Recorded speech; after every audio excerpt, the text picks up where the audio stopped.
Друзья, я сейчас попрошу выключить камеры свои, потому что у нас будет режим трансляции галереи, и все, кто включена камера, будут выводиться. Guido, for now, I ask you to turn off the camera, if it's possible.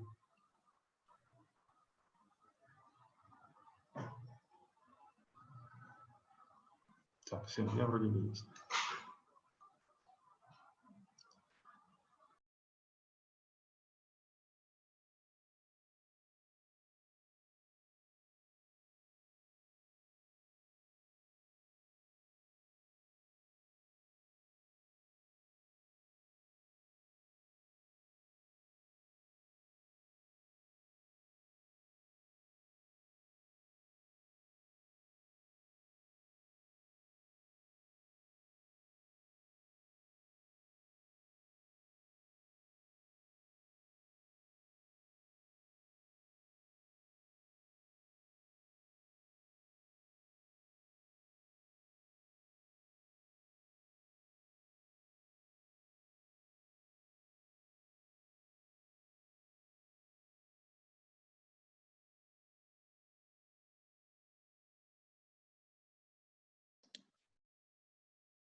Хорошо.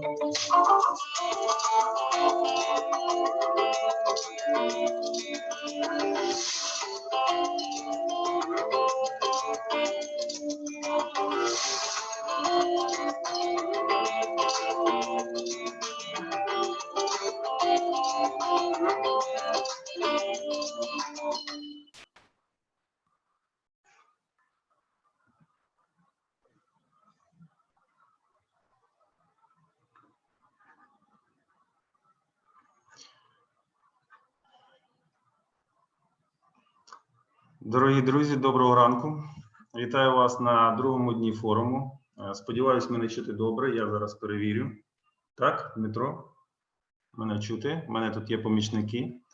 Сьогодні у нас другий день форуму, і я вітаю вас на ньому, Healthcare Transformation Forum. Сьогодні буде дуже насичена програма, оскільки за вчорашній день у нас додалося до наших підписантів.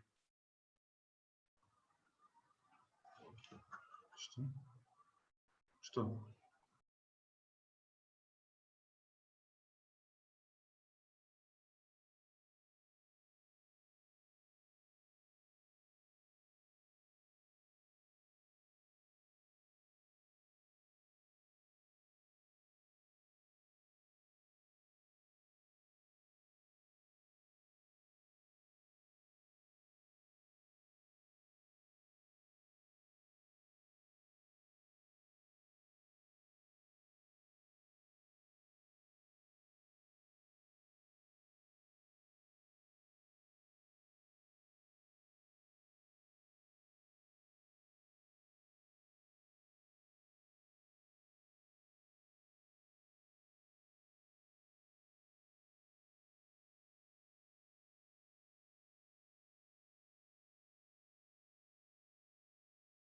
Зараз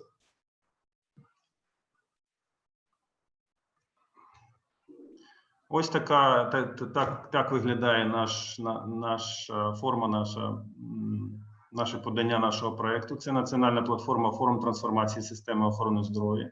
В цьому контексті форум – це не одне окреме якась подія, це комплекс заходів, і окрім того, це площадка, як форум. Форум – це спілкування, де люди приходять, сперечаються, обговорюють ідеї, пропозиції, радяться і приймають певні рішення. В тому контексті ми назвали цей проект форум HTF Transformation Forum. Є у нас сайт, поки що такий посадкова сторінка, але вже там є інформація і можливість підключення HTF.org.ua.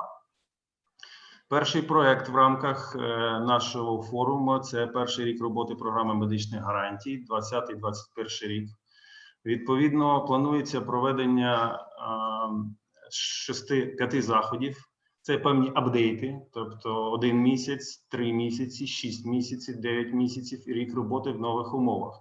Це буде таких, як вчора і сьогодні, 5 заходів. Сподіваюся, що один з них або навіть 2, 6 місяців і 12 місяців ми зможемо провести офлайн, тобто вже карантин не буде нас обмежувати, хоча, звичайно, ми вже звикаємо до таких комунікацій, це зручно, це швидко, це ефективно і економічно. Але все ж таки фізичне знайомство, спілкування зближує і налагоджує соціальні зв'язки. Щодо проєкту, мета безпосередньо нашого проєкту в цілому – це забезпечення періодичного моніторингу саме цього проєкту «Один рік», ефективності та якості трансформації системи охорони здоров'я в перший рік впровадження програми медичних гарантій на всіх рівнях надання медичної допомоги. Формат проєкту, як я вам казав, це серія періодичних національних форумів з міжнародною участю, і будуть, безумовно, і вчора підтвердження впродовж цього дня було, всі учасники, всі експерти і спікери панельних дискусій сходилися на думці, що потрібні тематичні періодичні сесії, вебінари для обговорення тих чи інших питань. Бо в рамках однієї панельної дискусії вирішити, звичайно, питання неможливо, їх треба і можна тільки озвучити, поставити їх, поділитися інформацією та цими викликами, які потрібно буде вирішувати. Задачі проєкту розписані також. Перше – це і жовтеньким кольором виділені основні меседжі. Це налагодження та підтримка діалогу і порозуміння між всіма. І там далі по тексту. Відповідно, підвищення управлінського потенціалу та компетенцій учасників, сприяння створенню спільного мотиваційного середовища і експертні висновки та рекомендації державним стейкхолдерам, ну і партнерам, безумовно, щодо трансформації системи охорони здоров'я. Відтак, ми зараз знаходимося в рамках першого заходу «Один місяць» програми медичних гарантій, 19-20 травня, другий день. Хочу нагадати, що він проходить у 2 залах. Зал національний і зал локальний. Відповідно, зал національний, ми зараз в ньому вже знаходимося. Абсолютно вільний доступ, є за посиланнями, він знаходиться на сайті. Зараз ми подивимося, де на сайті HTF.org.ua, HTF Transform Forum. І зал локальний, який почне працювати з 11:30 і там за окремою програмою. Відтак, сьогодні ми продовжуємо, згідно нашої програми, рухатися далі. Через буквально 10 хвилин почнеться блок «Міжнародні експерти та консалтинг». Ви перед собою бачите теми, які будуть. Дуже цікаві, і вони додалися. Перша – електронна система охорони здоров'я, друге – результати для пацієнтів та вплив на ефективність, це value-based healthcare. Далі – високопродуктивний пацієнтський підхід до планування установ охорони здоров'я в рамках трансформації, це важливо.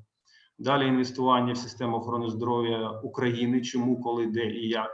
Далі, російська мова залишилась, значить, сокращення заражень во время операцій, і сучасні підходи, і проєкт європейський, і трансформація надання медичної допомоги, розширення доступу до критичної допомоги. Це все міжнародні експерти з Нідерландів. Буде забезпечений синхронний переклад, я поясню, як це відбуватиметься. З 9 до 12:13 буде проходити цей блок.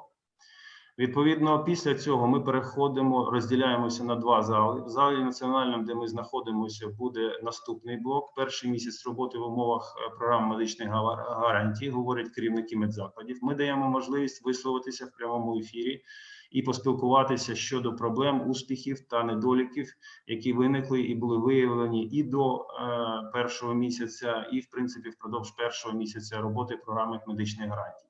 Ми ділимо їх на групи, відповідно, спілкування, на сесії: первинна медична допомога, вторинна медична допомога, екстрена медична допомога. І така найболючіша зараз тема – це медичні заклади тривалого лікування або диспансери, інфекційна, реабілітаційна, паліатив і хоспіс. Ми виділяємо десь приблизно по 1 годині на кожну дискусію, і там вже господарюють, скажімо так, керівники медичних закладів, які діляться своєю інформацією.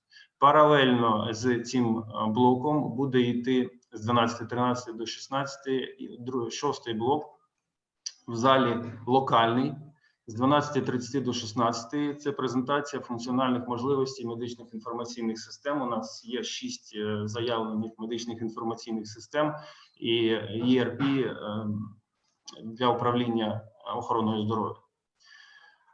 У нас багато експертів, частина вчора вже виступала, ось вони так представлені, з ними ви познайомитеся трошки пізніше. На сайті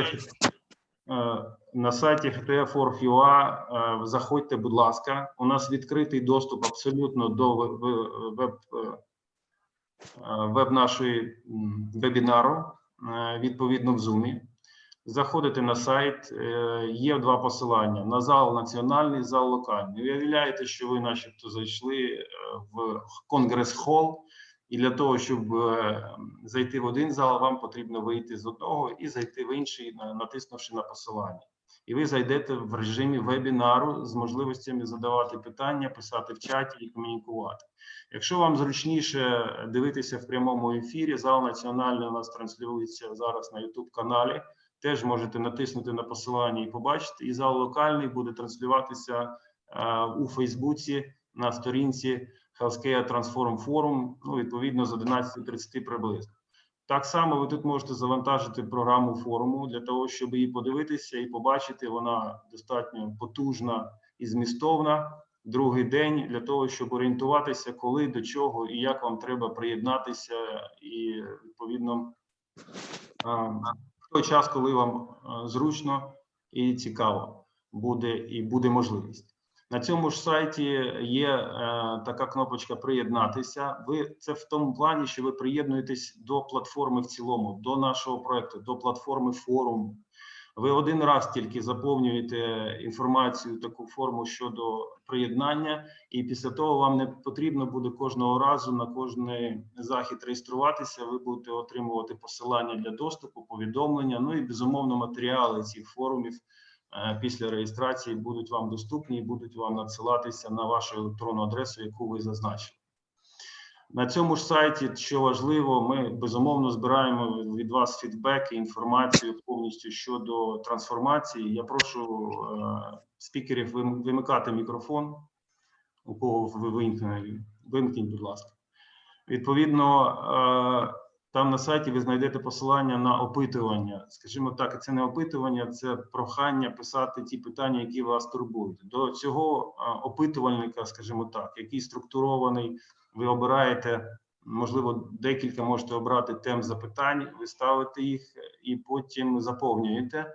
До цього опитувальника мають доступ стейкхолдери, експерти наші, і, відповідно, вони бачать ті питання, які вас цікавлять, вони можуть їх додавати і коригувати свої доповіді, виступи, а також державні стейкхолдери, ми їм передаємо цю інформацію, вони бачать, що вас турбує сьогодні. Якщо ми побачимо на цей графік, ми, звісно, бачимо, що зараз найактуальніші питання – це все ж таки співпраця з Національною службою здоров'я, і друге – це інформаційні технології в медицині. Так само ви там позначаєте профіль ваш профіль, відповідно, хто ви, економіст, експерт, керівник або лікар і так далі. І це дає розуміння, який сегмент, які питання більше цікавлять. І, відповідно, розділення по регіонах України. Так що прошу користатися цим в наших спільних інтересах для того, щоб інформація ця поступала. Щодо технічних деяких моментів, ви, якщо приєдналися не як спікер, а attendees, тобто учасник, ви як слухач, у вас є декілька функцій, і зараз це важливо, тому що блок буде у нас зараз з синхронним перекладом одночасно. У вас на панелі внизу справа є такий глобус, шар.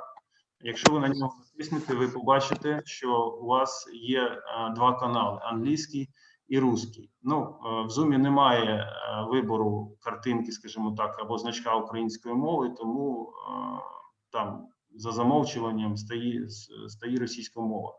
Обираєте, якщо ви хочете чути перекладача на каналі русський, відповідно ставите галочку русський. Якщо наші доповідачі їм ставлять запитання, то їм на українській мові їм краще обирати відповідно англійську мову, і тоді переклад вони будуть чути одразу перекладача на англійську мову у себе на каналі. У вас, як у слухачів, є можливість писати в чат. Ви всі бачите те, що ви пишете. Ви можете написати окремо організаторам, або ця інформація буде видно всім, і ви можете спілкуватися, якщо виникають якісь технічні проблеми. Ми спробуємо, команда у нас невелика, спробуємо реагувати в процесі, якщо виникають технічні проблеми, і відповідати, коли будуть часові інтервали. Блок «Вопроси і ответи». От сюди ви пишете якраз питання, натискаєте, які ви хочете задати або доповідачам, або експертам. І, відповідно, експерти згодом, коли, скажімо так, навики користування будуть покращуватися, вони зможуть навіть в прямому ефірі відповідати на них, як письмово, безпосередньо вам або публічно, і будуть всі бачити цю відповідь, і ваші питання, і відповідь. Або навіть під час трансляції вони теж бачать ці питання і можуть свої виступи коригувати і відповідати на них. Ви можете, ще функція, це така вона йде, ви можете підняти руку. Що це означає? Це означає, що теоретично ми можемо в процесі спілкування надати вам право голосу, тобто підняли руку, якщо хочете щось висловитися, і у нас є час на це, ми можемо вмикнути вам звук, відповідно, якщо у вас мікрофон працює, ви зможете його задати і навіть перевести вас в режим спікера. І тоді ваше відео і спікер, ви будете як один зі спікерів, і ви можете демонстрацію екрану свого включити і показати навіть свої слайди, фотографії і поділитися інформацією. Це, звісно ж, за наявності часу. І вчора таке вже ставалося, тому що експерти під'єднувалися як слухачі, і потім хотіли висловити ту чи іншу думку, і ми їх долучали, і вони висловлювали їх. Так що ми теж навчаємося, і все, сподіваюся, ми зможемо повністю потім функціонал ефективно використовувати. Ось так це виглядає. Безумовно, я хочу подякувати. Цей перший захід, він був дуже складний, в такі стислі терміни. І, звісно, приймати рішення про нашу підтримку, я розумію, нашим партнерам було важко в такі стислі терміни, але ми дуже вдячні за підтримку і, безумовно, посольству Королівства Нідерландів в Києві. Вдячні за підтримку. Не перший раз вони підтримують наші такі скажені ініціативи, за що ми дуже вдячні, тому що терміни зазвичай у нас в такому режимі живемо, що доводиться дуже швидко все вирішувати. Тому на сьогодні і зараз ми будемо продовжувати. Я із великим задоволенням запрошую до слова посла Королівства Нідерландів в Києві Єнес Демол. Я з вітальним словом до учасників і до спікерів. Зараз я, будь ласка, вимкну демонстрацію свого екрану і ви його побачите. Я так думаю. Єнес.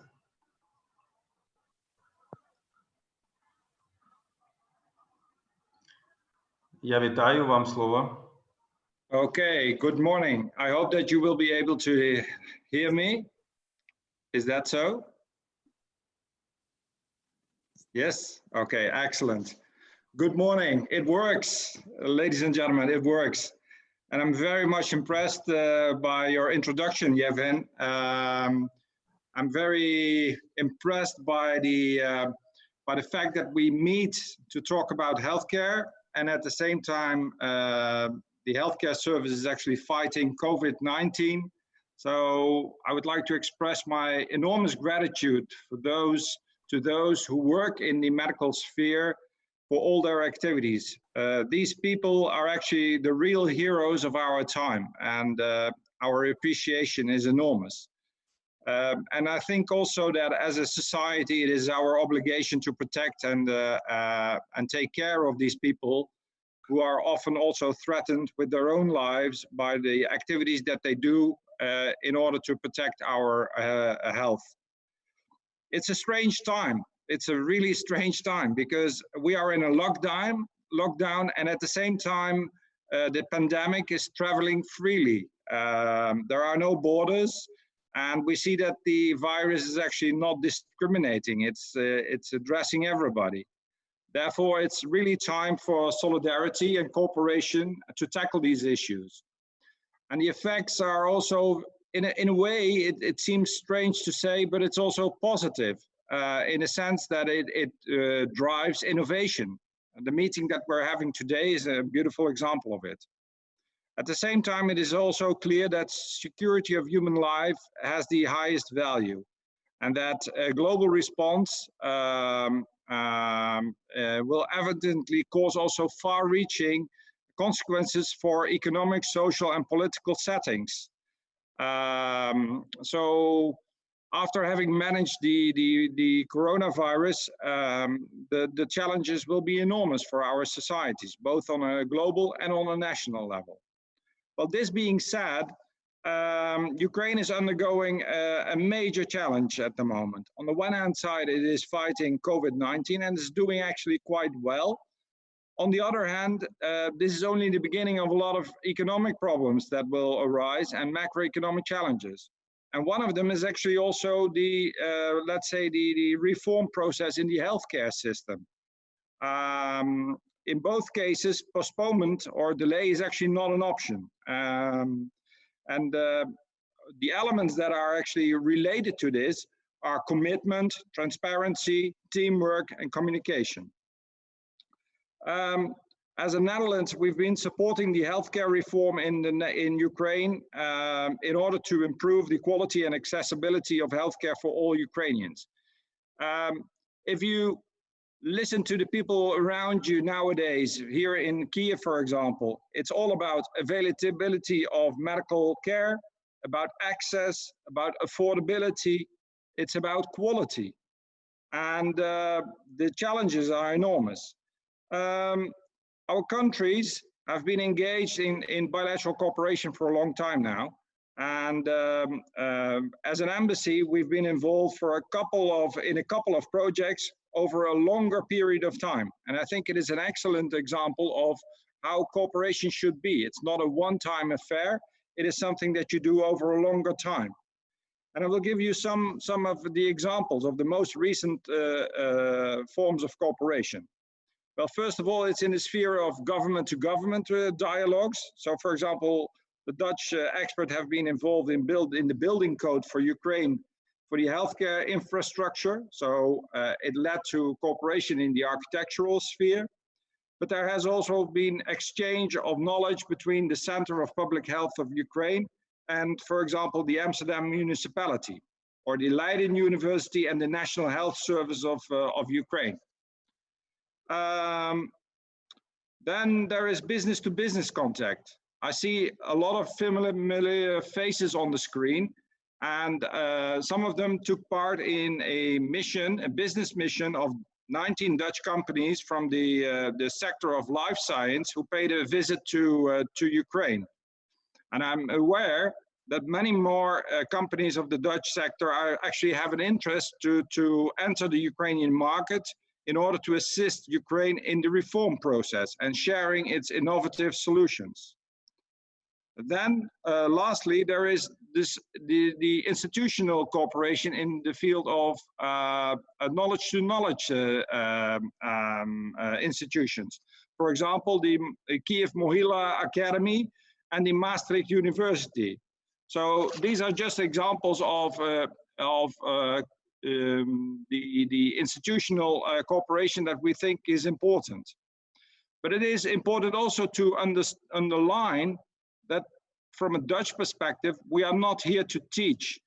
We're also here to learn from each other, and also to learn from Ukraine. And especially in the field of e-health, the law of the handicap of a Head Start is actually being applied, in a sense that we can learn a lot from Ukraine with its tradition in the field of IT.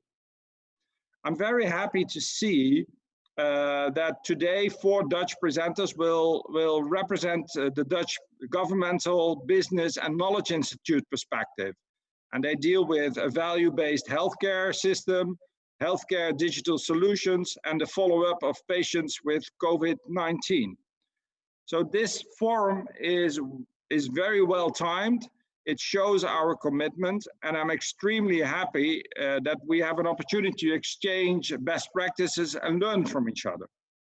At the end of this small introduction, I would like to wish you all a fruitful discussion, a productive work, and I would like to underline and express my unwavering support for and also solidarity with Ukraine, especially in these challenging times. The Netherlands and Ukraine are partners in the reform process that takes place here, and also in the healthcare reform. So I would like to wish you all a very fruitful day, and I hope to see you more often in the near future.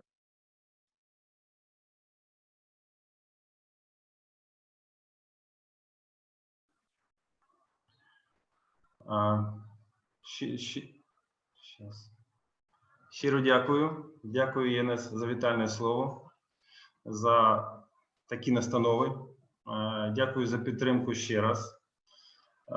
І сподіваюсь, ми і далі будемо співпрацювати і запрошувати, тому що вже є досвід співпраці і партнерства з голландськими експертами з Нідерландів. Відповідно, гадаю, що він буде продовжуватися і більш тісно. Дякую вам дуже, пане Єнес. You're welcome. Будемо продовжувати. Друзі, у нас починається програма наша, і за нею я запрошую до слова, і зараз хочу переконатися, що мене чує і бачить Гуїдо. Гуїдо, прошу вімкнути. О, добре. Єдине, що Гуїдо зайшов, у нас підписаний як Артур Тенхаве. Не знаю, як так сталося, чому Гуїдо зайшов за посиланням Артура Тенхаве, але тим не менш це Гуїдо. Ладно, вже, нехай так вже буде, Гуїдо, тому що можливо, друзі, маєте зрозуміти, що у нас насправді понад 66-67 спікерів.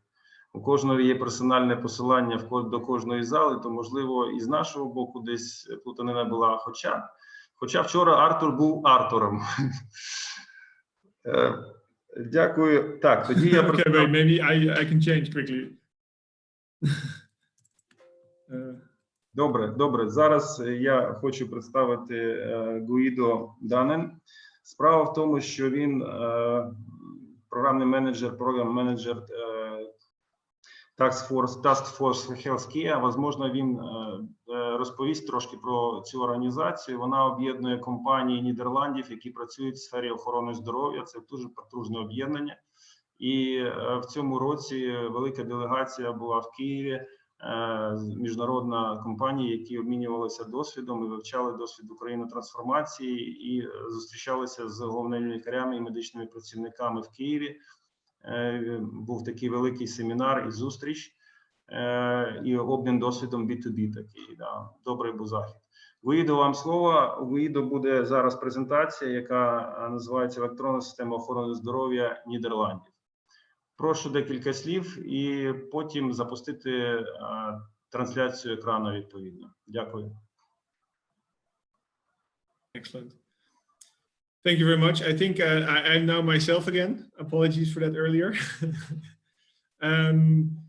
Thank you very much for this timely event, and it is my pleasure to be here today with you. Thanks, of course, also to the embassy and the ambassador for supporting this event again. And it is great to see that we continue our cooperation with Ukraine and exchange knowledge and solutions and experiences, because as the ambassador already said as well, I think there is much to learn from each other. And I think in healthcare, we see that a lot of the countries have very similar challenges, and the only thing we can do is to keep working together to figure out solutions to that. Yeah, so I'll be moderating a little bit today, but I'll also give a short presentation indeed on e-health in the Netherlands. I will start sharing my screen if that's all right. There we go. So if it's correct now, you see my screen. Is that correct? Is the screen, do you see my presentation? Так, все добре. Добре. It's all right, it's good. Good. Perfect. Well, so my name is Guido Danen. I am program manager for Europe for Task Force Healthcare. We are a private foundation who try to improve healthcare internationally by bringing together the right people. So here, this is the slide about that. And we do this in a demand-driven way by connecting the right people. So indeed, as the ambassador also said, in February we're with the large group in Ukraine to really connect with the local and national healthcare community in order to exchange our thoughts and our experiences on healthcare. As I said, we believe that there are a lot of shared challenges in healthcare, but of course we also believe that we have to see things in the right context. Ukraine happens to be a bit bigger than the Netherlands, about 15 times as big if I did my research properly well. And you have about 2.5 to 3 times as many citizens as the Netherlands. So that makes a different context, but the challenges may still be the same. Now I'm going to be talking about e-health today, but in order to understand the e-health system in the Netherlands, you have to understand a bit of how the healthcare in the Netherlands is organized. We have a managed competition system in the Netherlands where the government is the regulator and is responsible for prevention policy, and it works on accessibility, quality, and supervision. But among that, actually, the healthcare market is privatized. So we have a health insurance market where private individuals and insured people can choose their health insurer. This can be done on a yearly basis, so they can choose on a yearly basis. They can exchange which insurance they have. And there's a health purchasing market, which is between the contracting of services by healthcare providers to insurers. So they and that those have to be made every couple of years as well. And then there's the health provision market, where patients or individuals can choose which healthcare providers they would like to use for their treatment or for their surgeries or something like that. And this makes it, of course, different. So our hospitals are run as private, not-for-profit organizations. And this is, of course, interesting when you look at e-health, because they will have their own reasons for using e-health solutions in order to run more efficient, to improve the access and the quality, which of course may lead them to also have more patients or keep their costs lower as they have run as businesses, though not for profit. So this is an important thing to keep in mind about the Dutch e-health system. So it's slightly different than what is currently, of course, going on in Ukraine, as you are going towards a national health system. Yeah, what is also, I think, very important is to talk about the healthcare infrastructure of the Netherlands. This is, I think, also very important in the context of the size comparison and the differences in size. So the Netherlands has, in the last decades, really decreased the amount of hospital infrastructure in the Netherlands, and has really centralized more specialized care and decentralized primary care. This was in order to improve efficiency and decrease the costs of our healthcare system, which is fairly high. And we wanted to basically establish a way where we can have the care for people close by, but when they have more specialized or more difficult treatments, they have to travel a bit more, because those things are typically planned well in advance. So in the Netherlands, it made a lot of sense to then centralize those centers of excellence, for instance, for cancer, for cardiology, and a lot of other specializations a bit more. As you see, we have about roughly around 90 to 100 hospitals, 8 university hospitals. Officially, there are now 7, as the University of Amsterdam and the Free University of Amsterdam have now, the medical centers have basically merged in the last years. We have a very specific functioning for our general practitioners, who are the gatekeepers to our system. So they are the first line, and you always have to, as a patient, see your general practitioner first, outside, of course, of emergency care, and they will refer you further to the more specialized care. Like I said, there's a huge difference between the Netherlands and Ukraine. Ukraine is, of course, a very large country. However, the Netherlands, for instance, also has some areas that are a bit more rural. You can see it on the map in the top right, are areas where there's less population, and there we see that e-health can have a real effect, can have a real potential in order to deal with that level of distance. But also we share some knowledge, some challenges that we also see in Ukraine of. There's a shortage of healthcare professionals, nursing staff, and a workload that is very high. And we also see that e-health could be a very good, potentially a good solution there as well. So then towards e-health in the Netherlands. So e-health is a priority for our Ministry of Health, Welfare and Sports for several years already. And they have said a couple of years ago a couple of goals that they want to achieve. One of them is that they want to have at least 80% of chronically ill patients should have access to their own medical data records by 2019, and at least 40% of the general population should have this as well. We will see, by the way, this year we will get the information on whether we achieved in this, but it's looking promising. Also, 75% of chronically ill patients should be able to monitor some parts of their own health and share the data with their health provider.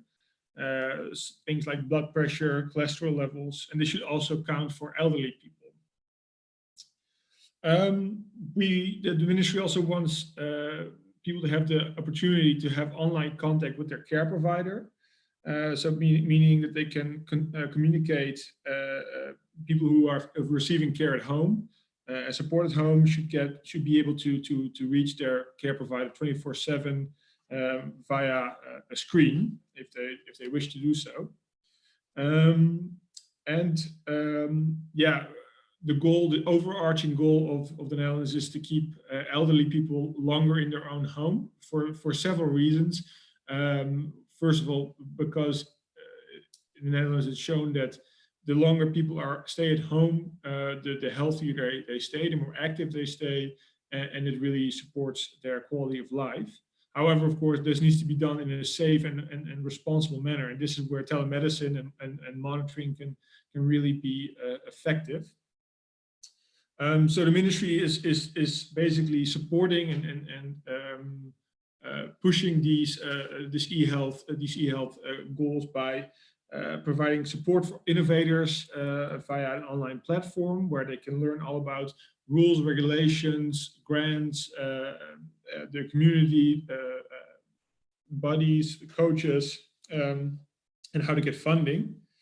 They work on making digital data sharing easier. So they work together with the whole system in order to find out which IT systems and standards we should have in order to make the data sharing easier. Then, of course, they also work on sharing their e-health know-how. So where they really try to bring people together in a room and get them to discuss where we are now and how we should continue. And this is really the role that our ministry takes. It's really, they don't want to do the job themselves. They see it as we are a privatized system, as a role for private industry and hospitals, but they do want to support, and they do want to provide the right ground for those discussions and for those developments, of course. And of course, they also regulate where needed. Now, they also raise awareness by once a year, they organize the e-health week, where in the whole of the Netherlands, hundreds of initiatives take place regarding e-health, and people can really get attention for this and really also improve the awareness among the general population for e-health, but also for healthcare providers and for solutions to be integrated into the system. So before I go to the next point, what is important to know is that in the Netherlands, we don't have a centralized electronic patient record. This was sadly voted down in 2011 by our Senate for privacy concerns and some other concerns. But we do have a national exchange point, which means that patients basically give permission to their GP or to their doctor, and this allows their data to be shared, so not stored but shared. So this is really a highway, but it won't be stored. So basically what this means is that if you move from one hospital to a clinic, for instance, if you give permission, then the clinic can still exchange the patient's data, but it cannot be stored centralized. So that's the current situation in the Netherlands, and this will be added to the patient health record, which I'll be discussing in a short bit. Then, of course, we also have a broad set of stimuli to promote the use of e-health tools. It's called Care Nowadays, and these are basically a set of subsidies, fast tracks, which organizations, companies can use to develop new e-health tools and to implement them as well. And in general, financing e-health can be done via numerous ways. As I said, healthcare providers themselves may invest in it because it helps their efficiency or their quality or their access. So, for instance, a lot of hospitals use process management or financial resource management tools, digital, because it helps them. Insurances may reimburse it if it is part of a DRG, and of course there are ways to for the government to partly pay for instance, elderly people or people with who are less abled or less active anymore. And of course, the last version, of course, out of pocket, that people pay for it themselves. So, as I already said, apart from the national exchange point, we also have been building an electronic patient record. And this is basically, again, something that the Ministry of Health facilitated, but doesn't bake themselves. So what the Ministry has done is, together with societal partners, has come up with a universal set of principles that these electronic patient records have to adhere to, and then they allow it to the private sector to build the solutions, and then for the patients to be able to have a free choice of which one they would like to use. I'll quickly share the video, if it works. More and more people are interested in actively managing their health data. using the increasing numbers of health-related apps and websites. These developments are commendable, but at how many locations is our health data actually stored? Hospitals, municipalities, general practitioners, pharmacies, the gym, the list goes on and on. Having all this information in a single location makes it easier to manage, share, and use. This offers peace of mind, confidence, and greater insight, and lets you gain an overall picture of your health. MedMy makes sure that a personal health environment like an app and the systems at care organizations are able to communicate with each other safely and use the same language. MedMy sets the rules. The systems in healthcare environments and at care organizations must also meet the requirements set by MedMy, enabling partners affiliated with MedMy to share health-related information from different sources effectively, safely, and confidentially. MedMy gives you greater control of your health, as well as a more complete picture. You can learn more at medmy.nl. All right, so this shortly explains what is being built currently, and indeed it is a way for patients to manage their own data and manage the data from the healthcare system. So they become the owner, they become the person who can give grant access to it, or take in the data that they generate themselves via smartwatches, via all sorts of things, and is now being implemented. I think the first apps, the first actual tools have been certified now and can now be started being used.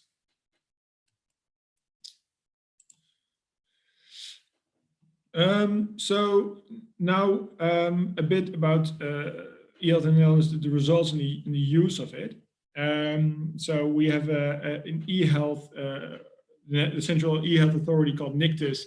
They enjoy making these great-looking graphs to indicate how we're doing on e-health. I apologize, it's in Dutch, but I will explain what you're seeing. So the top level, you see the amount of elderly.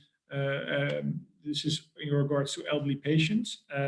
So the first graph you see from 71% in 2017 to 2019, 84% is monitoring technology. So this could be alarm system, this could be video monitoring, domotics, and all other sorts of monitoring devices that keep elderly people safe, that prevent them from falling, or can see when people fall, predicted, but also other things that can be monitored, like vitals, etc. Then medical dispensers, medicine dispensers from 34 to 36% in 2 years. The third one is digital double medication checks. So whether patients are taking the right medication, whether they get in the right order. So that's increased from 23% to 38%. And then medical robots, care robots, from 8% to 18%. What I think is very important to mention as well is that in the Netherlands, the ministry, but also I think a lot of the care organizations, they see, also hospitals, they see e-health as a tool, not in and of itself, but they see it as a tool that promotes that gives the medical professionals and people the ability to really focus more on their patients and allow to really care for them in the way they would like to, in the way that they need. So we say oftentimes that cold IT leads to warm care by decreasing the workload and by allowing nursing staff to work on patients, with the patients. If they don't have to fill out a lot of forms, that will help them tremendously in achieving this. This is also what the lower graph shows. It shows the willingness to use e-health solutions, telemedicine solutions in care. And the purple part here means that they are not interested in using it. The orange part is they don't know how, but they are not against it. The blue part is I have to. And the green part is definitely, I'm very enthusiastic about it. So you see that actually a tremendous amount of people want to use e-health solutions. And we still need to work a little bit on some of them who don't know how to. You see that the top is actually the care users. So the top is care users. The second one is people with a chronic condition, nursing staff in elderly care, nursing staff in hospital care, nursing in GP, GPs, and medical specialists. So you see that there's still a lot of work to be done in educating people on how to work with e-health solutions, and that maybe also increasing the awareness on these solutions. But overall, you see that the willingness is definitely there to use it from all sides. This can also be seen in what we get back from the medical professionals themselves. So on the top again, nursing staff in elderly care. So the green part is, it says that e-health solutions can decrease workload. The purple says it can increase the workload, so that's negative. And then the blue part is can increase or decrease the workload. And I think that's a very interesting one to focus on a little bit, because as I said below here, of course, that's a very ambivalent one. But it turns out that it says that people have responded saying it can improve the workload because it makes the processes more efficient. It allows self-management by the patient. It allows a better information exchange and lowering the administrative burden. And when it worsens the workload, it's because oftentimes it's because the IT is working improperly, or the implementation time takes a while, or indeed as well because the demands from patients are increasing. So you see that it's not necessarily the function, the actual e-health solution, but more if it's working poorly or if it's improperly implemented. So this is really shows the importance of that the solution itself is not the technical solution itself is not the only solution, but you have to actually also really work on implementing it properly and doing a little management of how people use it, how healthcare professionals that they can properly use it, and this will really improve that large blue part in the graph. So a little bit about e-health budget in hospitals. So we see that in the last couple of years, the e-health budget in Dutch hospitals has increased tremendously. In 2018, about 5.7% of revenues was spent on IT. And in the last couple of years, those costs were mainly associated with internal processes, so like electronic healthcare record, PAC systems, operating system, electronic research planning, and the lab. But we're now also seeing more and more that hospitals are investing in portals to stimulate the interaction with patients, the guidance of patients, and making sure that people can be tracked at home, or that they already come into the hospital knowing what is going to happen, knowing how they're going to be treated, and can ask pointed questions or know or can self-manage more. So that's definitely what you see the budget going into now as well. Then, of course, we cannot talk about e-health and not mention COVID-19. Yeah, of course, e-health has never been more current and more needed than in these times. So the Netherlands subsidy for telemedicine solutions has been expanded. And is used, we're using now in the Netherlands telemedicine solution for triage of suspected COVID patients, digital consults, measurements at home and diagnostics, monitoring of health, data collection and research, social purposes, because of course, for instance, our mental health professionals are also now using digital consults in order to talk to their patients. Who are still, so it's further than just the COVID patient himself, because of course we also have to keep track of, and we have to think about the social effects this has on society as well, like the elderly, like people with mental disabilities, etc. So the Netherlands is also working on developing an app to monitor COVID-19, trace contact tracing. This is in process yet. It's being worked on, and yeah, it's always difficult, of course, because you're working on a very difficult fault line with regards to privacy, of course, with regards to data sharing, but yeah, this is being a process. And as Task Force Healthcare, we have also created a list on our website, and the link is in the presentation, of all the COVID-19 solutions that our partners have, and the contact points in the Netherlands, the national contact points in the Netherlands that you could reach out to in case you would like to ask something, or you have something to share, or are looking for a specific solution. With that, yeah, I thank you for your time, and if there's any questions, of course, I'll be happy to answer them either here, or you can write me an email or call me. So thank you for your time.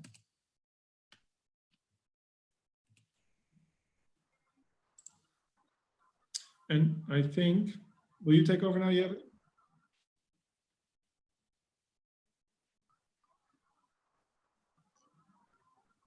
Зараз, да, дякую, Гуїдо. Як мене чути? Гуїдо, дякую. It's all right.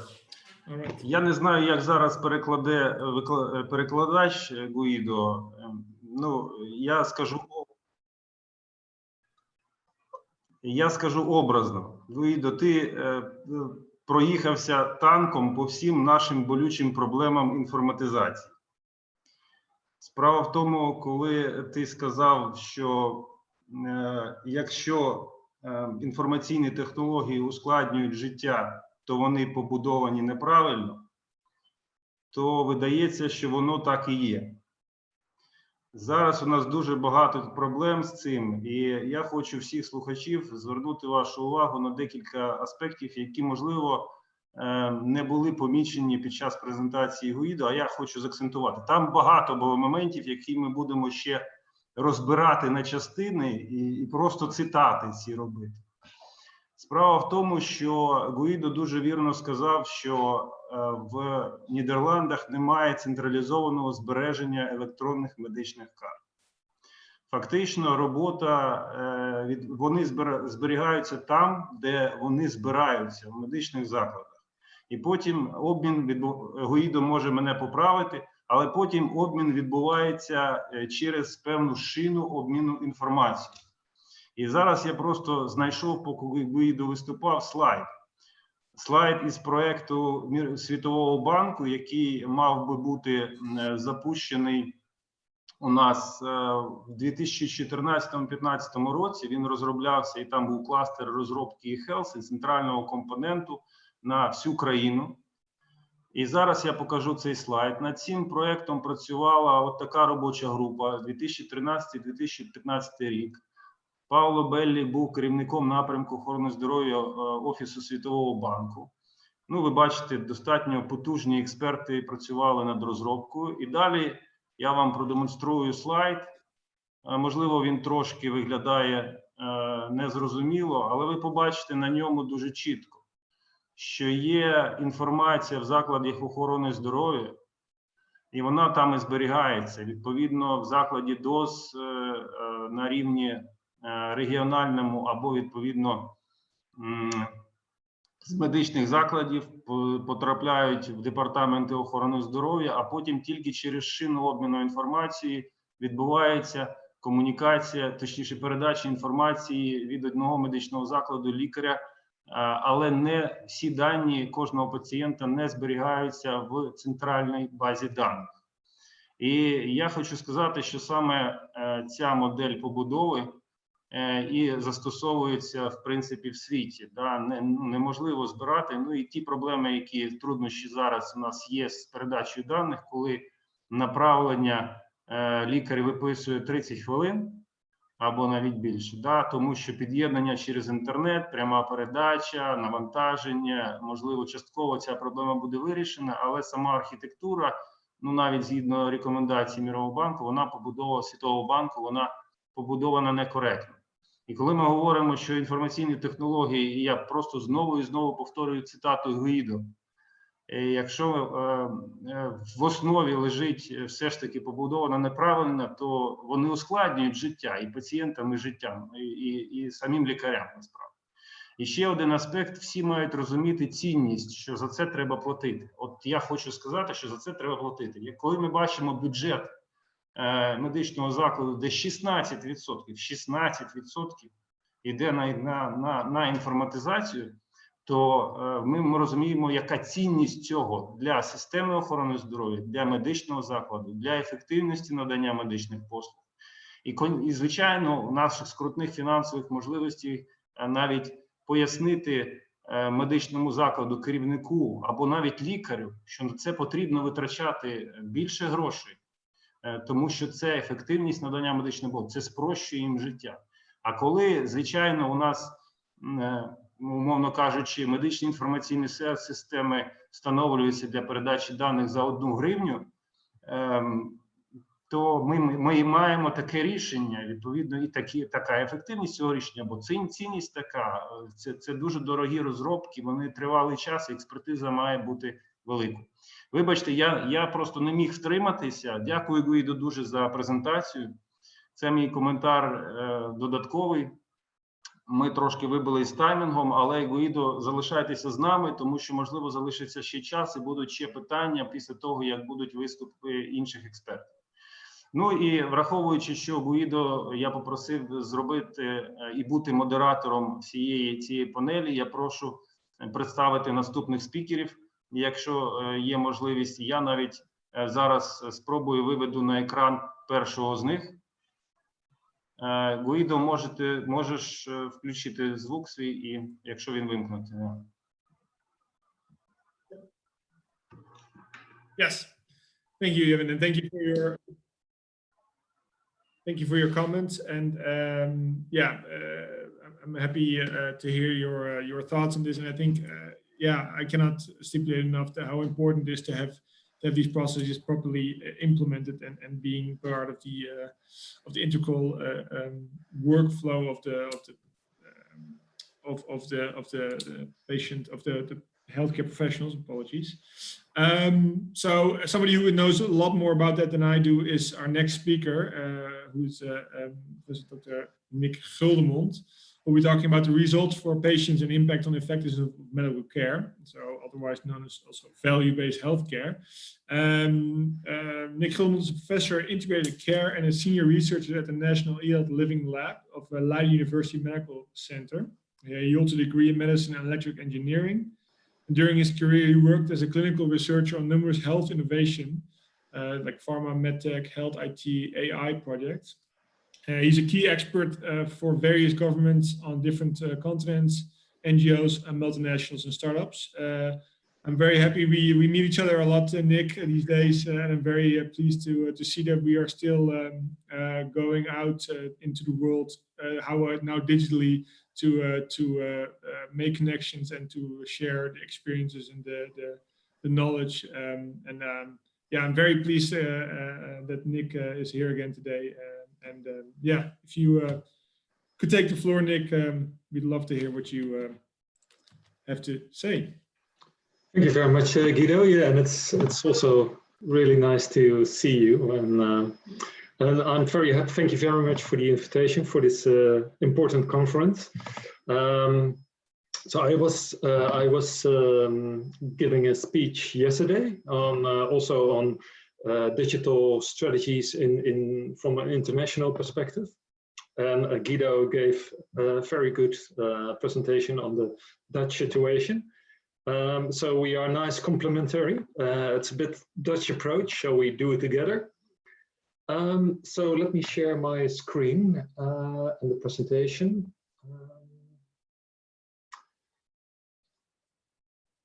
Right. Can you see my screen? Yeah, it works, Nick. Okay, so now move to the presentation mode. Так, yes, Nick, it's okay. Okay, wonderful. So I'm going to talk a little bit about better outcomes for patients and yeah, the sort of related efficiency and effectiveness within medical care. So I think the concept of patient-centered care, personalized care, comes from the notion that currently healthcare systems still are very service-oriented, single service-oriented. So they're focusing on medical issues and on providing a typical single service rather than to look more holistically to the needs of patients. Because yeah, if you look into the needs of people, often they are very different from the fragmented, specialized view on the body and the system. So it's a different paradigm, and still we have, of course, good doctors and they have good intentions, but gradually the Western medicine was developing more in a sort of technical, fragmented way, where we lost a little bit the more holistic approach, which we had in the 19th century and the early 20th century. So a lot of advancement after the Second World War was very good, and we had new medication, new techniques, etc., more knowledge. But it also created a less holistic view on how we should care for people. So in this movement of value, of quality, personalized care, we try to look more again to the real needs of people, and not only to specific medical things like blood pressure or blood glucose, but also to the quality of life. And things like, can we go shopping? Can I still meet my friends? Do I have enough energy to do things? And also that personalized mean that you tailor, that you adapt the treatment according to the individual. So the implication is that you have to combine different type of treatments and interventions in order to provide this personalized care. So it has implications for how you provide services as a healthcare organization, as within primary care, in social care, specialized care, rehabilitation, prevention. So, and therefore you see this picture where you see the person at the center and all the professionals around this person. So it sounds very obvious, but it's still very complex. So in this, we already talking for many years about the paradigm shift in healthcare. And on the left-hand side, you see the sort of, yeah, typical specialized institutions, the local institutions and the community, which are not so much integrated and connected in terms of collaboration, information exchange. You see a dominant role of hospitals or institutionalized care, while we know that if you look to the populations which grows over the last years and the coming years, they are typical elderly people with more complex needs, comorbidities, different problems at the same time. It's better that you organize a more integrated system on the right-hand side, where the institutions are less dominant in providing care, and have more focus on the community and primary care and the combination. So it's not that hospitals and clinics are less important, but the relatively balance between how you provide more preventive, social, and community care has to be balanced with hospital institutional care. So that's the idea, and we know that this is better, produce better outcomes, and also for lesser cost. So typically, if you want to explain to policymakers, to directors from clinics and etc., so what do you need? What are the ingredients to make this work? You have, on one side, you have the health system. On the other side, you have the community. And there are sort of critical elements which you need to have in place. But first of all, if you want to have a collaborative approach, you should exchange information. You have to collaborate. And listen to the previous presentation by Guido. It's so important for good quality, efficient care that we share information. So information is key to make this whole concept work. If you don't share information, it's no use.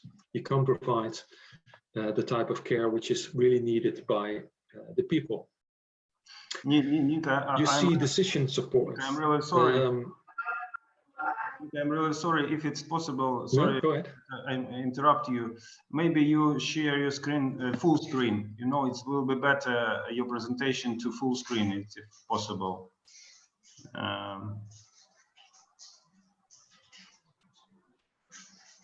So can you repeat that? I didn't hear that.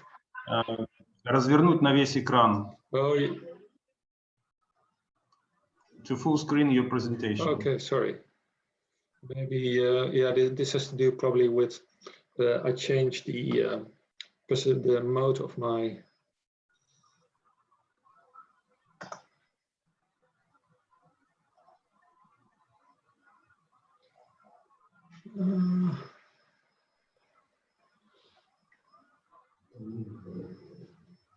just a moment. While Nick does this, maybe I can ask a question as well. If there are Q&A or chat, is it possible to have a translation? Because then I can actually see if there are ways we can answer. Because of course, not everybody knows the Cyrillic alphabet. So if there's possible in some way to have a translation of the questions or the comments, that would be great. Thank you. Okay, can you see the full screen? This is okay, Nick. Yeah. Okay. So you see, the second thing is decision support. Because if you work with different disciplines, a specialist, a family doctor, a psychologist, a social care worker, then often the decisions on what is good for the patient. And obviously this is not only a medical decision, or the professor or the specialist should be the one who decides this. Then you also need the support in decision making, so guidelines, etc., could help to make the right decisions for the patient. And then the third thing is you have to rethink the type of services. So the existing services probably don't fit. And at the side of the community, you see the importance of self-management. Self-management by the people, the family, the friends. So not all patients are able to take care or do sort of self-management. So obviously they are relying often also on family and friends for this. And you have to look broader into how to support these people. So if they're still working, maybe an employer can support people to take care of their chronic illness, such as diabetes or rheumatoid arthritis. So prevention is much more important, and it's also important in this sort of approach that you engage the people in the community to say, okay, we have a healthcare system, but it's important that you also be part of this and not only a sort of passive recipient of care. So over the last decades, we collected a lot of evidence that this type of approach is far more successful in treating patients with chronic illnesses, but also keeping populations more healthier. So in the previous slide, you saw this productive interaction in the team approach, which you saw below, with the better informed patients and supported by the community. This interaction is really important. So interaction with the patient, if you do it well, also by the use of digital solutions, it creates a better adherence to therapy, more responsibility, etc. So this interaction is not only usually, especially in the complex patient, at one point in time. You more have to think about a sort of journey throughout time along the disease process, where at the different stages of the disease, it requires a different interaction. So you can think about a child with oncology who is growing, maturing throughout life. And in the different phases, the child has different requirements, from care, from the support, in combination with maybe sports, school, etc., where specific needs are there, and you have to anticipate as a healthcare system. So this points to the flexibility and the dynamics of a patient journey, and also the dynamics of a healthcare system. So here you see the importance of the team approach, where you have different providers, different roles, responsibilities, and you should look at care, especially in those with chronic conditions, as a journey where you have at different points in time this interaction, and where decisions have to be made. Responsibilities might be shifting from specialists to family doctors to psychologists or social care worker. So this is really a complex process, and to do it well is often quite a challenge, and information is a key driver in this.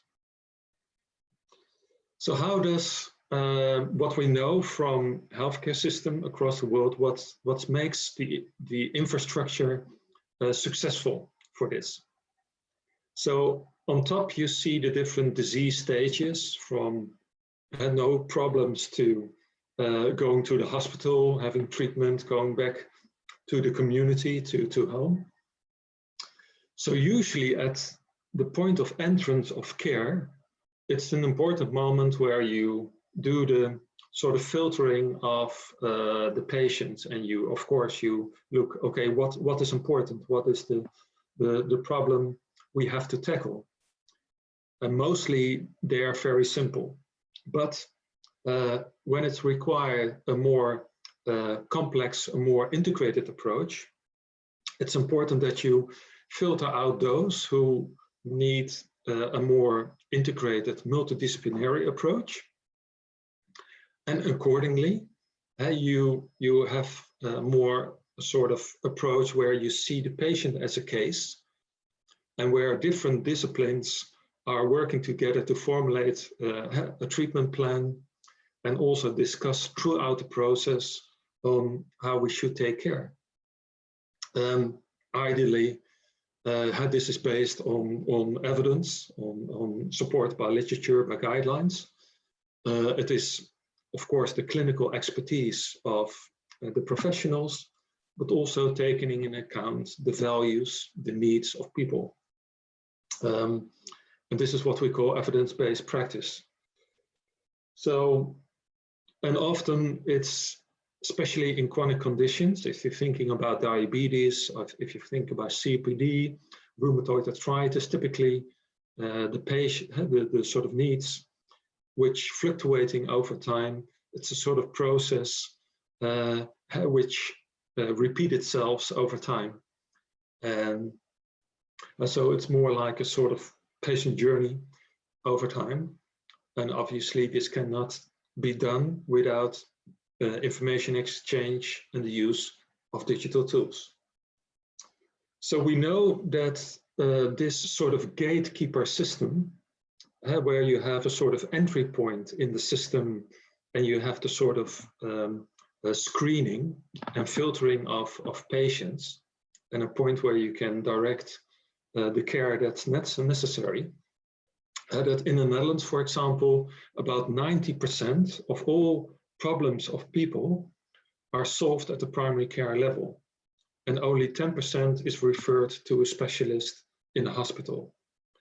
This makes that we do the right thing at the primary care, so the specialists are not overburdened with all kinds of problems which are so simple, and really the specialist can dedicate his work and time for those who really need this more specialized care.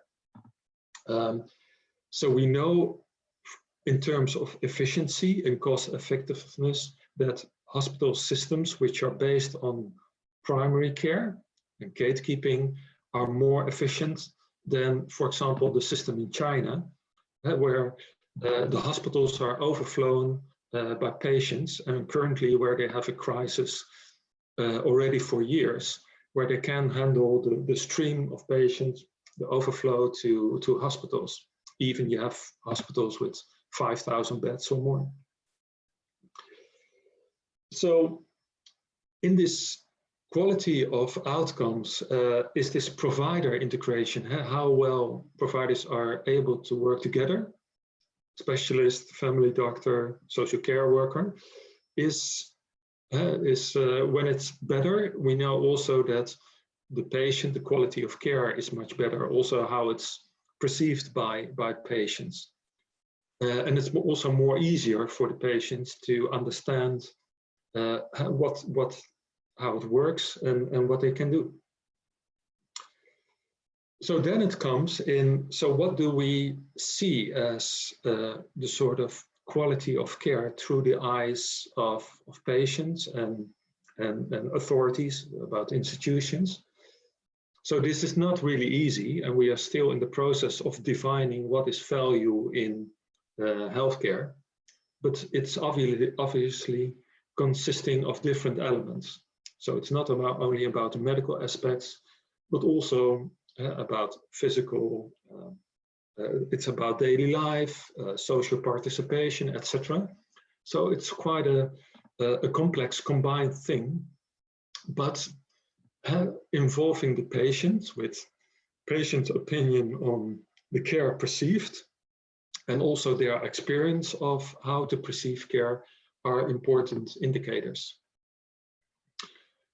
And of course, this is largely also determined by the health status of the patient, but this is also very much depending on the functioning of the healthcare system. And we know that integrated services and a good collaboration between providers helps to improve the perception and quality of care, along with other elements, characteristics of the healthcare system, which you see on the slides, that it's easy, accessible, that it's very clear, there's a single entry point, etc., etc. So currently is this idea of value-based healthcare that you are able to measure this patient value, and this idea of value was, okay, if you can compare providers among each other, you can do some benchmarking based on the competition element. And if you create this sort of ranking and competition, you can stimulate further increase of quality of care. This was the whole idea behind value-based healthcare, initiated by Porter, which was based on industry processes. And I think that was really nice. It created a sort of discussion on how quality was related to services and how competition could maybe create quality improvements as a sort of incentive mechanism. Unfortunately, we see not much effect of this yet, because this competition element is not always working like the theory, or maybe in other industry sectors is working. what you see on this slide is the relation between the integration of the service and how the services are rewarded, are paid. And according to this idea of value-based healthcare, the sort of that you create the integration of the services, and you use the patient outcome as a measure to reward those who are doing well. Well, in most healthcare systems, even in the most developed ones, you see that mostly still volume is dominating the system. So rather than using quality and patient outcome as a sort of way to reward healthcare organizations, it's still volume dominant. So a next level is to reward organizations on outcomes, on medical outcomes, and this is also what you see. But patient outcome is still, we are in the early phase of this. So this is also where we can work together in how to make this work in as well as the Netherlands, as well as in your country. So we're still at the early phase in achieving patient-driven, performance-based payments and performance.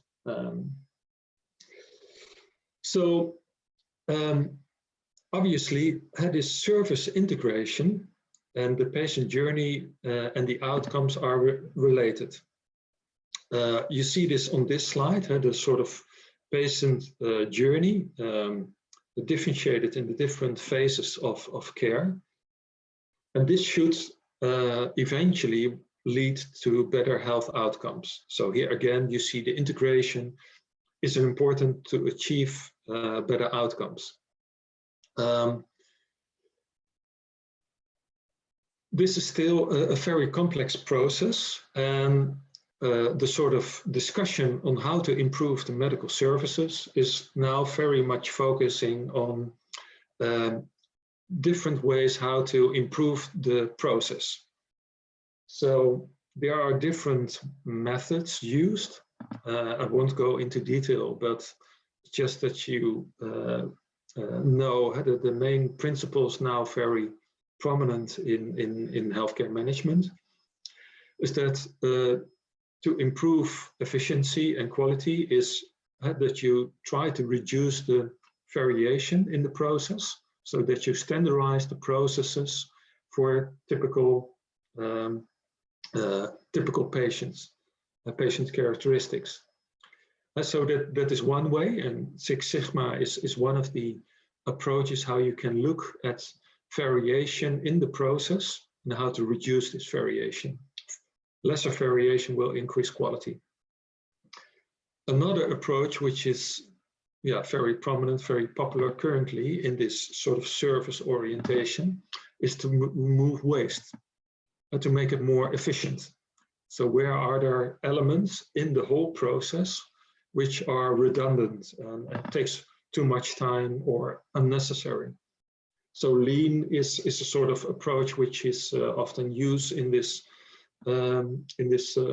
concept. And the third one is you can look at all kinds of barriers in the process, and this is the theory of constraints. So if you look into the sort of high-level healthcare management, these are the sort of approaches to look at the process optimization. I think they're very helpful, but still, the theory is something different than the reality. So I showed this slide yesterday, and it was about the implementation of integrated services, where you need the people, where you need the service element to redesign. So I should say that most healthcare systems and most organizations, most regions, localities, are still now have to redesign their services in order to get this sort of patient journey well organized. So that is for most systems still the focus, rather than looking at all the optimization processes. Of course, this needs some system elements and system changes. What you see here is we've done a study in about 35 countries about how well they are equipped, how well they are ready to provide these integrated services with different indicators. And here you can see the Netherlands is doing quite well on this sort of in this research and the outcome. But like I said yesterday, still we are in the process of creating these integrated services. Here and there we have good examples, but for 80% we still have to improve this process. So it also means that if you have the money available, if you have the right infrastructure, if you have the right expertise, it doesn't mean you do well in reality. But yeah, it helps, of course, if you have ingredients in place. So what we learned from all these studies in different countries is that this is a complex thing with different elements which you should work on, and that has to do with financing. You see on this slide on the left-hand side, there are financing mechanisms which should be changed in order to get to this more integrated approach, which lead to better outcomes. You need to change elements in the service aspect, which is the green part. Collaboration, integration, information exchange across different sectors, hospital care, primary care, social care. And also you need to develop some other measurement methods, though it should not overburden the administration for professionals. Of course, you need the technical infrastructure and data exchange. But what we see also in the Netherlands, it's not so much about the finance, it's not about the sort of service concept or the technology, it's more about the culture. So we have in many regions, many organizations, the right people in place. But the culture of the people to work together, the sort of interpersonal things, the sort of interest of people, the sort of human factors are often an important element which makes that this doesn't work. So it's also very much a social thing. And therefore, it's important for governments, for leaders, for people to be involved and put forward, okay, this is what we need. You have to collaborate in order for my benefit. So it requires a certain element in the social context as well. So I hope I explained you a little bit on a high level on how better value-based healthcare looks like and what need to be in place. So it looks quite complex. It is complex. It is achievable. That's what we see in the local level.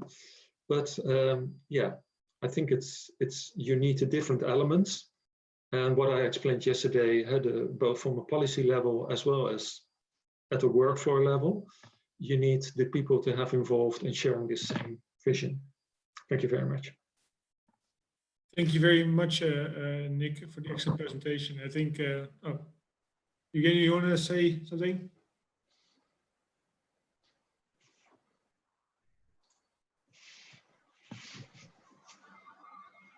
Evgeny, you want to say something or not? Okay, then I wait for now. Nick, there were also some questions that came in. We have to watch the time a little bit, but maybe there was one question very specifically about doctors' education and whether there is dedicated time for training in the Netherlands. I believe there is, but maybe you can elaborate a bit more on this as well. Yes, thank you very much. Well, there is in the contract arranged on a contract level with professionals to have a certain percentage on training.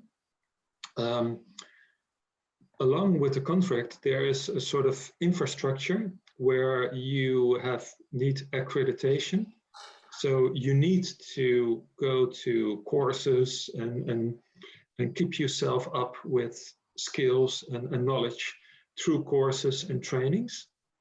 And along with the sort of accreditation infrastructure, there's a close collaboration between the professional groups who do the sort of quality monitoring of the courses, as well as the quality of performance of. So it's a combination of formal structures for education, as well as a sort of professional supervision on how this is performed, and also this is called often the scientific groups within the professionals, different professions. They keep up pace with had a sort of development within their own specific field, and they feed it back into the core structures in what should how it should be updated to be updated with the latest knowledge in science. Right. Thank you very much for that. Then I had a question myself as well. I can imagine that, of course, in value-based healthcare, patients are incredibly important to make this function. Did you, in the study that you showed, do you see any differences in the awareness or the willingness of patients to be part of this? Are there still cultural differences that need to be observed, or that can play into this more or less? Well, that's a good question. So in some countries, the sort of patient organizations are well organized and represented.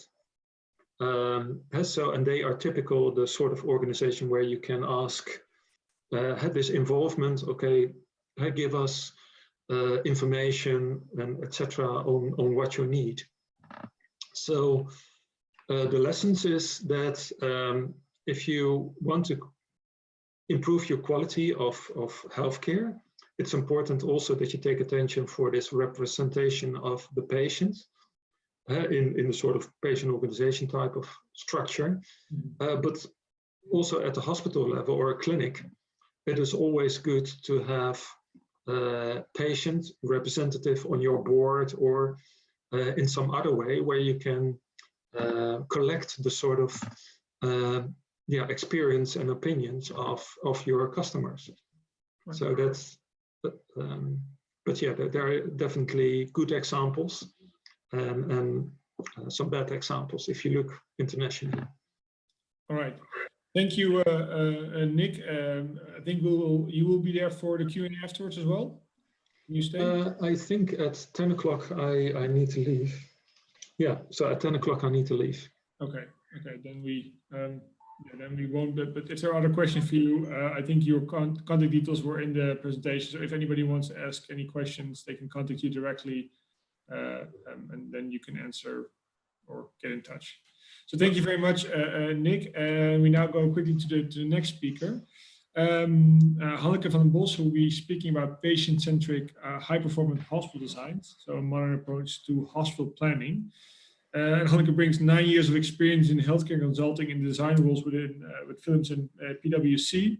She worked with large strategic accounts, co-creating solutions to healthcare challenges in Europe, North America, Middle East, India, Africa, and also worked on several innovation and strategy programs. She holds a master's degree in industrial design engineering from the Technical University in Delft, the Netherlands. Hanneke, thank you very much for being here and for presenting your thoughts on this. And yeah, please take the floor and yeah. Thank you, Guido. Thank you for the introduction and the invitation to be here and to e-meet all of you during this conference and also during these difficult times. I think for all of us, it's challenging times. And I hope to one day meet you face to face. I think a couple of colleagues were with you in the Task Force Healthcare earlier this year. As being said, I'm Hanneke from the Netherlands and currently living in Bucharest. I hear some background noise, thank you. Currently living in Bucharest and serving the Central Eastern Europe market. And I don't know the exact audience today on the call and the experience with Philips, but in my next 20 minutes, I will talk about the patient-centric high-performance healthcare design, and I will start with a short introduction of Philips. Let me share the screen.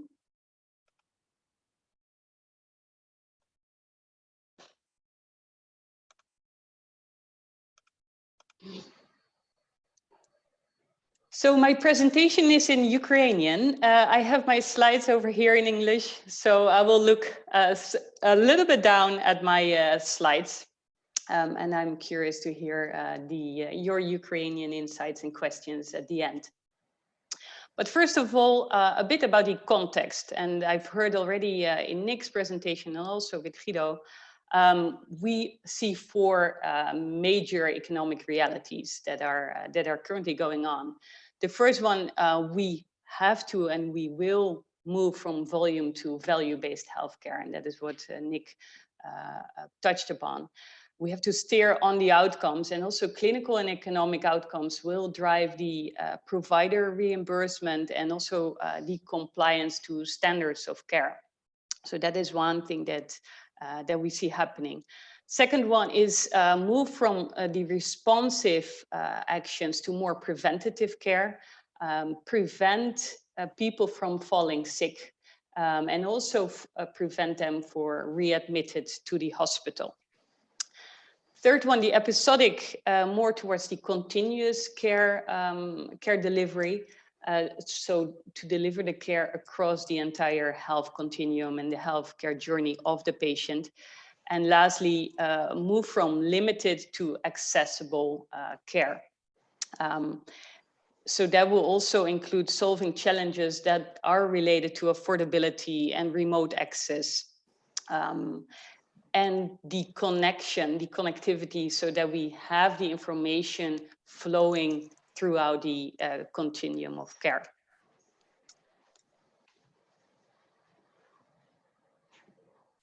Next to these economic realities, we see big trends coming up, which bring challenges, but also at the same time opportunities coming up.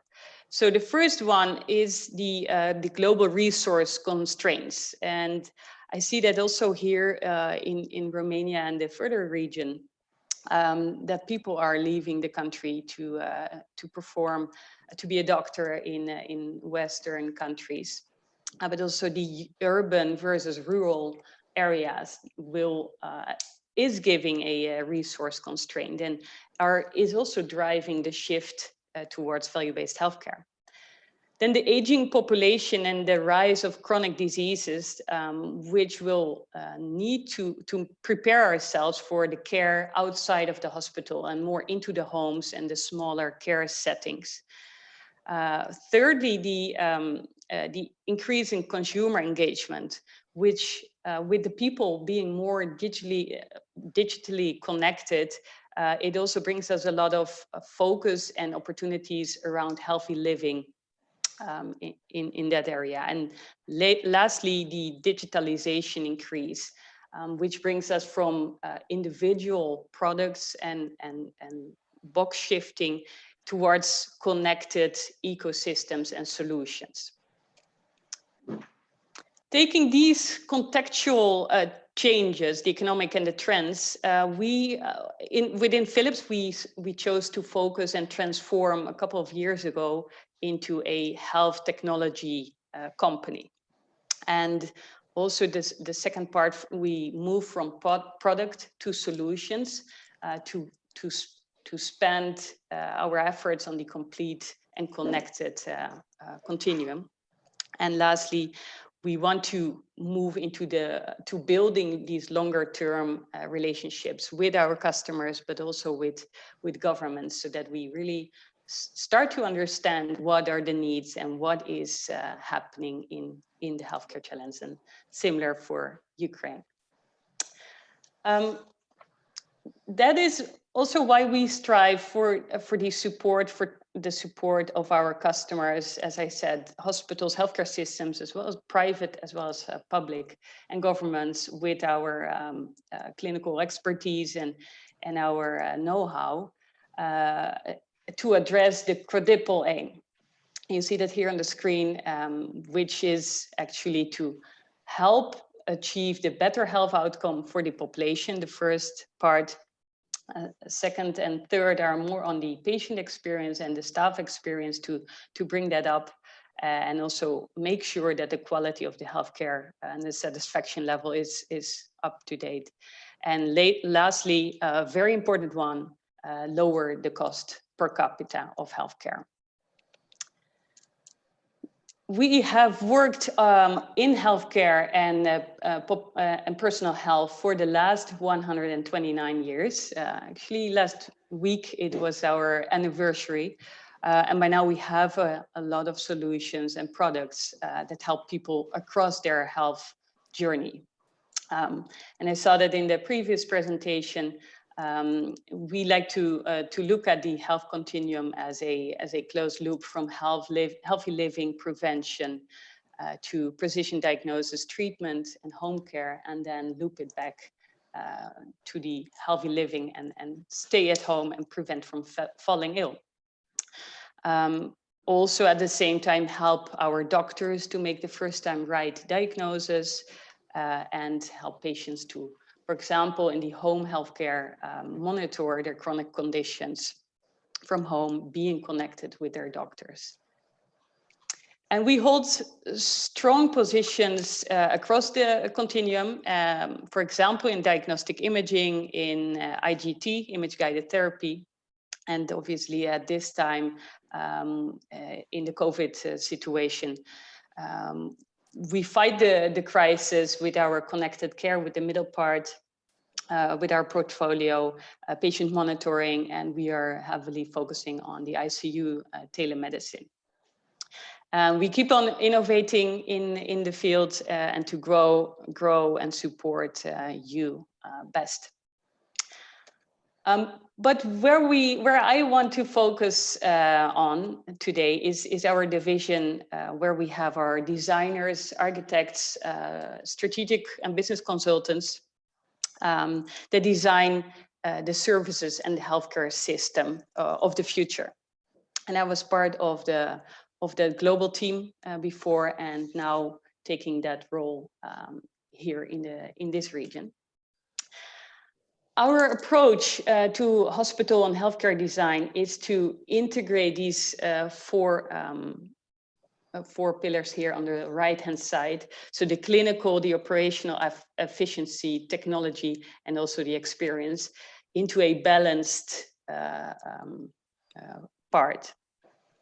And by using the design thinking approach, so really co-creating with customers, we create that hospital and healthcare system of the future, and building that the partnership with them. So we really start to understand and work together.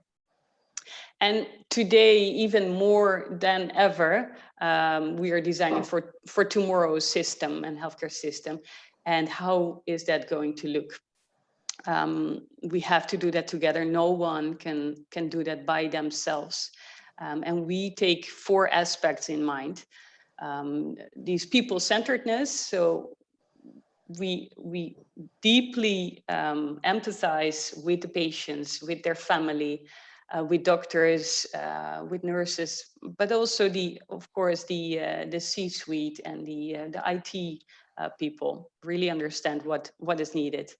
We bring in the experts within Philips. We have from the research side, the IT, but also the clinical expertise.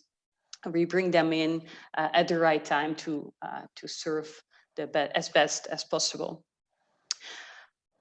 also the data that that's an important part. I talk a lot about the experience, but we want to drive our solutions funded by data. And lastly, we need to be future ready. And what makes our partnerships unique is that we cover a broader spectrum than only the middle part that you see here, the strategic planning and design. In order to design a high-performing healthcare system, you need other aspects as well, and that's part of our strategic consulting division. So using data to analyze the as-is situation, as I mentioned, and look at the volumes, what trends do you see coming? And with that data, we start to model the services based on what is happening in your context, which is obviously different per country. Third one, I will dive deeper in after this slide, and number 4 here is ambient experience solutions, which fully focuses on soothing the patient with light technology, for example, around an MRI scanner to make the patient less stressed, so the patient stays still on the table and you don't have to do rescans. Just an example here. And the last one, when the hospital or the healthcare institution is operational, we have performance improvement services that we deliver, and that there's always something to improve. As Nick also said, the Lean Six Sigma methodology is highly used within these services. Diving one step deeper on the strategic and hospital planning, there is one part here, the service design, and there is the facility design. And we focus on a couple of areas, clinical areas, which are at the bottom here, for example, radiology, but also the critical care, oncology, and emergency care. And I've worked like Guido already mentioned, on radiology departments, critical care, also on neonatal, the NICU, the ICU for the neonates, and on oncology as well. So the typical planning and design process for hospitals is laid out here. I want to mention that we do this for greenfield hospitals, so for completely new construction, but also a lot of renovation. So existing buildings where we, for example, renovate the emergency department or a cardiac department. And you can look at this slide as a kind of a menu card. And together we see and pick and choose what is relevant for the situation of a particular hospital or customer. In the following slides, I show you a couple of deliverables, how that looks, and which comes from the menu card. The first one here, the starting position, the 360 assessment, which looks carefully at the as-is situation. We first of all look at the data, what is available, annual reports, and by going on into a field visit, so with a multidisciplinary team, we go to the hospital, we do the interviews with patients, with their family members, sometimes also go to their home to observe and have interviews in that environment. And in the hospital, observe, for example, in an ICU, I've sat there for 2-3 days in a row, also observing the night shifts, how that is going. And afterwards, with these inputs, go into these design thinking, co-create sessions to share it, and also jointly design the desired customer journey for the future situation. and pinpointing the interactions for online as well as for the interactions face-to-face. Also looking at branding, which can be done, which I see relevant in this market as well. Here you see the clinical service model, and that sets the foundation for the future department or the facility.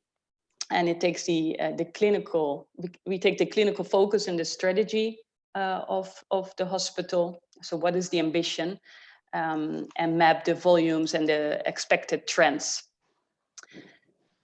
If, for example, looking at oncology, we map out what kind of treatments will be delivered, how does the referral system look, how does do the handovers, how do they go, and we model 1 to 2 scenarios per service type, and again see where the interactions, where they meet or where they overlap.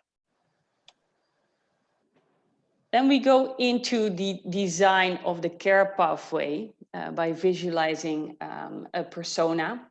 For example, Dimitro, a patient of 55 years old with chronic heart conditions, living in a small village in Ukraine and has to travel to the hospital long distance, but also has to take care at home and needs to stay connected to the doctor. And how I hear some. Did somebody turn off the microphone?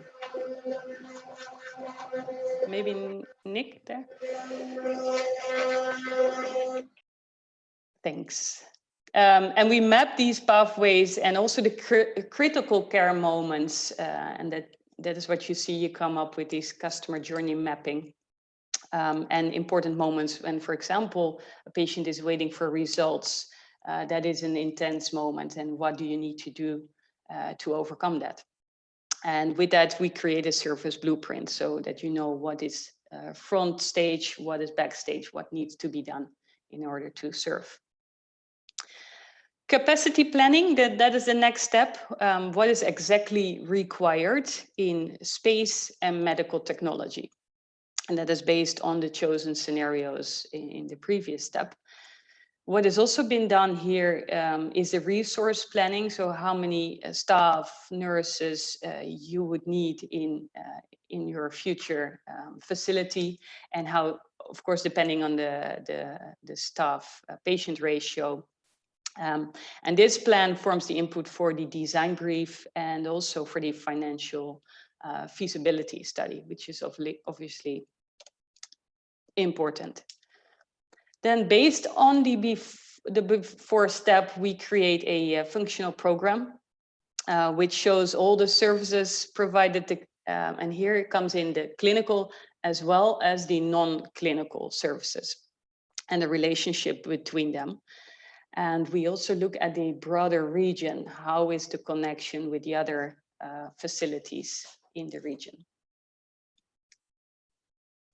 Then the part of technology planning, which is a very detailed one. It shows it brings up as a deliverable the requirements for medical equipment and for furniture. So everything that needs to be available in the facility to become operational. And this is not yet the stage where we specify the medical equipment to a detailed level, but this is what equipment in general is needed. And at this stage, this provides also a budget estimate per department. We move into a site plan, a large-scale drawing of the area, and it shows if relevant, the arrangements in a bigger campus and how they are situated amongst themselves, and also with keeping in mind for growth and changes over time. How is that going to look? Then the blocking and stacking, a very colorful picture here, which arranges all the activities per floor. And with this modeling, you can see the vertical logistics and the transportation, and also per floor, the horizontal travel and engineering strategies. Coming back to the modeling of the workflows and the experience flows, where you, at this level of detail, see the interactions of inpatients, outpatients, emergency patients, and staff all moving around, and at the same time having the logistical flows plot and modeled into the plan. So the supplies and how does the clean and the dirty linen comes in, for example. And based on this, you can see if changes have to be made, and other separations that you foresee. The last 4 slides here are a visual representation, and we work with local architects as well to come up with this general site plan, the architectural design, as well as the interior part. Working with local companies and agencies is important, not only for the cultural part and the language, but also to make it feasible and to make it sustainable. And we end with the medical equipment plan, and also taking into account the IT strategy, where we can detail out the specifications for the medical equipment, the room layouts, and also the installation requirements. Then I have selected 2 proof points here. One in Riyadh, in Saudi Arabia, which was a complete greenfield hospital. And again, this is completely new construction starting from nothing. But we have also done design for an endoscopy department renovation in Russia last month. But again, looking at this one, it was a general hospital with 224 beds. And as you see, quite a large plot, 34,000 square meters. And we did the assessment, the field work. I was part of a lot of the steps here, facilitate the big design thinking workshops, also with the governmental stakeholders involved. And we designed the full hospital, including, for example, the ICU, the emergency department, also women's health, and a dialysis center. And the second and last example here was a cardiac catheterization suite in the US, renovation or redesign, if you will, to improve the workflow and also have a better return on investment. And that led to a 7% increase in procedure volume, and also 22% of reduction in staff steps, which all in all bring it to the position that you can do in the end more procedures with a positive effect. A lot of information. Thank you for listening in, and I'm happy to get in contact further on LinkedIn. And stay safe and healthy. Most of you keep up the good work and serving the patients. Thanks a lot. Thank you, Anna. I think Eugene's microphone is on.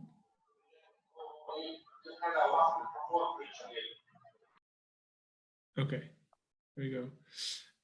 Yeah, thank you, Annika, very much for your very elaborate presentation. I think it's very insightful and very good to see how the process thinking happens at Philips. And one question, of course, that maybe many of you think is, how much time does it prepare these sort of plannings and the planning of medical equipment? And is it then also, are hospitals free to choose equipment from any medical manufacturer, or do they have to go with Philips? Mm-hmm. Good question. So starting with the first, the lead time or the estimation, The example that I showed on Saudi Arabia, we did that process till the design in 6 months, which was a very, I would say, a quick and intense process, but that can be done. And obviously it depends on a lot of factors. But you can also choose to select a couple of the deliverables and activities. Coming back to the second part, absolutely, the customer can choose any provider for the medical equipment. It's kind of, you can say, vendor agnostic, and that's what we want. We don't want to corner a customer that they have to do everything with us. And that's why we give a set of requirements for the medical equipment, and then it's up to the customer. Obviously, yeah, building the relationship throughout, yeah, is good to bring it to a good end result. Right. All right. Are there any other questions for Hanneke at this point?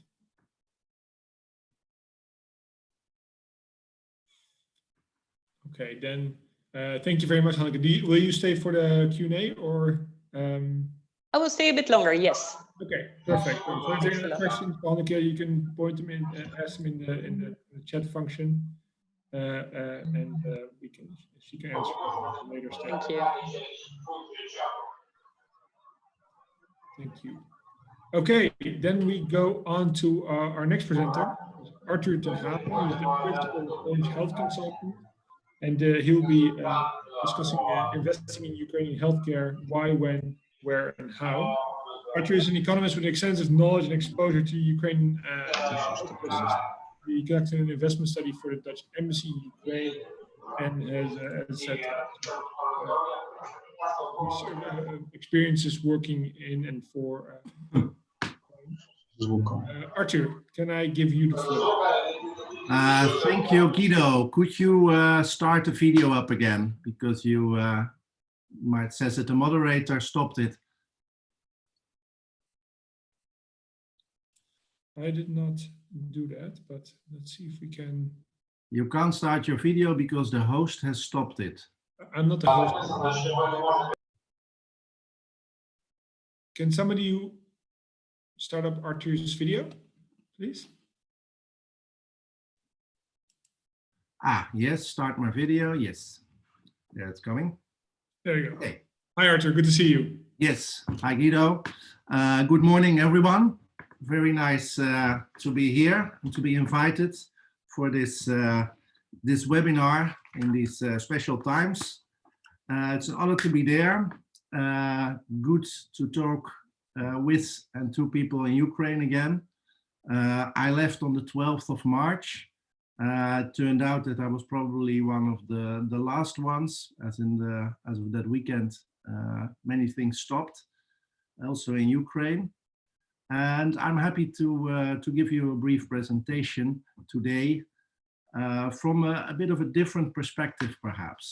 It's an outsider's perspective, and that's based on the study I performed with a team about a good year ago. We have updated it since, but it's about where would Dutch or international companies, for that matter, be interested in when looking at the healthcare sector in Ukraine. And this, as I said, is an outsider's perspective, which may give you a bit of an idea how others are looking at opportunities in the healthcare sector, and for that matter also to see how outsiders and businessmen are actually perceiving some of the risks and opportunities in the sector.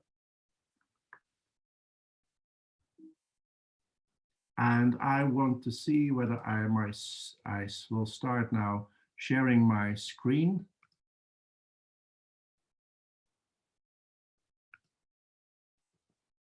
And I hope everyone can see it from here. Yes, and as you can see, there are a couple of things. I will talk a bit about my company very briefly, then into a SWOT analysis of the healthcare sector in Ukraine, and then about opportunities that we identified. So that's the main list of topics that I want to address. Very briefly, my own company, I'm a director of Orange Health Consultants. It's an independent healthcare advisory.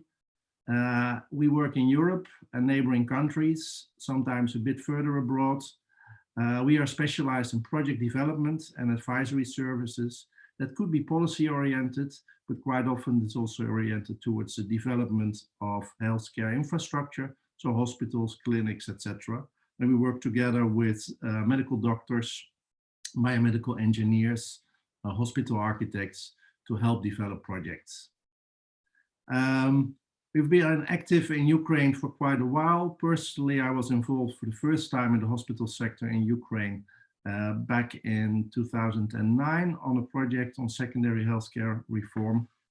One of the interesting things and main things that we have done in the past 1.5 years is working on a strategic plan for the hospital sector in the city of Kiev, where we did a general plan in terms of strategy, but also worked on functional plans for new hospitals to be developed. We worked on this market scan, which I'm presenting now. And I'm also proud to mention that we just reviewed the building code of Ukraine, the new building code for the healthcare sector, together with well-known Dutch architects from EGM. But this is a bit about my company. And then I would like to move towards the healthcare sector and how we view it and how Dutch businessmen view it. Things are happening, luckily. It has been stagnant for a long time. Since 2017, primary healthcare reforms have kicked in, National Health Service. In fact, there's been quite some activity, which is very interesting and also raises interest for foreign companies and investors. The latest reform, I'm aware the reforms in the hospital sector as of the 1st of April, causing also a lot of turmoil at the moment, especially in this time of the pandemic, which is very unfortunate that this coincides. We think what is interesting is that this reform is long overdue, and it will be a major instigator for changes that are also interesting for companies and investors in the sector, because it will increase change, but it will also allow more freedom and more of a direction that will probably prove to be more sustainable than as it was. And also it will be a drive for modernization, we think. The analysis that I'm going to show you is a traditional SWOT analysis. It is based on inputs from sector specialists, policymakers, stakeholders, and has also been informed by our extensive work in Kiev in Ukraine in the past couple of years. And as we say, this SWOT analysis, the strengths, weaknesses, opportunities, and threats of the health sector market, we put here. And I would like to stress that we consider it a market.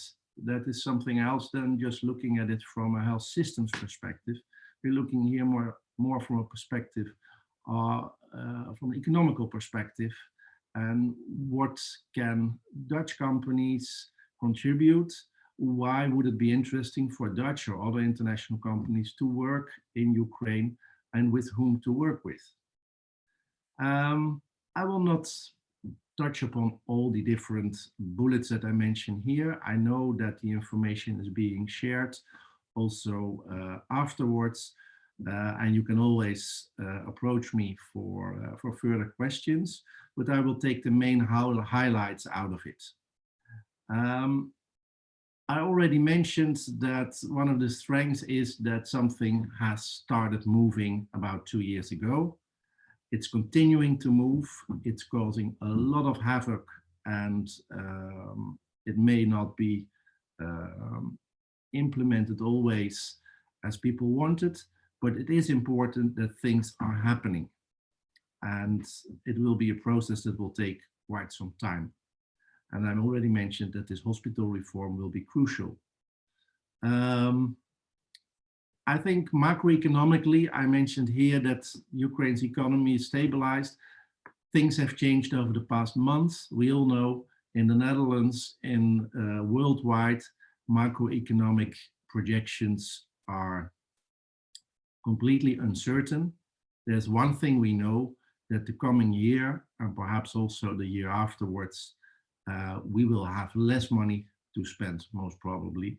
The economy will shrink. How much affected Ukraine will be, we don't know, but it's not something particular for Ukraine.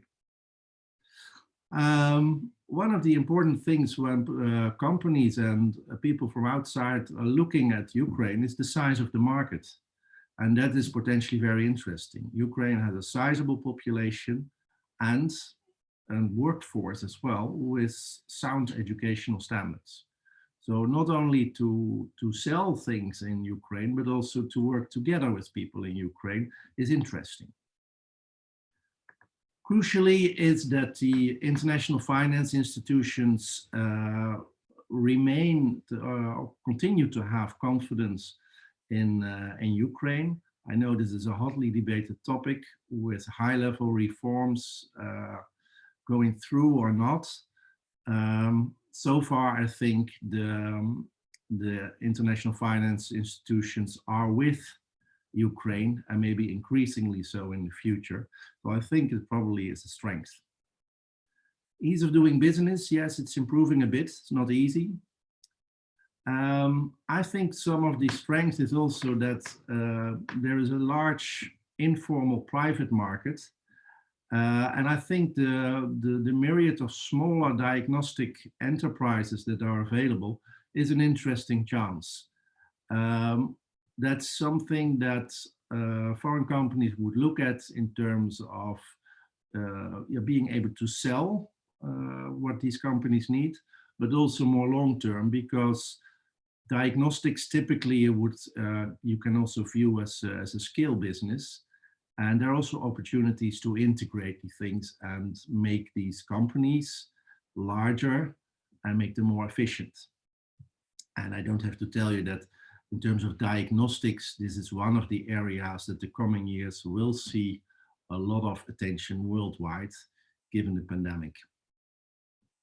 The alignment with EU procedures is good. The travel is good. And as far as I've seen in the past couple of years, there's an increased desire and willingness to learn from other countries, from other experiences, to add towards your own knowledge and to build something new from that. Of course, the other side of the coin are the weaknesses.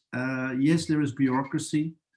The health sector is very fragmented. Looking at it from an outsider's view, it's where to start. Yes, there is the Ministry of Health. Yes, there are parallel health systems for security services, for railways, others. A very diverse private sector, but also linked very much towards the public sector. So where do you begin as a foreign company? That's something that takes time.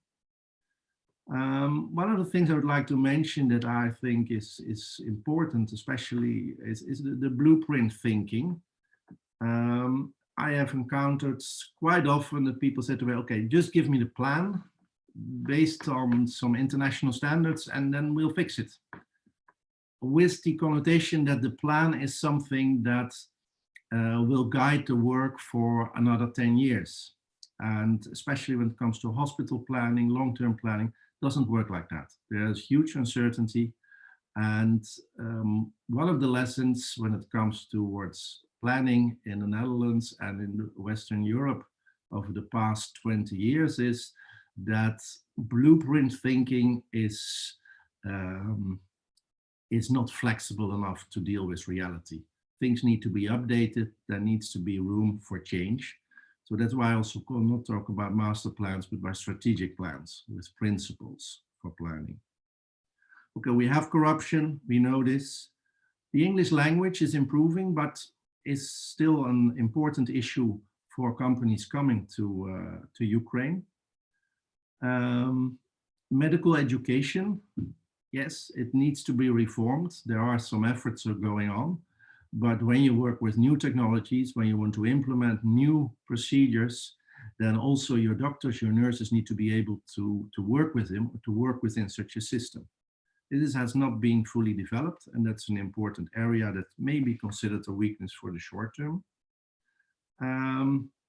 And then we have, of course, financial and physical access to health services in different places, which could be a limiting factor in terms of market demand. The more positive sides, opportunities. Try not to repeat the things because sometimes these things come back, but I think the new reforms, yes.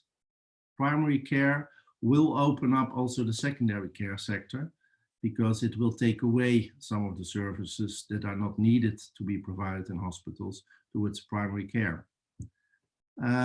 Yes, hospitals under the new financing regime in the end will be more independent, will become more autonomous, and they will be able also to attract financing. How? That's something, of course, still debated and also to be discussed from what works in this respect. Nobody expects Ukraine to open up its hospitals for foreign investment just like that. There's too much as a crucial service to for that to be a mode of operation. Yes, we think that the transparency and predictability will improve once also these new reforms have settled a bit. And this is important because expectations and stable expectations is important for foreign companies that are looking to come in. I think in terms of e-health, Ukraine has done a nice and good job, not only in implementing this, also on open source, but also in terms of the capacity that Ukraine has to work with Western companies, because the level of knowledge is very high in Ukraine. So that's definitely interesting. Yes, the opportunities are also that the sometimes dilapidated state of the infrastructure is also a huge chance looking at it from abroad and for foreign companies. That's also not only for hospitals, but it's also for other types of health or care infrastructure. As I already mentioned for the lab, this fragmentation of clinics, lab capacity, diagnostic capacity is also an opportunity for consolidation within Ukraine, but also in combination with foreign investment and cooperation with foreign companies. And last but not least, the overhaul of the Ukrainian building code. It is really good that this started already in 2018 as an initiative by the Ministry of Community and Social Territorial Development.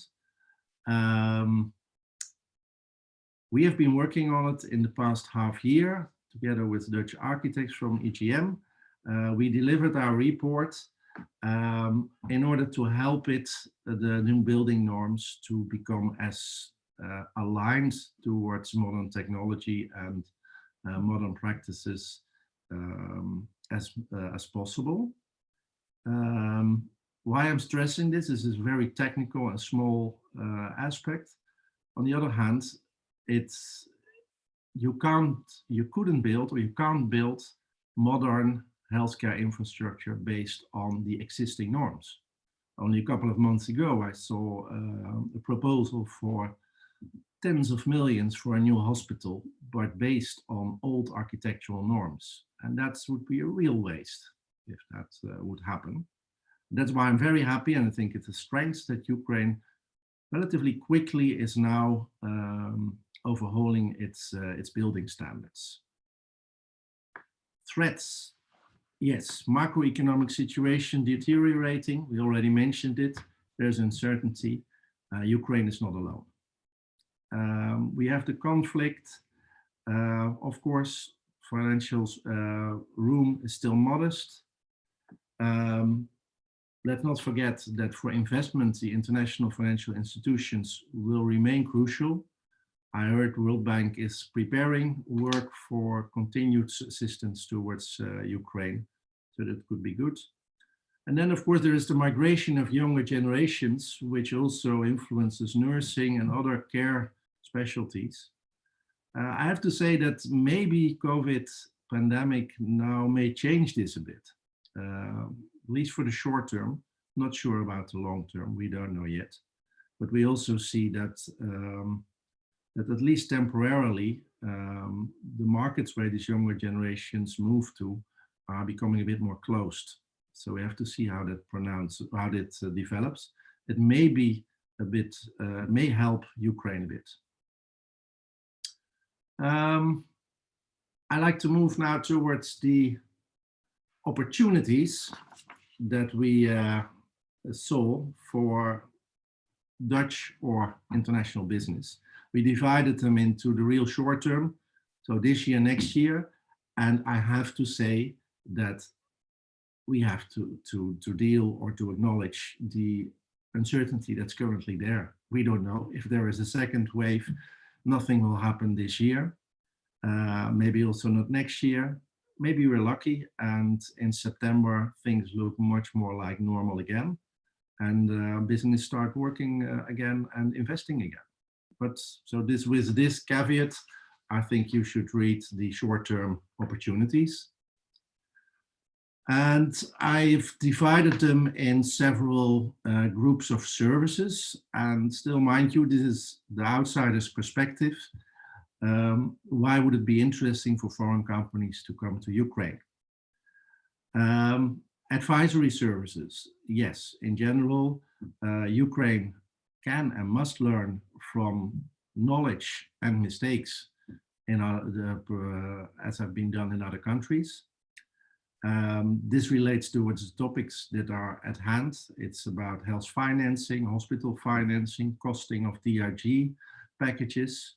It's also about the organization of general practitioners. It's a new system. It's a very interesting system. It will be crucial for reducing the cost. The Netherlands has a very interesting system of working with general practitioners.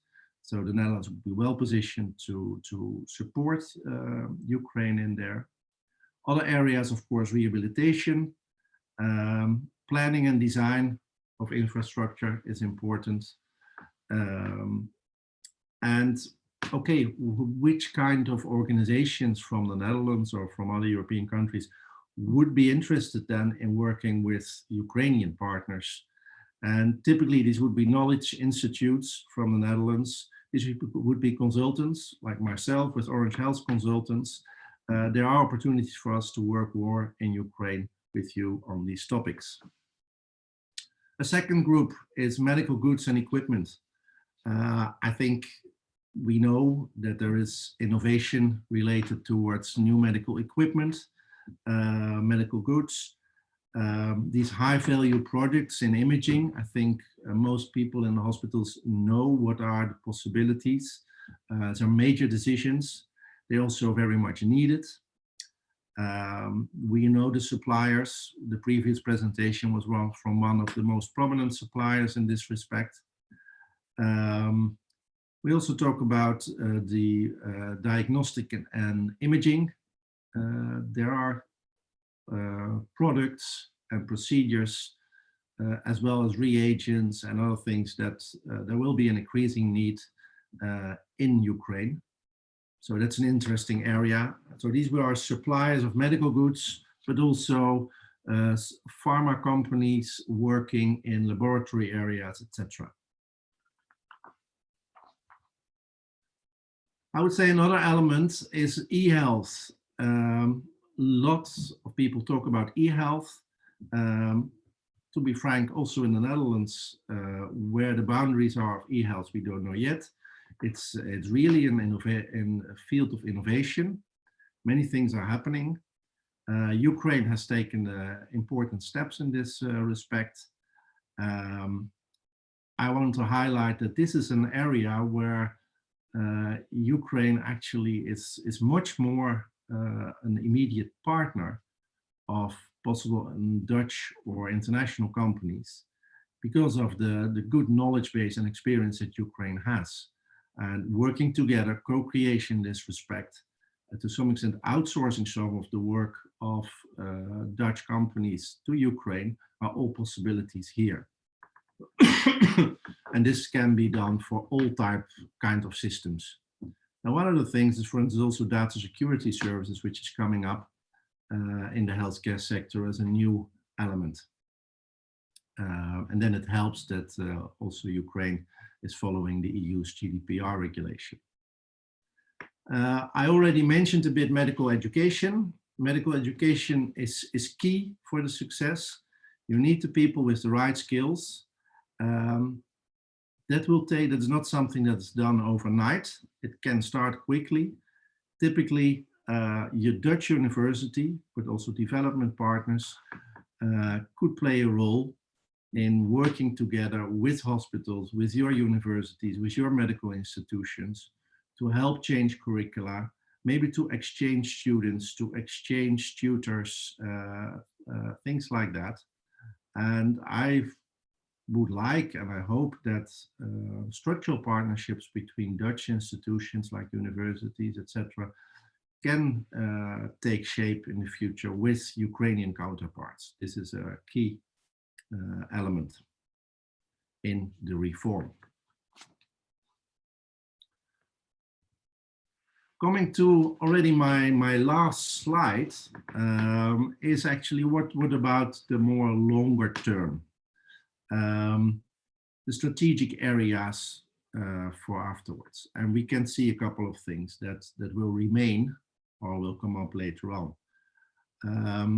Macroeconomic progress, with the caveat of the current situation, will be crucial and for opportunities to arise.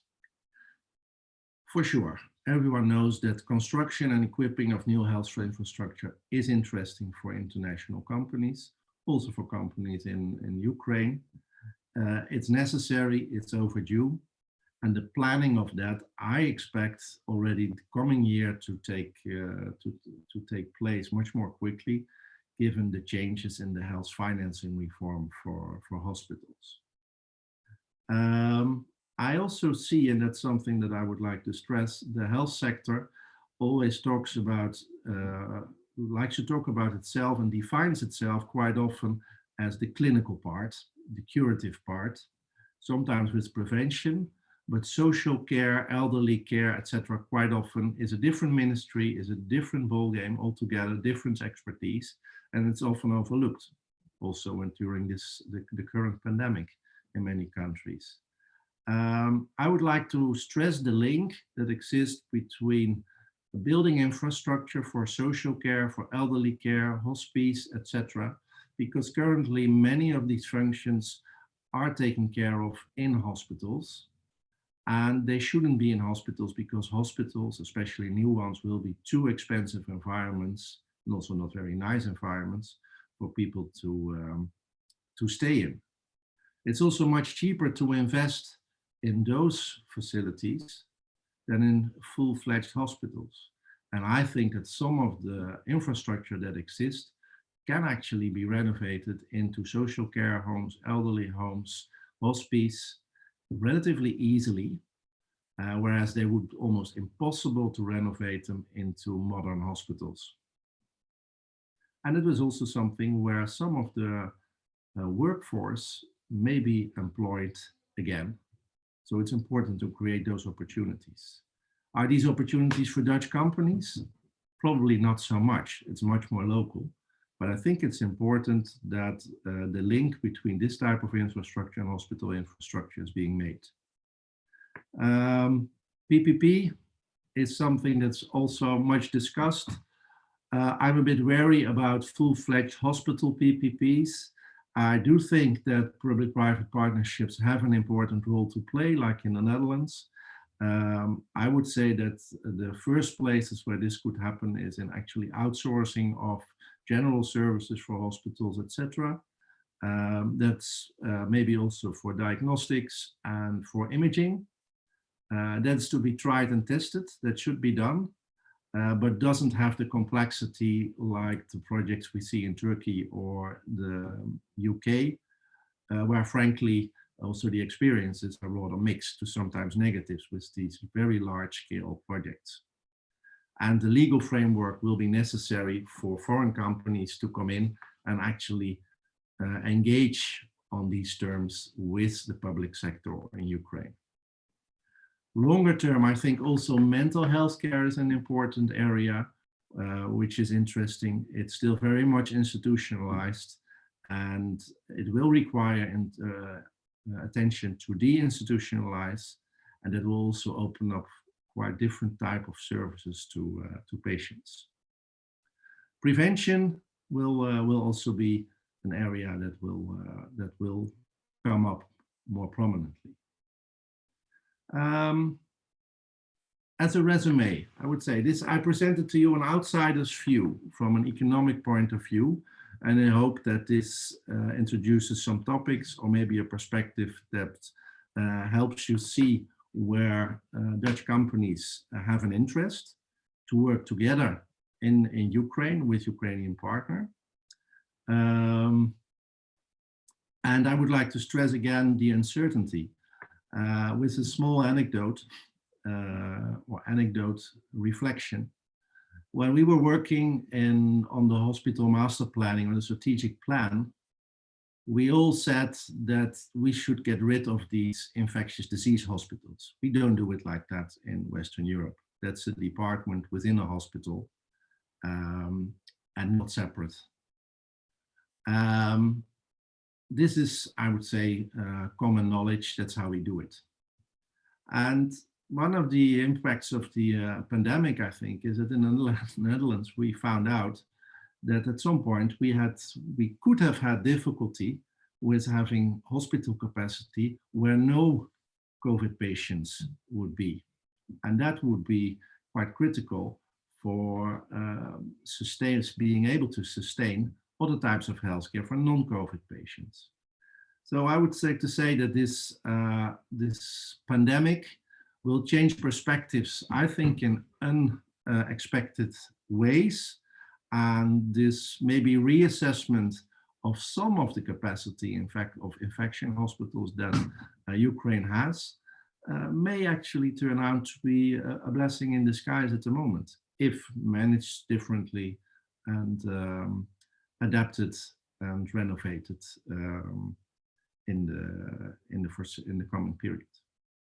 With this, I would like to close my presentation. Thank you for your attention, and I'm happy to take any questions, and I can be available for the panel later on, Guido. So thank you for now. Thank you, Arthur, very much for your honest and good overview of this of the Ukraine and the investment opportunities. One question that came in is, could you maybe point to some of the Dutch healthcare cornerstones that maybe prove interesting or worthwhile to look at from a Ukrainian point of view? Sorry, I missed the first part. Which? So could you point or maybe discuss some of the cornerstones in the Dutch healthcare system that might be good learning points or maybe insightful for Ukraine in their, of course, their current reform? Right. Yeah, where to begin to some extent. I will try to give a few points. I already mentioned that the general practitioner system in the Netherlands is very particular. It's very strict. We consider it also as one of the strengths of our system because it is for patients very good that they have so easily access without cost towards their family doctor. At the same time, this attention from the family doctor reduces the need for hospital care to a large extent.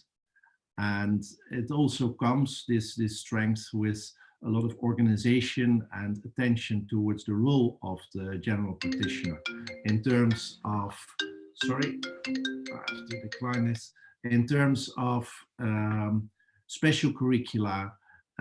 When you're being a GP, you're an important part of the healthcare system. You're not just a second-rate doctor. That's definitely not the case. So that's one element which is really important. I think the difference that we have is that our hospitals are very independent, that we manage through our financing, through insurance. That's quite different from the approach Ukraine has chosen.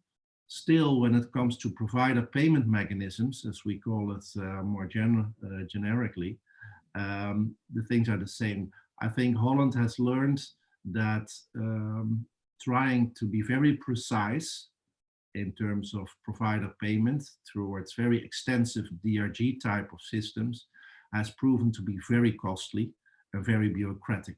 And actually, we introduced it 15 years ago, 20 years ago, and we're still in the process of, to some extent, dismantling it to make it more simple, etc.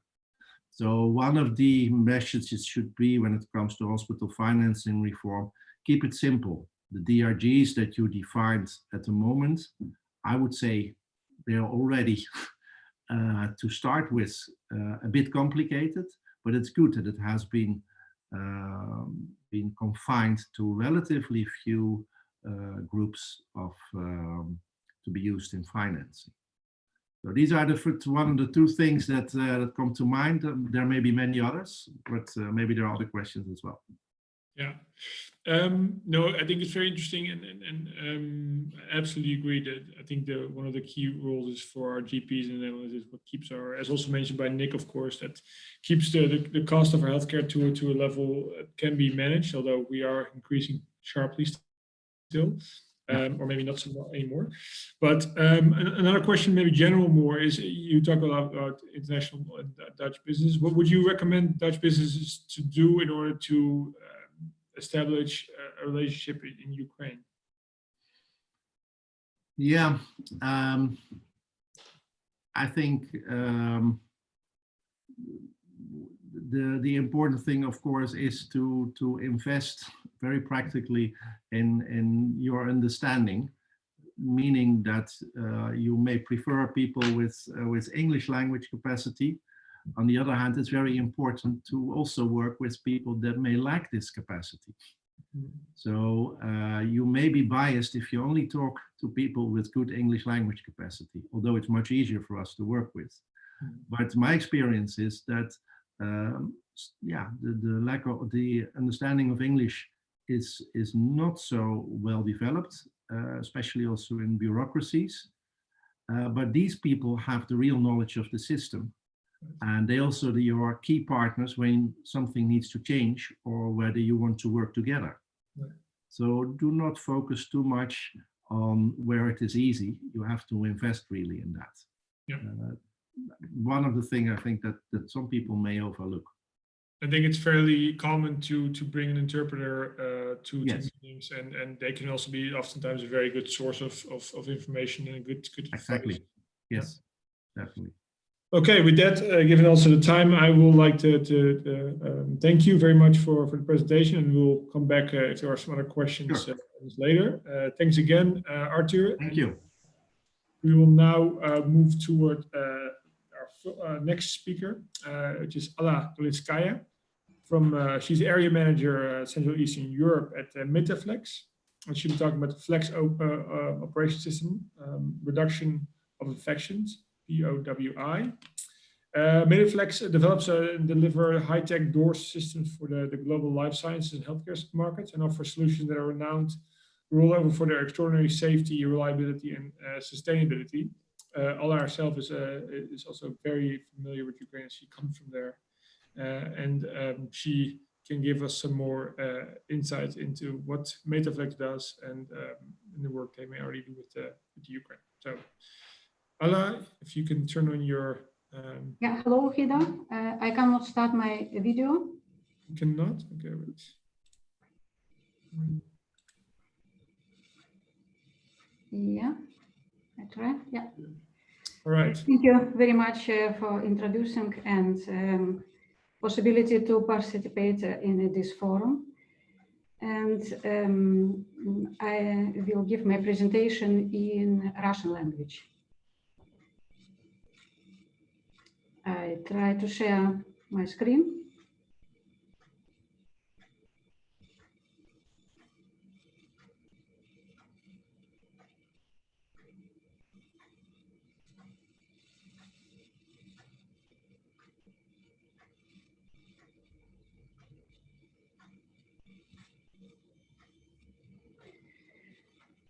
Меня зовут Алла Долинская. Я представляю компанию-производителя дверных систем Flex. Работаю больше 10 лет в этой компании. Региональным менеджером центральной и восточной. В своей презентации я расскажу коротко о компании Metaflex и проекте, в котором участвую, который называется FlexAcad. Слоган, который объединяет наших сотрудников на Metaflex, когда очищенный воздух спасает жизни, это также наша забота. Metaflex на карте Европы. Производство Metaflex находится в 4 километрах от границы между Нидерландами и Германией. Ближайший аэропорт Дюссельдорф. Metaflex начал свое существование в 1976 году. Старое название, которое еще встречается на наших продуктах, Metaflex is a System. И в 2012 году компания поменяла свое название и сейчас называется Metaflex Doors Europe. Сейчас в следующем слайде я хотела бы короткую презентацию, видеопрезентацию нашей компании.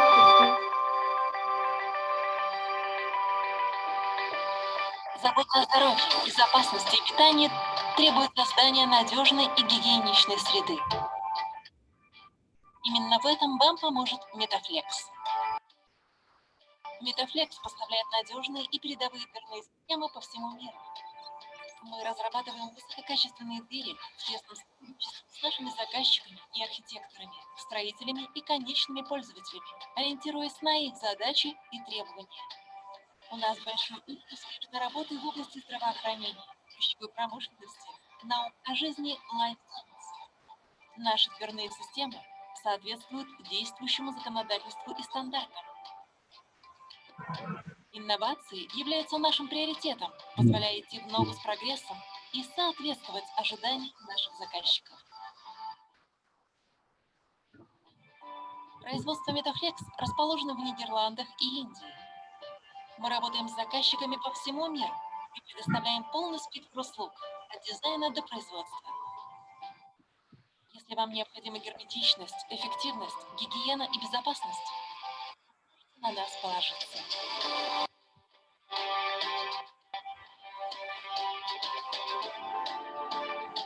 Metaflex.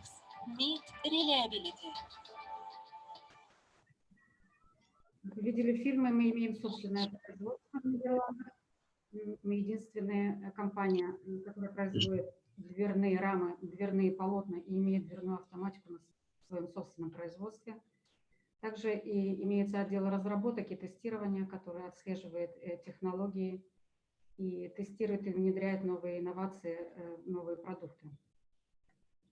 Мы представлены уже 40 лет на мировом рынке в таких секторах, как здравоохранение, clean rooms. Я прошу прощения, перейдите на русский канал. Вы сейчас говорите на русском, на английском канале. Перейдите на русский канал.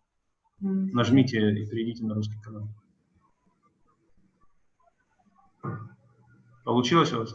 Нет, секундочку, сейчас попробую еще раз. Я должен вас слышать на русском канале.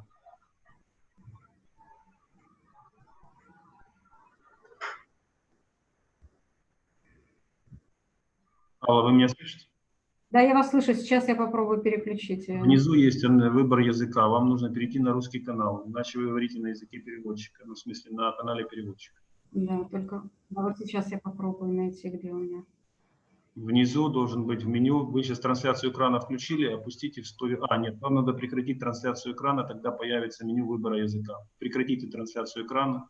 Есть, да. Внизу на панели должен быть выбор языка. Перейдите на русский канал. К сожалению. Да, я вас уже слышу на русском языке, скажите.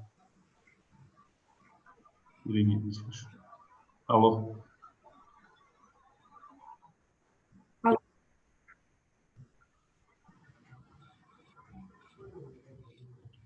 Что-то у меня не... Все, хорошо.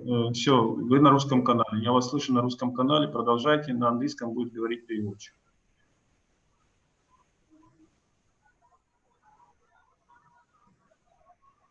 Сейчас видно мою презентацию? Да, видна презентация. Все, продолжайте. Спасибо.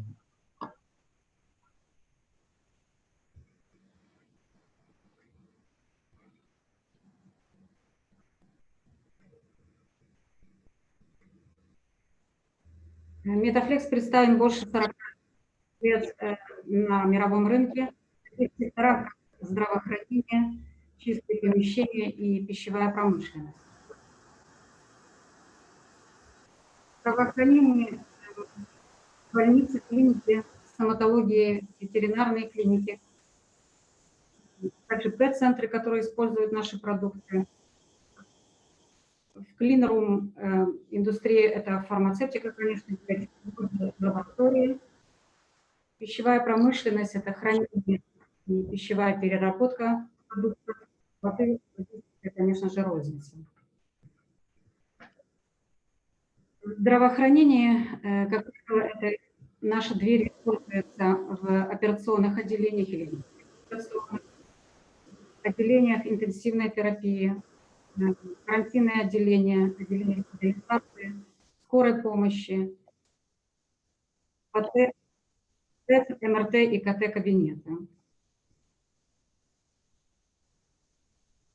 Мир изменяется быстро, изменяется тоже. Если мы смотрим на фотографию XIX века, на которой изображена на то время современная операционная, то она очень отличается от операционной, которую мы имеем на сегодня.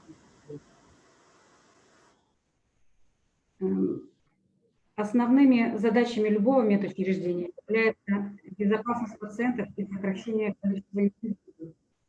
Поэтому метафлекс ответственность за оптимизацию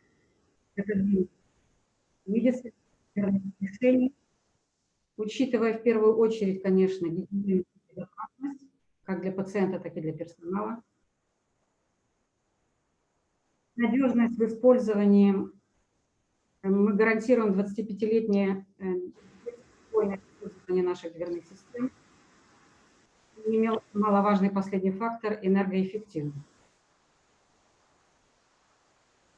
Метафлекс разработал дверные конструкции, которые сокращают заражение во время операции. Это откатная дверь медикамент,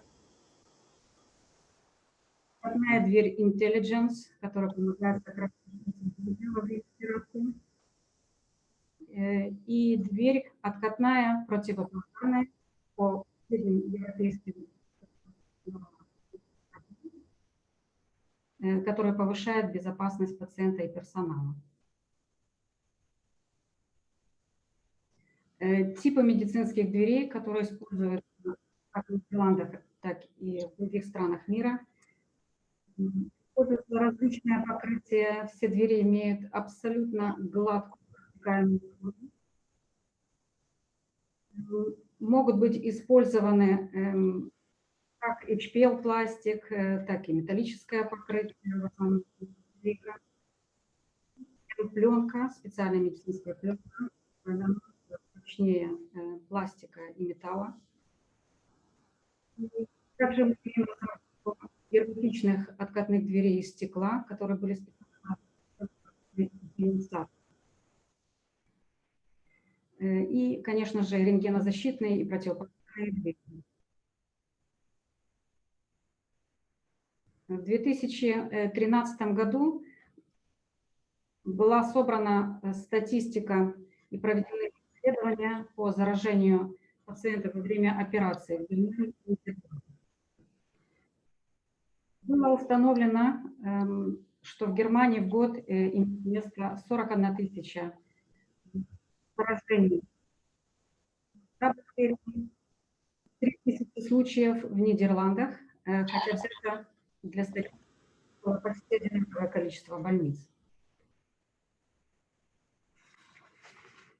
Из этих заражений 20% происходит из-за несовершенных инженерных решений, и 80% заражений происходит из-за нарушения ошибок инцидентов и их персонала.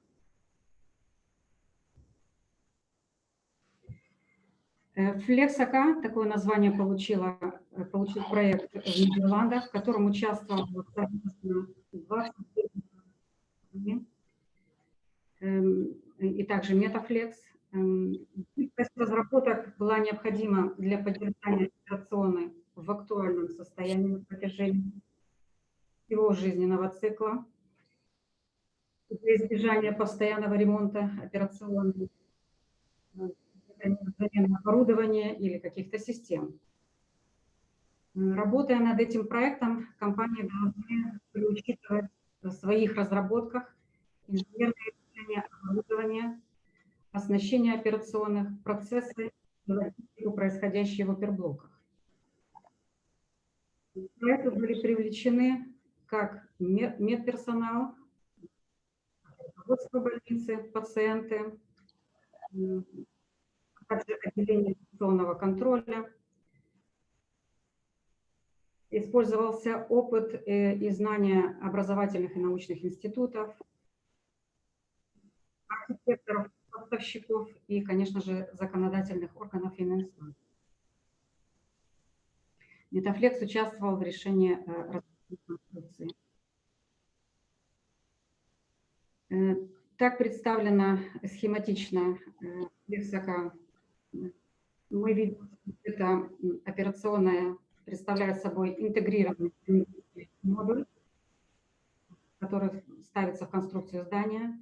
Все элементы, пол, панели, потолок, двери должны быть герметичными, не давать утечки воздуха. Связано это с тем, что ламинарный воздушный поток, который подается из потолка, должен быть вертикальным и падать на операционный стол. Возможно только при герметичности всего комплекса.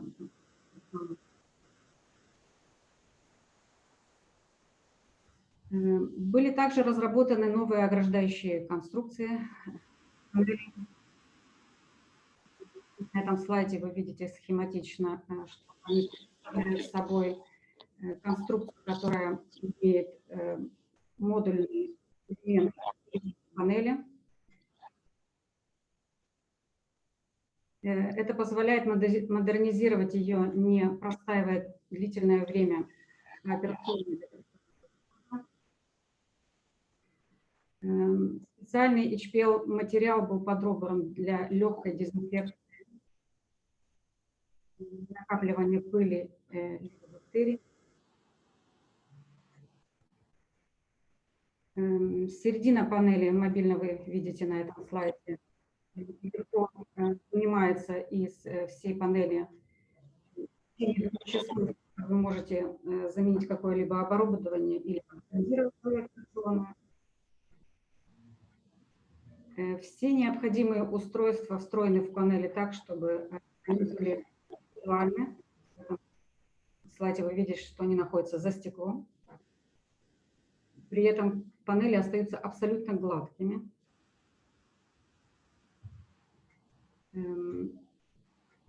По двум сторонам операционной проходит плинтус, который имеет рост, который отсасывает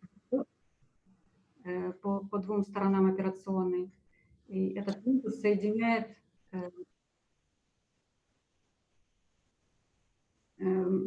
с вытяжками по углам с вертикальными вентиляционными каналами.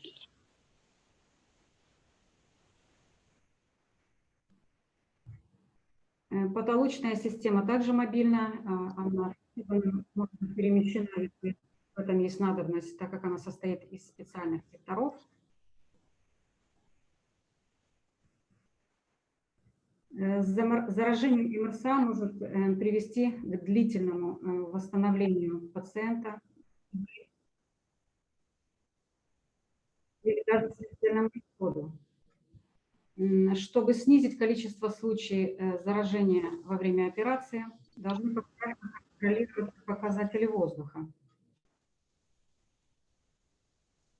Это влажность, температура, давление. стандартные параметры готовности операционной.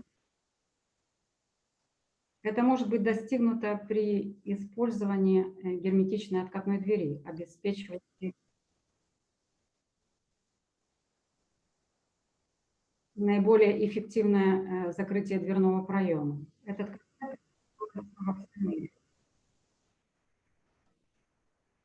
на этом слайде мы видим воздушный на операционный стол.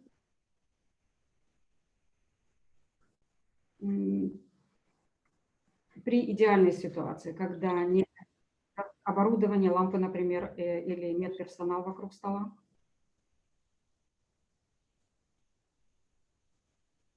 Попадая на операционный стол, образуется перекрещивание воздушных потоков.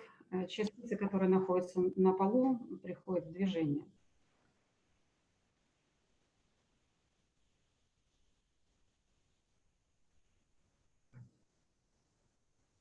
И создается зона риска. На этом тепловом графике мы видим голубым показан ламинарный поток, который подает, и красным это зоны риска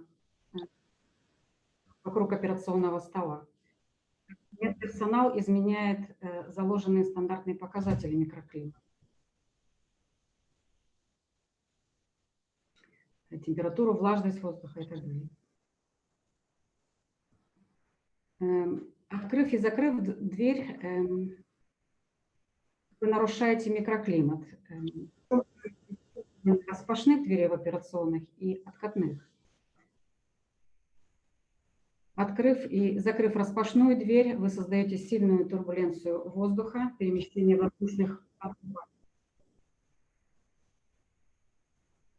из одного помещения в другое. А при откатывании двери вдоль стены турбуленция намного меньше. Восстановление микроклимата при использовании распашной двери происходит в течение 5 минут.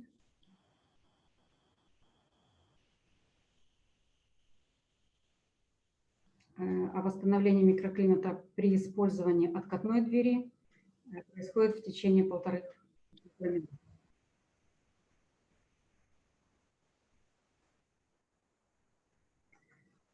Установлено, что открытие и закрытие двери больше 7 раз в час увеличивает риск заражения во время операции.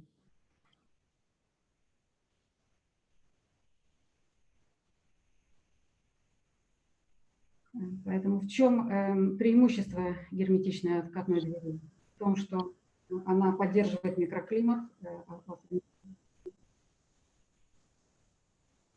с различным давлением. Изоляция пыли, бактерий, вирусов и газа. И также немаловажным дыма во время пожара. Экономия затрат при использовании оборудования, создающего требуемый микроклимат.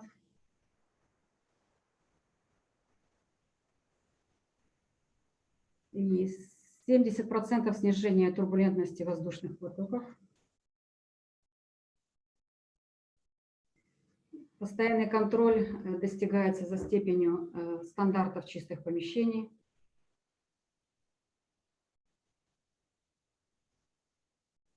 И, конечно же, оптимальное использование пространства, потому что перемещение кровати пациентов, оборудование, кресел с пациентами удобнее происходит, когда используется раздвижная дверь.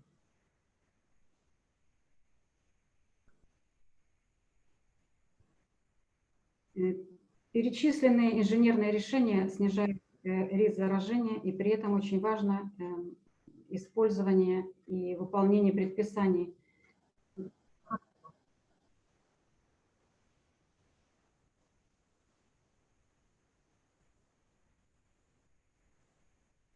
Дверь – это своего рода барьер между двумя пространствами.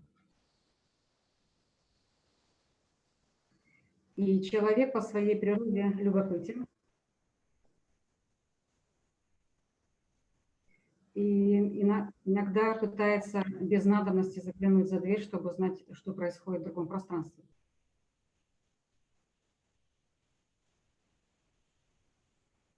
Были проведены исследования и собрана информация о поведении персонала в больницах.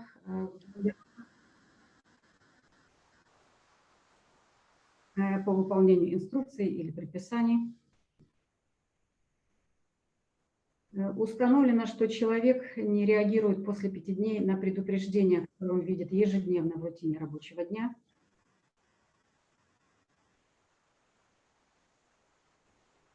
Подобные инструкции можно увидеть и на Украине, когда дверь обклеена всевозможными инструкциями.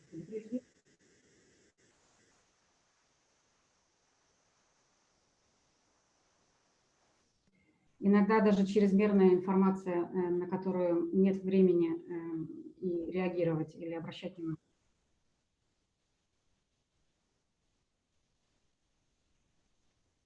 Здесь я хотела бы привести цитату профессора Липе из Harvard School of Public Health.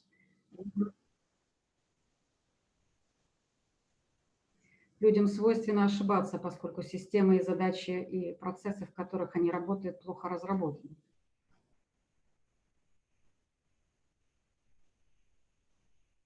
Перед нами стояла задача повлиять на сознание человека, чтобы соблюдалась дисциплина персонала.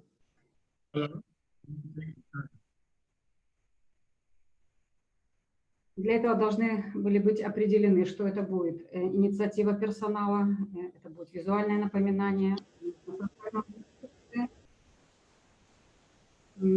это будет премиальное вознаграждение или это технические решения.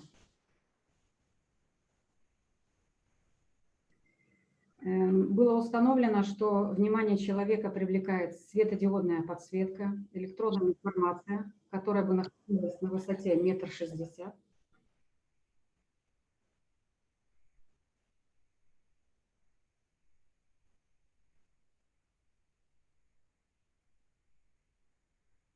И эта информация электронная должна быть размещена на дверном полотне. Таким образом, была разработана и создана Intelligence дверь, которая имеет визуальную подсветку.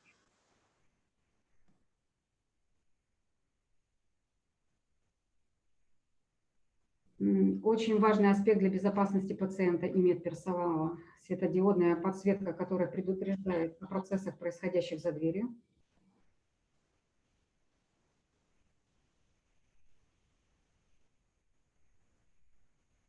Рядом с дверью вы видите электронный экран, в котором есть электронная информация и предупредительные карты, такие как, например, МРСА заражение, рентгеноизлучение, латекс-аллергия и всего таких предупреждений 100.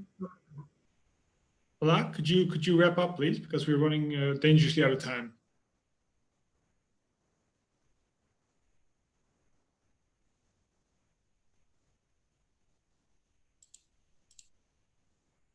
Четкое предупреждение определяет и стимулирует поведение персонала,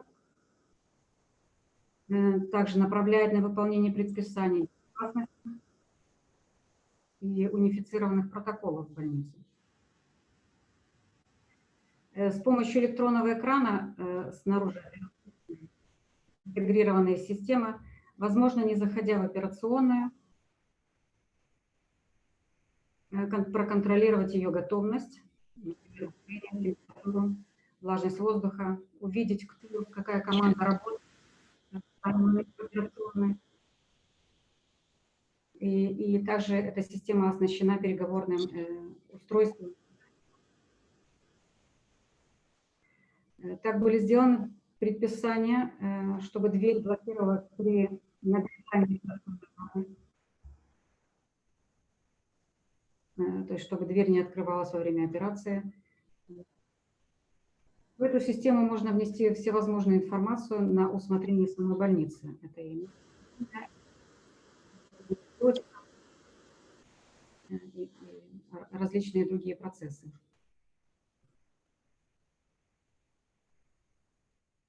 Также была разработана противопожарная дверь.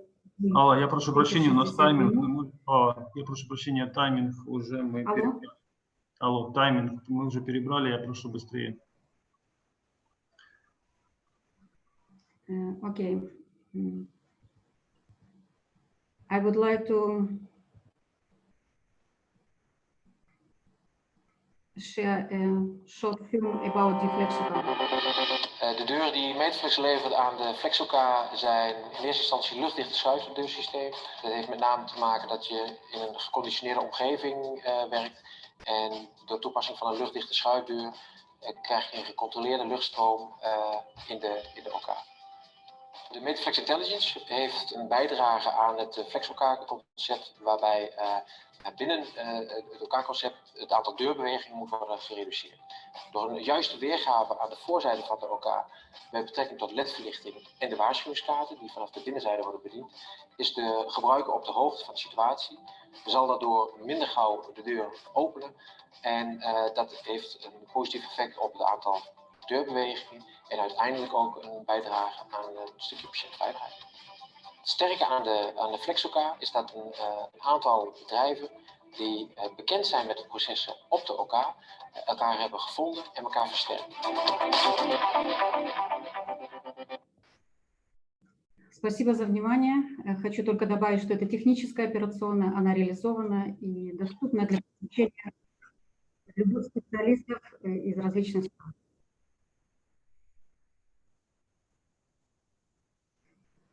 Thank you very much, Alla, for this presentation, and it's great to see what Metroflex is doing to prevent infection and improve the quality in hospitals. So thank you for that. Because of the time, we'll straight on move to the next speaker. I'd like to introduce Rainer Wödel from Patient Care Analytics portfolio. He's the Director of Business Development for Patient Care Analytics portfolio. He will be speaking about transforming healthcare and expanding access to critical care. Rainer is based in Germany, so bin ich auch. Over 20 years of experience he has with clinical monitoring and clinical information systems. In his current role, he's supporting markets in discussion with customers about the added value of bedside digitalization and the implementation of tele-ICU solutions. Thank you, Rainer, for being here, and I hope you can give us a good insight in what Philips is doing in this aspect. Thank you very much. Hello, very warm welcome from Germany. Can you hear me? Yes, we can hear you. Yes. Okay, and you can see the slides just to check the. Yes, you are. Okay, very good. Yeah, very warm welcome here from Germany. As already said, and thanks for the introduction, Guido. My name is Rainer Wödel, working as a business development manager for the Philips Patient Care Analytics portfolio, where we mainly have clustered bedside digitalization programs, but also going beyond the hospital and the bedsides, looking into enterprise and region. During the next 30 minutes, I would like to take you to a journey on the process of digitalization and show you and explain a little bit how our technology with tele-ICU, dedicated tele-ICU, can help customers and supporting the transformation of healthcare delivery. So before we start, I need to go to the next slide. Before we start, I would like to go through some trends and challenges we see at the moment in the industry or in the healthcare segment. So whenever we talk to clinician healthcare providers or politicians about the trends in the healthcare sector, its challenges in the future and expectations towards the industry, we got a relatively consistent picture. So around the globe, what customers are reporting, the challenges are, as I said, more or less similar. The pressure on ICU for sure will accelerate as the population ages, will increase, and due to chronic disease and lifestyle-related conditions, we know that we need more ICU beds than today. At the same time, we see a shortage of qualified specialists to monitor ICU patients, especially in structurally weak areas. So we know already today how many intensivists we will have in 5 or 10 years, because they have started already. And we know this doesn't match with the requirements we have and we see. We see also the bedside staff is occupied with critical care patient, increasing the risk of delay adherence to best practice and human error. So if you see the quantity of beds and the ratio between nurses and intensivists in an ICU, it's clear that there might be chances or there might be risk for patients to oversee deterioration. Create the reach for critical care. It's one of the important things. Due to geographically lack of expertise, patients are often transferred to receive appropriate level of care. So that means you can't have always ICU beds and ICU trained people in regional area, in urban area. You have mainly, when we see it in many countries, centers of expertise where you have access to this intensive care setups, but in smaller hospitals or in remote area, in rural area, you probably have problems to cover a 24/7 ICU with the people you have and also with the experience these people have. So that all means to optimize patient care required expert collaboration and also interdisciplinary decision without losing time. At the end, better outcome through standardization of care. The shift from today a volume-based payment model to a value-based model will force us to change the way of how we deliver care and will lead to clinical transformation. The slide was created before the COVID-19 outbreak, but when you now look at the needs we have identified, as I said, depend on country and market and local situation. Apologies, Rainer. Yeah. It looks like the slides are not changing here. Do you?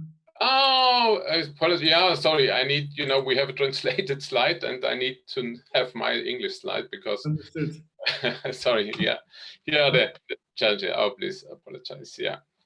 Good. So as I said, these slides were created before we had the COVID-19 outbreak. And when you look after the needs and what I've just explained, you see that the COVID-19 outbreak have sustained our value proposition within a few weeks. So in the first acute phase of COVID-19 epidemic, we saw an increased demand for tele-ICU solutions. Many clinicians across the world confirmed that this solution would significantly improve the efficiency of treatment and significantly reduce the burden of clinical teams at the bedside. So what we see now with COVID-19 is exactly the anticipation of what I just have described. Going to my next slide. So the telehealth or the telehealth in general have many phases. There is teleradiology, we have telepathology, we have telehealth, hospital to home, and many other ways. Why have we focused on tele-ICU at the moment? And as I said, this program is dedicated to ICU. So ICU patients account for the highest cost in the hospital, and they pose the greatest risk in hospital-acquired condition. In addition, bottlenecks in an ICU have negative impact on the overall flow of the patient in the hospital. Delays in transferring patient from the ICU may result in suboptimal care, because as you see here on the line, so the OR is waiting in the morning if you have an ICU bed. The general ward is not designed to treat patient with acute status. So that means the ICU very often is a bottleneck, with having a huge impact on hospital financial income. So strategy to optimize the length of stay includes 3 areas: preventing complications, so that means reduction length of stay; enhancing interdisciplinary communication and planning with the teams; ensuring downstream bed availability, so the whole logistic management.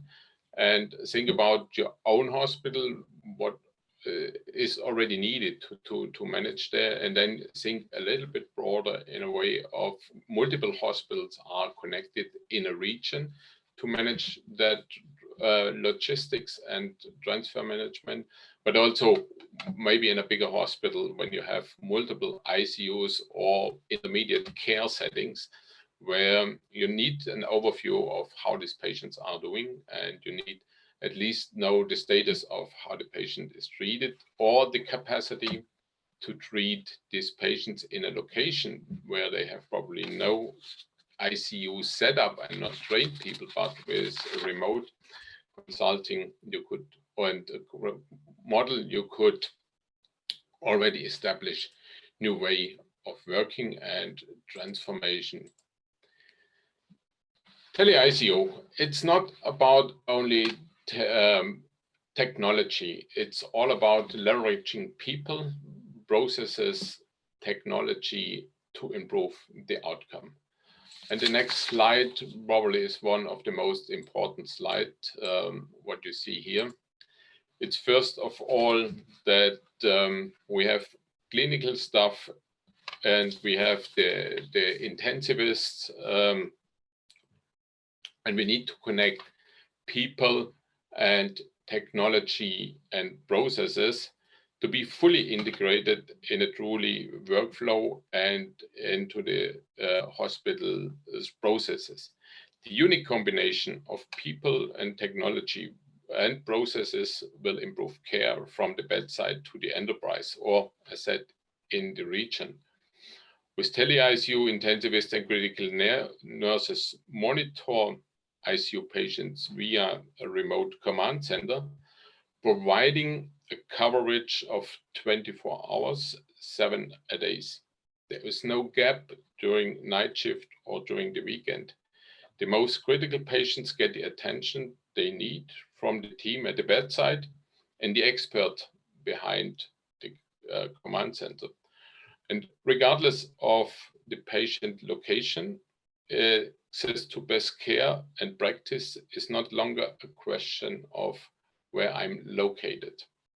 So transforming will start, and that's the technology piece. So whenever we discuss with customers the implementation of tele-ICU setup, it first starts with the bedside digitalization. That means we need to have the data connected from the monitors, connected from the ventilators, connected to the infusion pumps.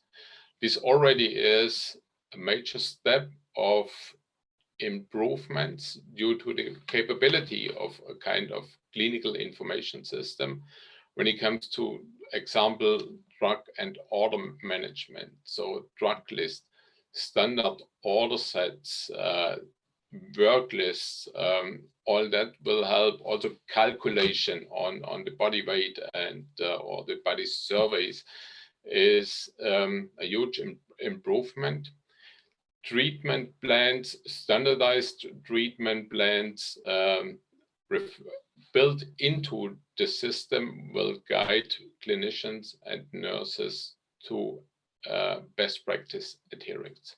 So whenever we talk about tele-ICU, one main idea and what customers are doing first of all is standardized care, and this is an important objective, standardized care around, as I said, the hospital or in a region.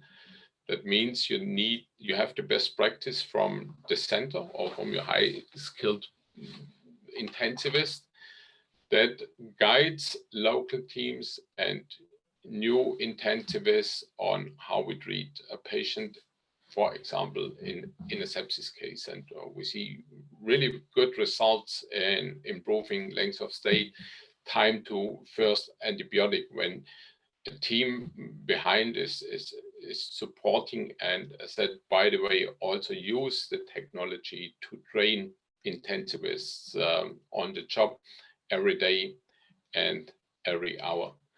So the process, of course, behind needs to be adapted. That means, how do we collect data? As said, the first step is start with bedside digitalization.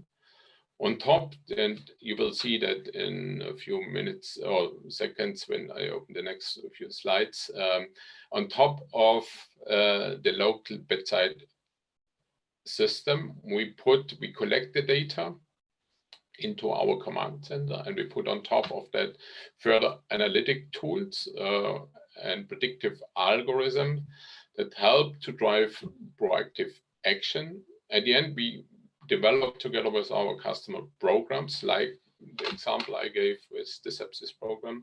We measure the results and going back to the evidence-based clinical information. So this is, as said, more than just enable AV technology on a bedside and enable customers to, or clinicians to talk to each other. With that, we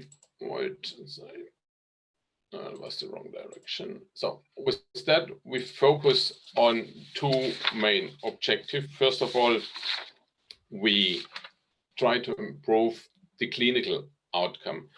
The clinical outcome, as said, either reduce the length of stay, best practice adherence, and also a kind of care standardization in a region.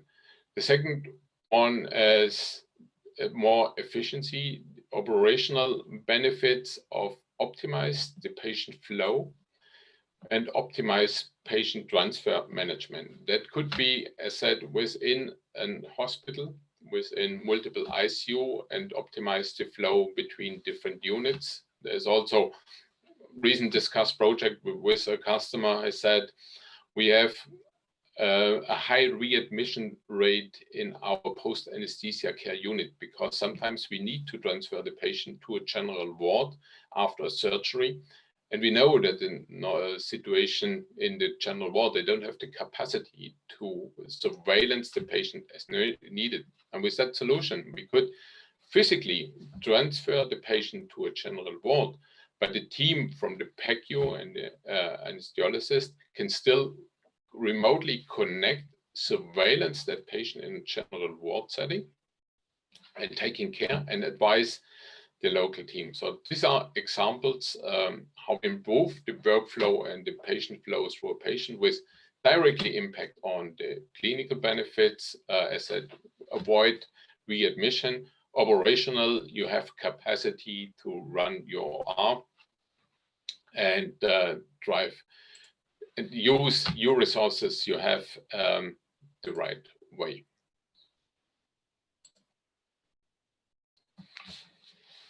Yeah, capacity management, of course, is one of the desired outcome. As said at the beginning, the lack of intensivist and critical nurse, it's a main objective for tele-ICU, or why you implement tele-ICU.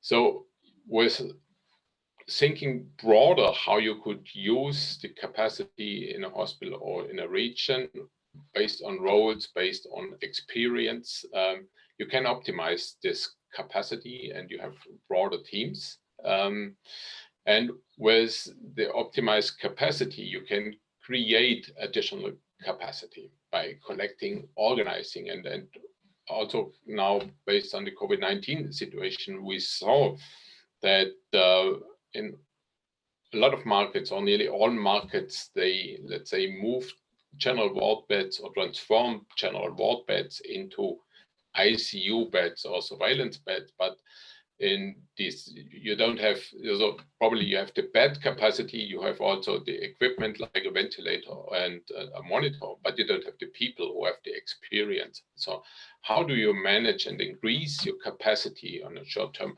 notice or react on a kind of an epidemic with the capacity? And that is way I said, and the feedback and the demand was there to say yes. With a remote command center, we could engage with the local teams, we could do remote consulting, we could guide them, and we could also observe and see if a patient is deteriorating. It helps us if we have all COVID-19 patient on one screen or on one single dashboard, that we have an overview. How is the patient doing? We can manage bed capacity, we can manage logistics in a region. That means we can, from a central point, deploy and define who needs to be where and who needs to be, or which team needs support. So, as said at the beginning, there are multiple definition of tele-ICU, and we as Philip, we have tele-ICU defined as a bedside supporting program provide to critical ill patients by employing off-site clinical resources, most commonly critical care nurses or intensivists, who are connected to the bedside care team by an audio-video system. These remote clinicians do not replace, and I think that's also important to mention because we have many times the questions, do not replace the bedside care delivery team, but support the bedside clinicians through the surveillance of a patient population. So helping to analyze trends and providing timely identification of critically at-risk patient, whilst providing improved access to patient clinical data, consultative support. The next picture probably illustrates how that could look like. So you see that you have multiple hospitals, care sites in a region, and you probably establish a command center that connects these sites. This command center could either sit on a location that's not in your hospital, and you could open a remote facility without being in a hospital, but you could also use the main or the leading hospital in an area and bringing the data, first of all, together. Discuss it with the region, the hospitals, and that's probably one of the challenges, you know, bringing different stakeholders together at the moment, defining the scope, but with leverage on the technology, the enablement still is there.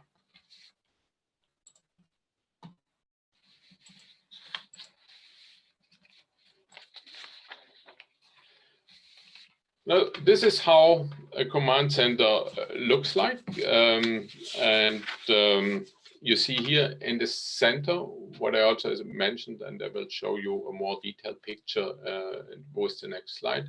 This is the multiple dashboard where we have the multi-patient sensors, where all patients are collected.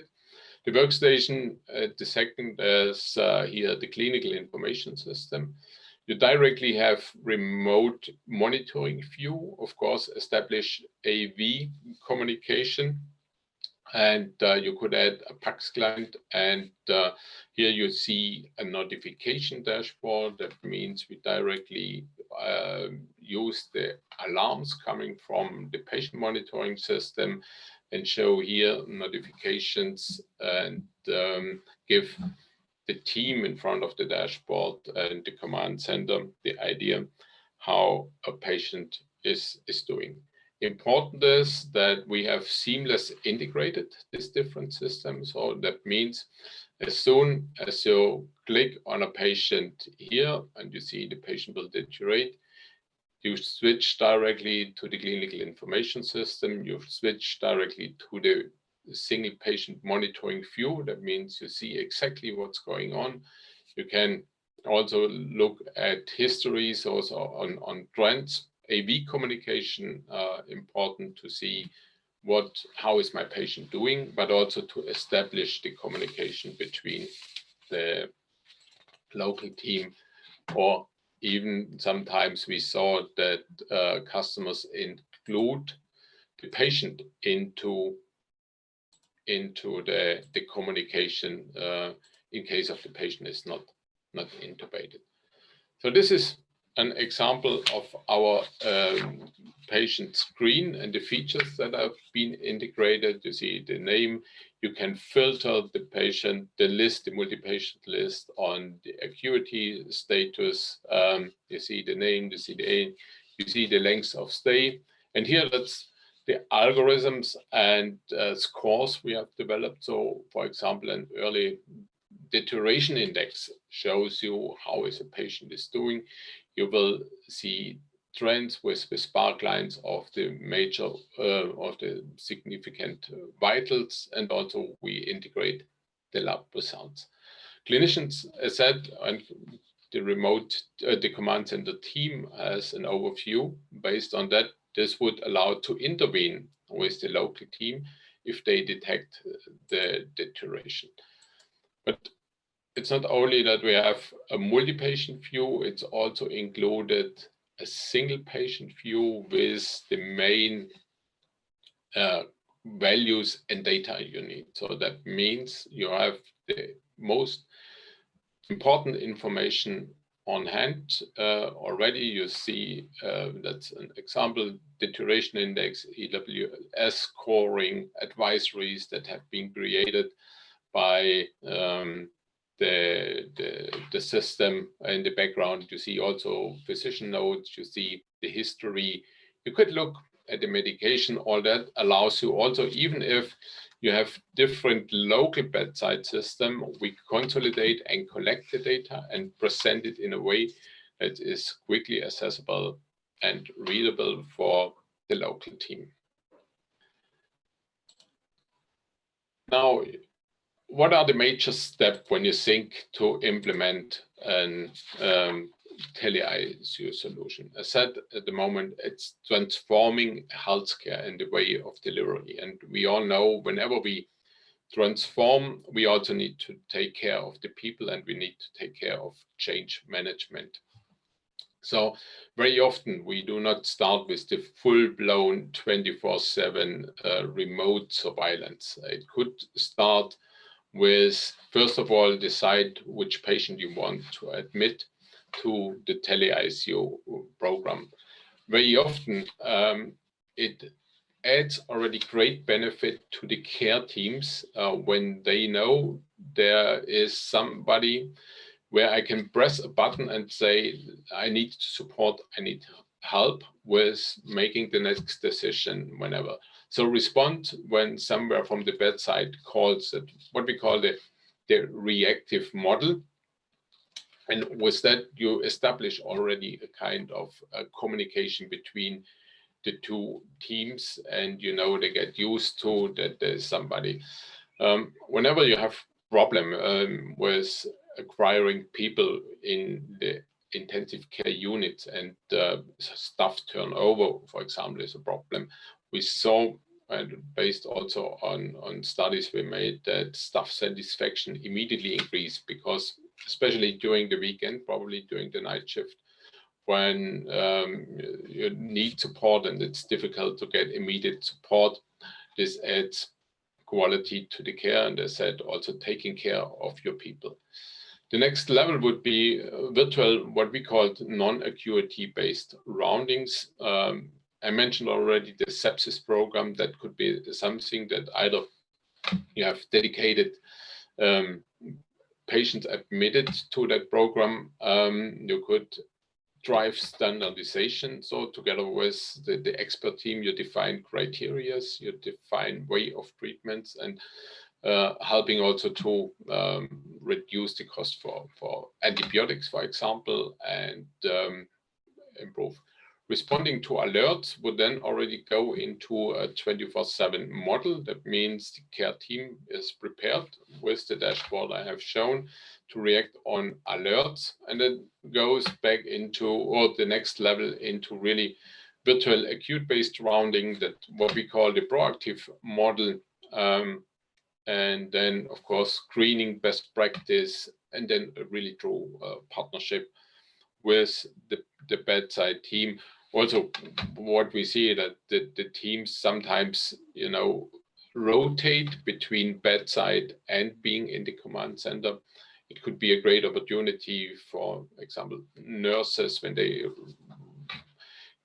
reached the age of 50 and beyond. Sometimes the hard work, it's difficult for them, but you know, these are the most trained and experienced person and people. And you lost this know-how in your hospital. So this could be a way to offer also new jobs and different jobs within that whole transformation concept. Herr Wödel, darf ich Ihnen fragen, um Ihre Präsentation zum Ende zu bringen, weil wir die Zeit ein bisschen... Yeah. I'm close to the end. So just share a few examples what we have achieved so far, and what customers have achieved together with our program. So reduction, and that's an example, and you find that also in the intranet. Reduction of mortality, reduction 30%, reduction length of stay, saving costs, reduced transfer costs. This is the next example from Emory Health in the US, with the data, what we have achieved. So significantly, as a reduction in spending, Medicare spending, increased discharge to home, and the last one, the UMass Memorial, also improved the volume by 24 over traditional modules, and contribute to margin. So as I said, we have a lot of proof points on what tele-ICU can do. The way is that connect people with technology and think about processes. Yeah, that's what I want to share today with you, and happy to have a discussion. Thank you very much, Will, for your insightful presentation and a clear presentation. Very impressive to see what Philips does, and of course very inspiring and great to see how Philips also rose to the occasion now in these current times, where telemedicine solutions like yours are literally lifesavers. So that's fantastic. I had one question before I want to give the floor to Eugene.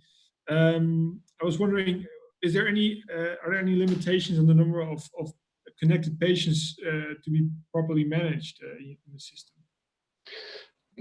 So you need to distinguish between technical capacity and how many systems you could connect. There is, of course, the question of how many people needs to be in the command center. So what we, from our experience, as I said, depend a little bit on the model. One nurse probably, or one team could probably act and support 80, 100 patients. So as I said, depend on the model. This is the kind of data we have from our experience. Yeah. Great. I'm not sure, as we are over time a bit, I'm going to give the floor to Eugene, who can then maybe advise on timing issues. But again, thank you very much, Will, and also thanks to all the other speakers who spoke today. I think it was great to hear the various different aspects and perspectives on health from the Netherlands and from Ukraine, and all the different initiatives that are taking place. Eugene, may I give you the floor again, so you can advise on the time and maybe close the session if needed. Дякую, Гідо, дуже. Мене чути добре? Гідо, рухаємо в часі, будемо завершувати. У нас починається наступна сесія в цьому залі. Хочу вам щиро подякувати. Здається, я спробував і всі ми приєдналися, і ми зараз на екрані, всі міжнародні експерти. Дякую вам за участь, за ваш досвід, за вашу експертизу. Зараз я завершу. Так, ще раз хвилинку. Да. Дякую вам за ваш досвід і експертизу. І я вже бачу, що деякі наші учасники записували ваші презентації і відео. Так що вони вже мають інформацію навіть до того, як ми її будемо поширювати. Хочу зараз прокоментувати декілька речей, щоб ви теж зрозуміли. І з другого боку наші слухачі теж це побачили. Прошу затриматися трошки. У нас є певний ресурс,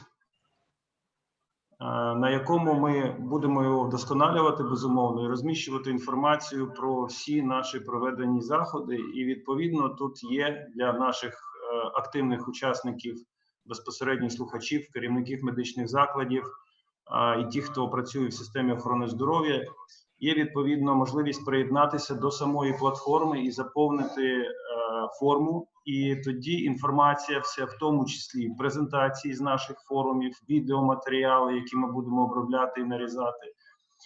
Відповідно, додаткова інформація і повідомлення про наступні заходи буде з'являтися у вас на електронній пошті, так що прошу скористатися цією можливістю і заповніть цю форму.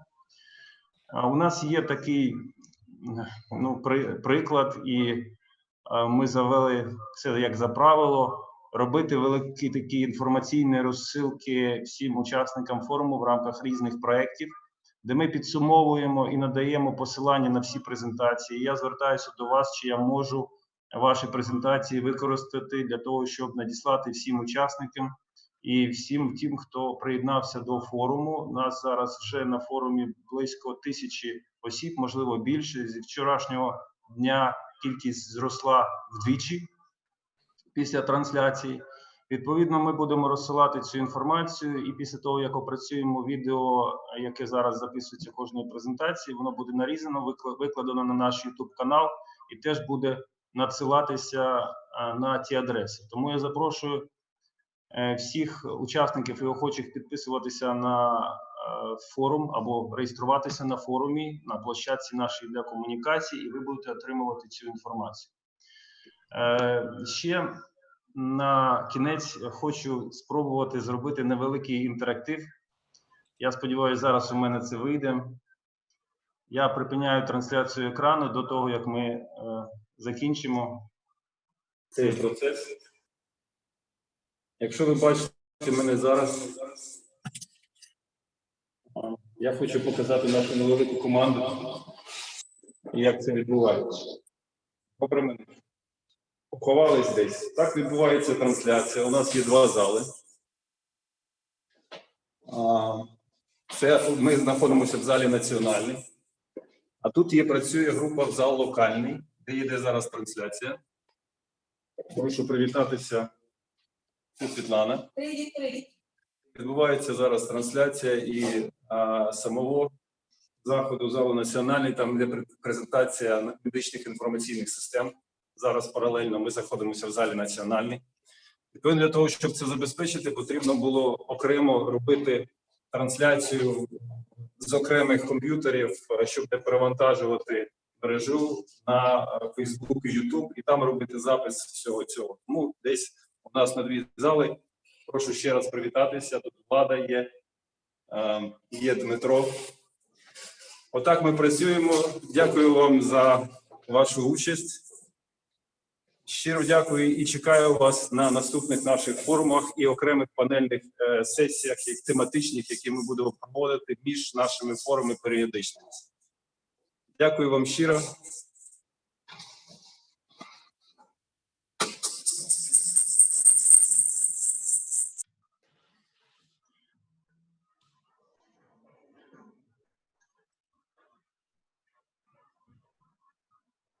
Я повернувся на своє робоче місце.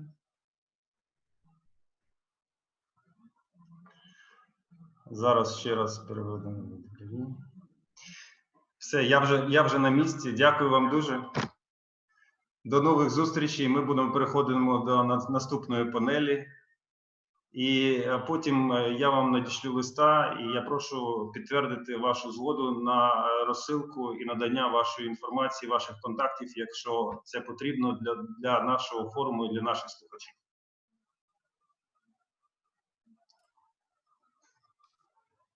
Дякую вам. Bye-bye. Thank you for organizing that. Great Thank you job. all. Bye-bye. Bye-bye. Хочу подякувати ще нашому перекладачу Яні і нашій команді. Ми попрацювали 2 дні. Дякую вам за допомогу і підтримку. Це було досить складно, тож перший раз ми трошки плуталися в каналах, але все ж таки все добре. Дякую вам щиро. Дякую, Гідо, за модерацію. І дякую, Рейнер. Хай щастить.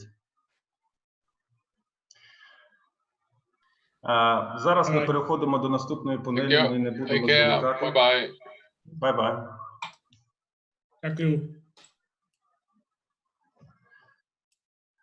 Дякую, Яна. Я вимикаю зараз вже переклад канал, так що можете переходити, всі слухачі можуть перейти на звичайний канал. Переклад вже не буде працювати. Наступна в цьому залі національному сесія. Це вже 5-й блок. Перший місяць роботи в умовах програми медичних гарантій. Ми так собі задумали, що тут мають слово не стільки експерти, скажімо так, зовнішні, а ті, хто безпосередньо приймає участь в процесі трансформації, і це керівники медичних закладів. Відповідно до ланок надання медичної допомоги, ми їх розділили і починаємо, звичайно, з первинної ланки надання медичної допомоги. Потім у нас буде вторинна ланка медичної допомоги, екстрена медична допомога і спеціалізовані медичні заклади. Приблизно на 1 годину у нас на дискусію є, і я звертаюся до безпосередньо учасників, слухачів. Тобто у нас є панелісти або ті, хто спілкується, а є слухачі. І тут вже в мене буде більше можливості, оскільки я передаю право спілкування керівникам, в мене більше буде можливості технічної модерації. Якщо ви захочете задати питання якесь нашим керівникам або доповідачам, панелістам, ви можете підняти руку, у вас є така рука на панелі. І в такому випадку я зможу вас доєднати або голосом, або навіть перевести в режим спікера, і ви зможете побачити і сказати через відео наживо. Єдине, що я прошу переконатися, що у вас працює мікрофон і працює камера, щоб ми не втрачали час на технічні проблеми. Отже, зараз я спробую в режимі зараз знайти наших спікерів і вмикнути. Константине, вмикаю ваше відео.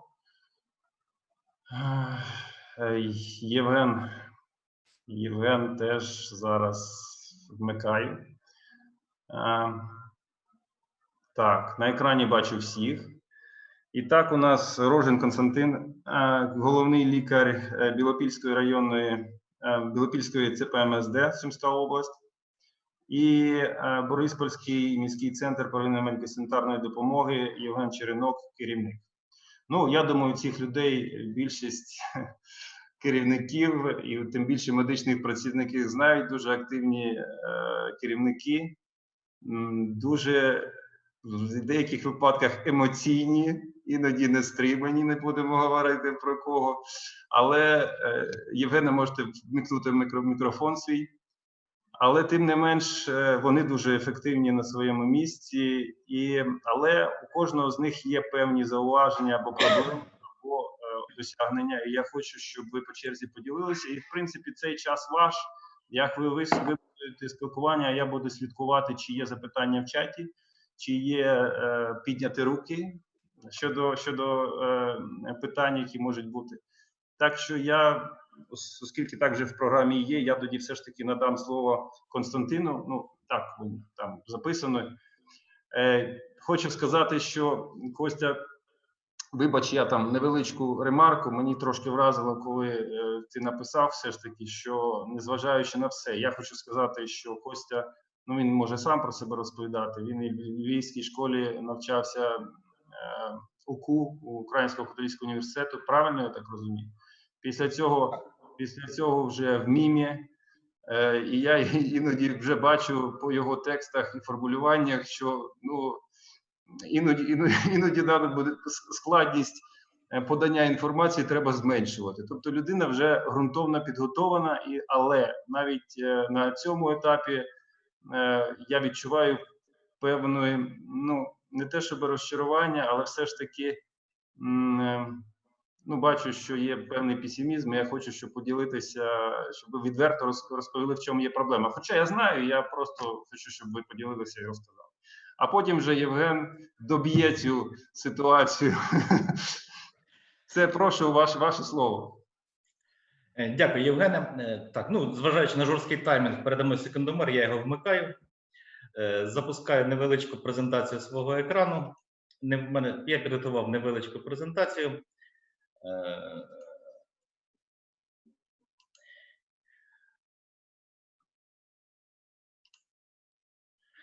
Так, ну, мене звуть Костянтин Рожин. Дякую, Євген, за представлення мене.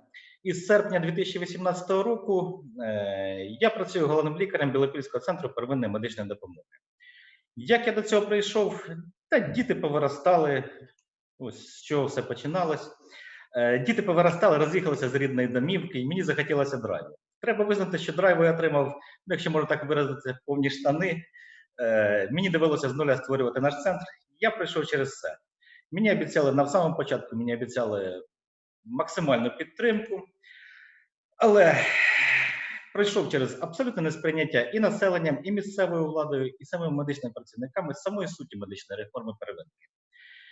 Кілька разів мене хотіли зняти з посади, парочку разів я писав сам заяву на звільнення. Мене з перших днів роботи вивалили в бруді місцеві фейсбучні знавці всього на світі. Але я, зціпивши зуби, робив те, що вважав вірним. До речі, зараз, через 1,5 року роботи, стало зрозумілим, що майже все, що було зроблено мною і моєю командою, було вірним. Були пара-тройка тактичних, але не стратегічних помилки, але без цього не буває. Але було дуже непросто вижити нам цей рік, 1,5 року, мої колеги з первинки мене зрозуміють. Але від самого початку я був зголоднілий до знання, намагався відвідати всі можливі семінари, тренінги, навчання. Євген трошки представив мою біографію учня. Так от, поворотним для мого становлення як керівника став тренінг Leaders for Health у Львові і Києві. Я й досі не розумію, чому я потрапив в число учасників. Бо, як потім виявилося, конкурс був майже 10 людей на місце. Може, мене і відібрали, тому що я був дуже щирий в написанні мотиваційного листа анкети. Я процитую з цього листа анкети основний меседж.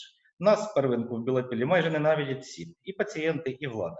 Але я хочу здобути знання того, щоб в результаті нас полюбили. До речі, саме так і сталося, нас уже майже люблять. Так от, ці 15 сукупності днів цього тренінгу дали незворотній поштовх моєму розвитку, такого собі волшебного пендаля, якщо можна так сказати. Крім спікерів тренінгу, я познайомився з настільки чудовими колегами, з якими ми і досі спілкуємося. Я пишаюся знайомством з такими друзями, щиро сподіваюся, що в залі є мої колеги-курсанти. Євгене, привіт, мій колега, друг і курсант. Зараз я проходжу навчання на програмі Pre-MBA Бізнес бізнес-школи МІМ. Це грант у якості приза як перемога в номінації «Головний лікар 2019 року». Це дає нові знання щодо управління нашим закладом і нові навички у якості. Не побоюсь цього слова, топ-менеджера нашого центру. По суті, я зараз виконую вже всі 1,5 року функції кризис-менеджера. В рамках тренінгу Leaders for Health фінальним завданням було написання реального проєкту по конкретному нашому закладу. Я вибрав тему підготовка до зустрічі з конкурентами, тобто з якими ми будемо конкурувати за пацієнтів і відповідно за фінансування від НСЗУ. Історично склалося так, що на нашій території конкурентів зараз немає. Але я розумію, що в майбутньому можуть з'явитися конкуренти. Прихід мережевих медичних приватних закладів, ФОПів зовнішніх, викривлення ФОПів із наших лікарів. Тому ми повинні бути готовими до приходу потужних конкурентів. Ми готові. В плані реалізації цього проєкту вже багато чого зроблено, є ще багато чого зробити. Тому я трохи перефразую цитату бувшого голови Верховної Ради України. Буде весело. Отже, it will be funny. Ну а зараз серйозно. З того, що нам вдалося зробити, без жодної фінансової підтримки, тільки за гроші, які зароблені від НСЗУ. Обладнано доступом до інтернету всі робочі місця лікарів. Повірте, зовсім не просто обладнати інтернетом амбулаторію в селі, де навіть мобільний зв'язок толком не ловить. Ну, на кожне робоче місце лікаря було закуплено медичну інформаційну систему, це також коштує чимало грошей. Запрацював власний сайт на професійному хостингу. З сайтом займаюся я особисто, без залучення всіляких веб-дизайнерів. Все програмне забезпечення лікарів захищено сертифікатами КСЗІ, хто в темі той зрозуміє, управління Держспецзв'язку, що унеможливлює витік персональних даних пацієнтів. Ну, хто в темі, той точно зрозуміє. Буквально нещодавно створено і запрацював ще не на повну потужність сучасний кол-центр, в якому консультують і медичні сестри, і лікарі-консультанти, і пацієнти можуть зв'язатися зі своїм лікарем через кол-центр. Далі, розроблено стандарти якості в наданні первинної медичної допомоги. В січні цього року на базі розробленої нами стандартів розпочалася імплементація стандартів у нашу медичну інформаційну систему. І лише боротьба з епідемією COVID-19 завадила отримати вже готовий продукт у вигляді інтегрального рішення у МІС. Наскільки мені відомо, інтегрованих стандартів якості станом на зараз ще немає в жодній медичній інформаційній системі. Окремо хочу сказати, що нами запроваджено високі стандарти щодо інформування населення нашої роботи, вакцинації, роботи в цілому, принципів доказової медицини і так і далі. Особливо багато уваги я приділяю веденню в Facebook сторінки нашого закладу. Теж вимушений займатися особисто. Хтось скаже, що це небагато, і я з цим цілком погоджуюся, але нам доводиться існувати лише за ті кошти, що до нас заходять згідно з договором НСЗУ. Тому в рамках мого виступу не буде ні фотографій шикарних ремонтів в наших приміщеннях, нових автомобілів і таке інше. Але з того, що зроблено, чим я можу пишатися, так це вибудовуванням стосунків у нашому колективі. Ну, немає гризні між співробітниками. Панує атмосфера взаємоповаги і взаємовиручки. Повірте, в нинішній час це дуже дорого коштує. Крім того, змінилося і ставлення наших лікарів і медсестер до пацієнтів в бік клієнт-орієнтованого сервісу. Для вимірювання ставлення наших пацієнтів до нас я впровадив постійно діючу анкету для пацієнтів. Так от, згідно з попередніми результатами опитування, рівень задоволеності наших пацієнтів становить близько 80%. Повірте, це зовсім немало в нинішніх умовах. І головне, до наших медичних працівників уже майже дійшло, що у центрі медичної реформи стоїть саме пацієнт, пишу з великої літери. А далі труднощі, з якими ми стикнулися. На самому початку нашої роботи виникла необхідність дуже швидко отримати ліцензію на медичну діяльність, швидкий режим декларування і передекларування. Так сталося, що з самого початку реформи у Білопільському районі нашому, ще до створення нашого центру, декларація заключалася на ЦРЛ. А з початку нашої роботи нам і МІС, і МОЗ, і НСЗУ обіцяли, що декларації будуть перенесені автоматично на наш заклад. Змінився код ЄДРПО. Але не все сталося, як гадалося. Пам'ятаєте доктора Хауза? Я для себе прийняв дуже непросте рішення про зміну МІС і перезаключення декларації, замість відчікування. І ми були вимушені в найкоротші терміни перезаключити більше 21 тисячі декларацій. І час показав, що я зробив абсолютно вірно і своєчасно. Друга трудність – супротив змінам зі сторони наших медичних працівників. Це і робота з комп'ютером, це і підписання декларацій, і електронні направлення, електронні рецепти, зміни ставлення до пацієнтів. Третє – це супротив змінам з боку населення. Необхідність підписання декларацій, зміна ідеології нашої роботи щодо викликів лікаря додому, нові правила гри, скажімо так, щодо видачі довідок, рецептів, направлення на спеціалізований рівень медичної допомоги, нерозуміння нової моделі фінансування і висновків, що з цього випливають. А тепер зупинюсь і на тому, що не вдалося зробити, незважаючи на всі мої зусилля. Перше і основне – повне нерозуміння місцевої влади необхідності побудови потужного сучасного закладу первинної медичної допомоги. Логіка можновладців наших наступна. Нас фінансує держава, нафіга нам заморачуватись. Всі мої спроби пояснити необхідність придбання нового устаткування, оптимізації мережі. Ну, для прикладу, в нашому складі є фельдшерський пункт парочка, що обслуговує менше 50 осіб населення. Так от, всі спроби натикалися на тотальний супротив, намагання мене зняти з посади, або я писав заяву на звільнення. З 1 січня наш заклад перейшов до іншого засновника ОТГ. Тепер справи з комунікацією дещо покращилися, та прийшла інша біда. В міському бюджеті просто немає коштів. Друге із того, що не вдалося, наступний трабл. Мені теж не вдалося оптимізувати структуру закладу згідно з планом спроможних мереж. У спадок від Радянського Союзу мені дісталося 20 ФАП, які не хочуть ні оптимізувати, ні фінансувати на волні популізму. А тепер про те, що змінилося за 1,5 місяці умовної імплементації реформи вторинки. Якщо коротко, то в нашій роботі не змінилось нічого. Буквально сьогодні свіжий випадок, в нашому онкодиспансері не прийняли хвору з електронною направленням. Не будемо розбиратися. А тепер про невирішені проблеми на національному рівні, так як я їх бачу. Досі не прописані чітко компетенції розмежування між ланками медичної допомоги. На кожній території це відбувається по-різному, але сценарій приблизно такий. Як тільки виникає якась задача або проблема, головлікар ЦРЛ відповідає. Це не ми, це первинка. Це може і первинки, і не стосуватися взагалі, але маємо те, що маємо. Я хочу донести до всіх слухачів дуже важливий меседж.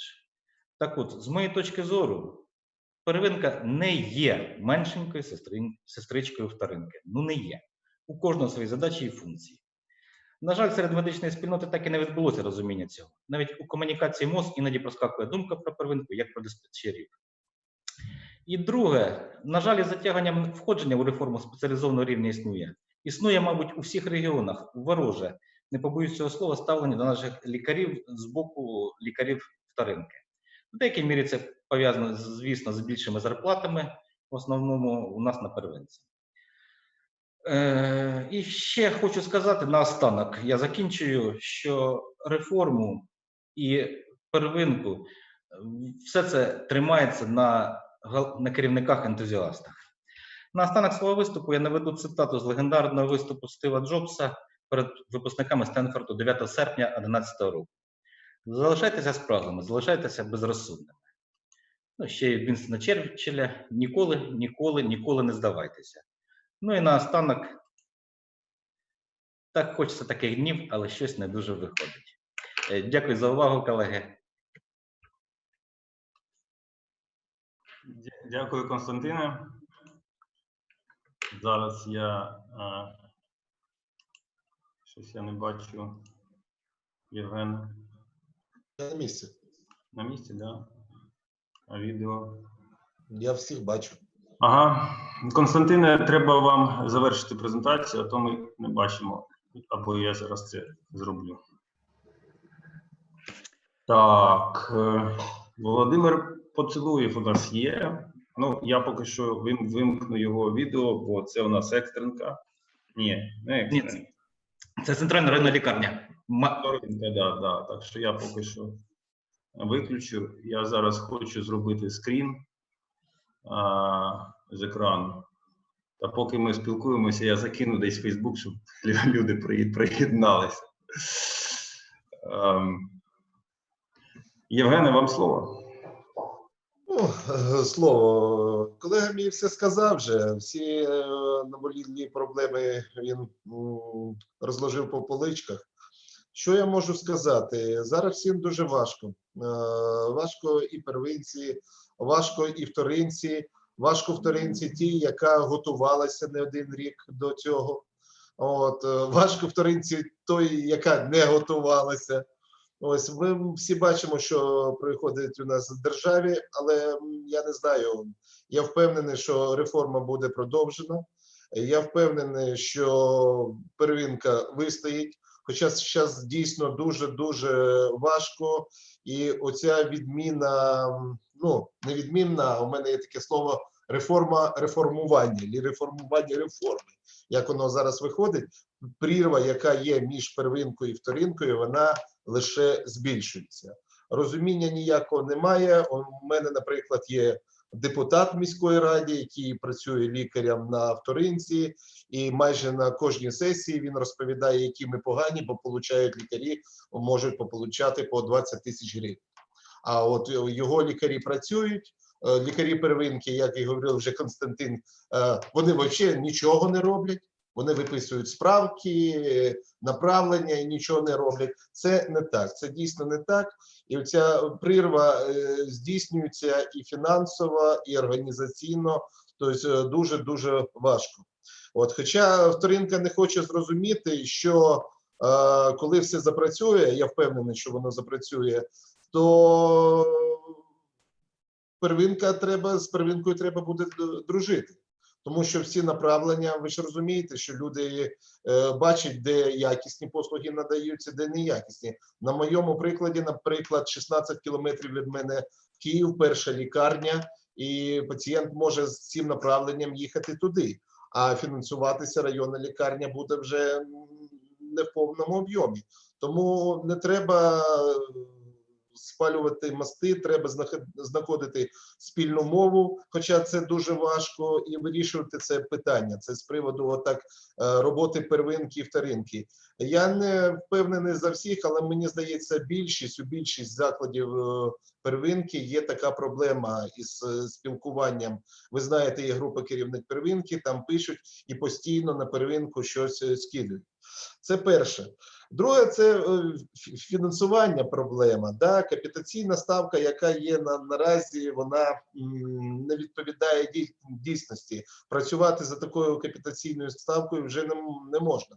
Ви гляньте, 18-й рік підняли прожитковий мінімум, 19-й рік підняли прожитковий мінімум, 20-й рік підняли прожитковий мінімум, а капітаційна ставка залишилася той же самий, але, пробачте, навіть не 370 гривень, а зараз, здається, 600 гривень 80 чим-то копійок, да? Але коефіцієнти зробили, і виходить навіть не 370 гривень, а 369 гривень, там 24 копійки на деякі послуги.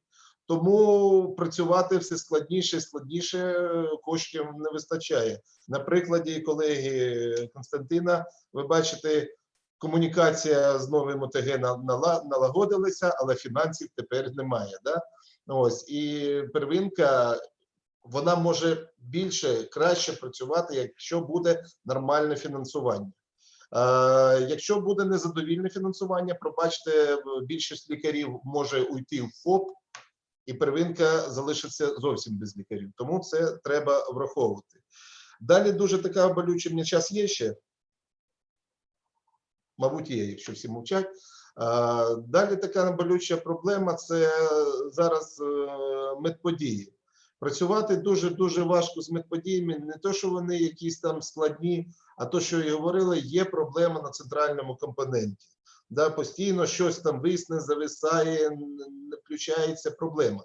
Коли лікарі з цим починають працювати і відчувають такі незручні умови, це вже таке отвращення йде к цим медичним подіям, і працювати дуже складно. Хоча це дійсно потрібна річ.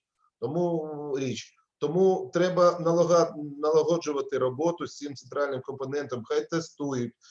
Є проблеми, я знаю, певні проблеми є з МІСами і самим центральним компонентом електронним здоров'ям. Поки ця система не запрацює, нам буде дуже важко і контактувати з вторинкою. Сьогодні опять приклад, електронне направлення не прийняли там інший медичний заклад. І це тільки початок, це тільки починаються ці електронні записи. Ось.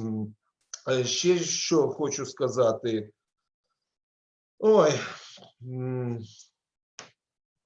Дуже прошу звернути на таку річ, наприклад,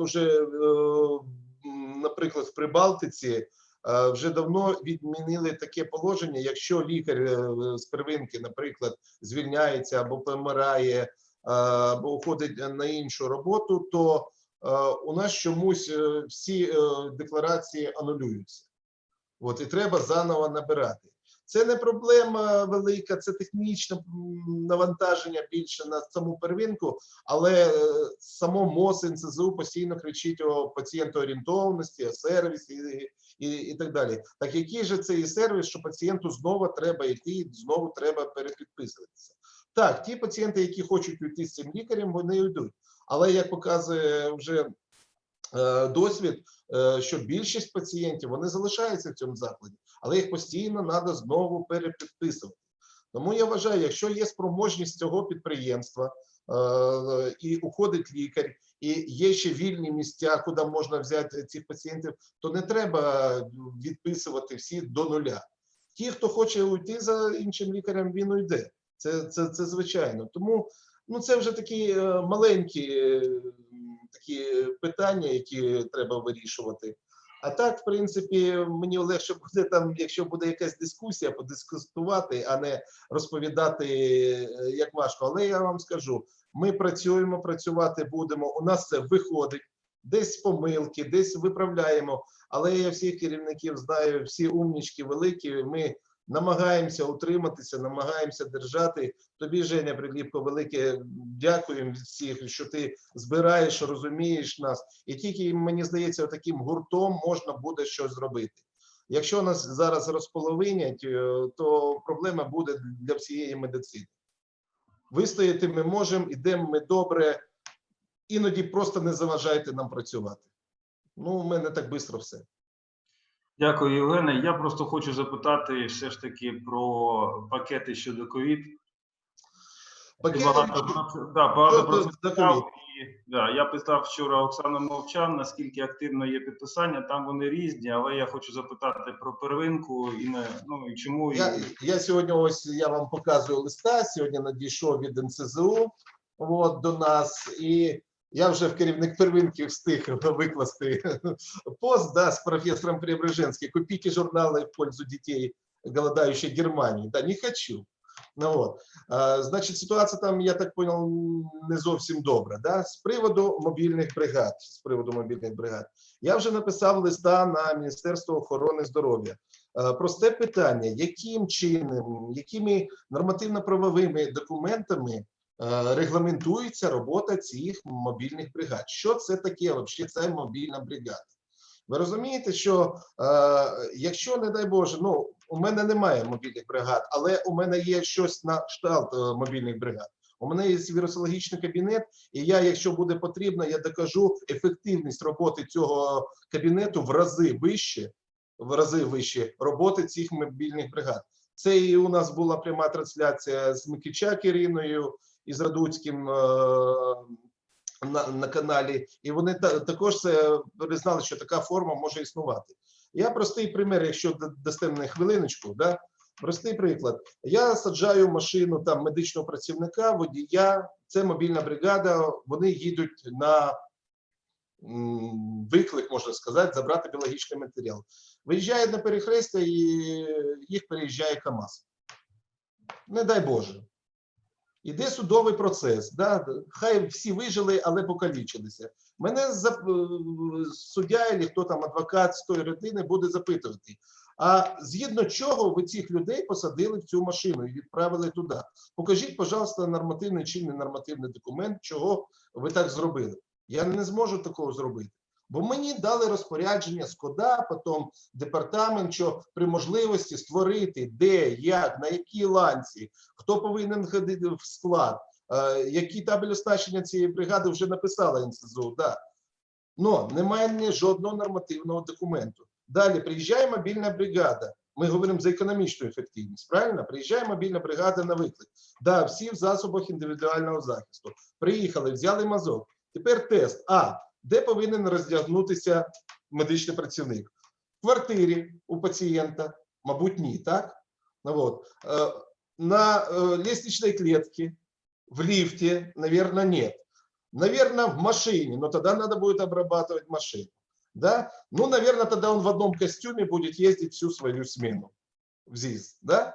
То есть мы говорим о інфекційному контролі, інфекційному захисті, але я не можу відслідкувати, як налагодити, щоб було все чітко. Да, потрібно кожен раз міняти, де міняти. Тобто машина тоді повинна їхати в якесь місце, де є відокремлений кабінет, це лишні витрати палива, все. І я порахував, що мобільна бригада, якщо вона дійсно нормально працює, і я вважаю, що мобільна бригада повинна ще і робити експрес-тестування, це не виключено, але чогось його виключили, це згідно, куди їздить машина, це півтори людини в годину. Може обслуговувати реально, нормально мобільна бригада. Зі всіми збереженнями засобів інфекційного контролю. Кабінет 4,5 за годину приймає. То де ефективність? І лист прийшов, що давайте заключайте, тобто в такому приказному порядку заключайте, будь ласка, все ж таки пакети, бо вас подала департамент. Ну, це виходить, уже нас примушують заключати цей договір. А за ціну, я думаю, 50 тисяч 900 з чим-то, 51 тисяча гривень, ми прорахували без поїздки в Київ, без транспортування цих зразків до міста Києва, хоча у нас Бориспіль це недалеко, ми без цієї ціни рахували. Нам треба для нормальної роботи такої бригади 74 тисячі гривень. Це не враховуючи транспортування мазків. Нам надають 51 тисячу. Хтось там, мої колеги, яким 100 кілометрів або 150 кілометрів треба вести, вони порахували, що їм треба 140 тисяч на утримання такої бригади. Тобто вони завідомо вже збиткові, ці мобільні бригади. Ну, ось. І тому, чому хтось підписує, хтось не підписує. Представте, що вам розпорядження прийшло від власника районний чи міський центр і сказав, все, потрібна мобільна бригада. Керівник, що йому? Він робить мобільну бригаду. Там щось, мабуть, фінансується з міського або районного бюджету, і отак ці мобільні бригади працювали. І тут говорять, от тепер пакет є, 51 тисяча. І люди, які вже працювали, їм давали подачки. И властник, конечно, скажет, давай заключай быстренько декларацию, чтобы с меня деньги уже не считывали. Хотя и этих денег не считают. Получается такая кабала. Сначала людей заманили, а потом бросили кость, чтобы они просто не умерли, как рабов, понимаете? И поэтому люди, которые в свое время не сделали эти мобильные бригады, они будут стоять на своем. Это не значит, что эти люди ничего не делают, и они... Украинский народ обрекли на геноцид, и все вымирают от ковида. Нет, мы работаем, но мы работаем другими силами, другими методами, и иногда эти методы нам довольно более эффективные, чем предложенные державой. Дякую, Євгене. Я бачу... Мене, мабуть, завтра вже звільнять точно. Чого? Є показники, за якими не можна звільняти. Я зараз бачу, що приєдналася одна Солена Решетняк. Не можу пояснити, чому вона зайшла під Євгеном Мішко, але я її зараз переіменую. Это смешно, я сейчас перепишу. Ні, я зараз переписую, або ти... Давай, ты можешь. Да, я хотела бы прокомментировать. Спасибо большое Константину и Евгению. Евгений, я думаю, что вот в конце вашего комментария на тему мобильных бригад, в общем-то, вы ключевые вещи и сказали. Не про ваше увольнение, а чуть раньше. Когда вы сказали, что это решение собственника, вместе с собственником вы садитесь, считаете, показываете варианты, как эффективные управленцы, и взвешиваете. Если собственник все-таки принял решение, что нужна мобильная бригада, и он понимает, какой размер денег дает НСЗУ, что это там 50 тысяч, он понимает, что он датирует 20 тысяч, а не так, что он платит все 71 тысячу, да, а вместо 20. Вот вы что же поймите, собственника, это ваши совместные деньги, и вы можете другую часть денег потратить на другое. Садитесь пока, ну, я понимаю, что могут быть другие сценарии, если, опять же, вы говорите, это более эффективно, зависит, так как люди до вас добираются, инфекционный кабинет тоже модель, но надо положить на 2 чаши весов, это всегда выбор, принятие решения, выбор из вариантов. Конечно, нужно смотреть на варианты, потому что, ну, сейчас раз первая реакция предлагают что-то, понятно, расстояние у всех разные, но понятно, что в первую очередь заинтересована местная власть, ваши собственники, и у них есть выбор меньше инвестировать в то, что необходимо. Просто нельзя гребсти всех под одну гребенку. У каждого свои различные варианты. Да. Кому-то и 50 тысяч хватает, и все нормально. Абсолютно, да. Поэтому если в 85 случаях это работает, это неплохое решение. Значит, только в 15 случаях местной власти придется предпринять какие-то действия. Ну, это всегда выбор, потому что это, знаете, как, ну, простите за сравнение, но, например, пошить костюм на заказ каждому индивидуально или поставить на поток, что да, не всем подойдет идеально, но это тоже решение. И в условиях, ну, в тех, которые есть деньги, научатся, посчитают еще, может быть, что-то добавят, получат обратную связь от вас. Что вы правильно делаете, я с уважением отношусь, что вы сказали, я провел расчеты, я это сделал. Да, мы здесь, я почему говорю, мы в рамках нашего проекта «Эффективная первичная медицина в громаде» делали пару встреч с врачами, которые, с главврачами первички в том числе, которые работают с ковидом. Там, в частности, в Харьковской области, там еще месяц назад мы работали с главврачом районного центра, где второе место в Харькове было по количеству больных, и она одновременно сама вела 32 человека на тот момент, сейчас больше уже, только там было там первые 2 смерти за первые 1,5 месяца, то есть, но она лично работает, она знакома, она рассказывала, как они все эти процессы сделали там и так далее. Ну и у нас тоже есть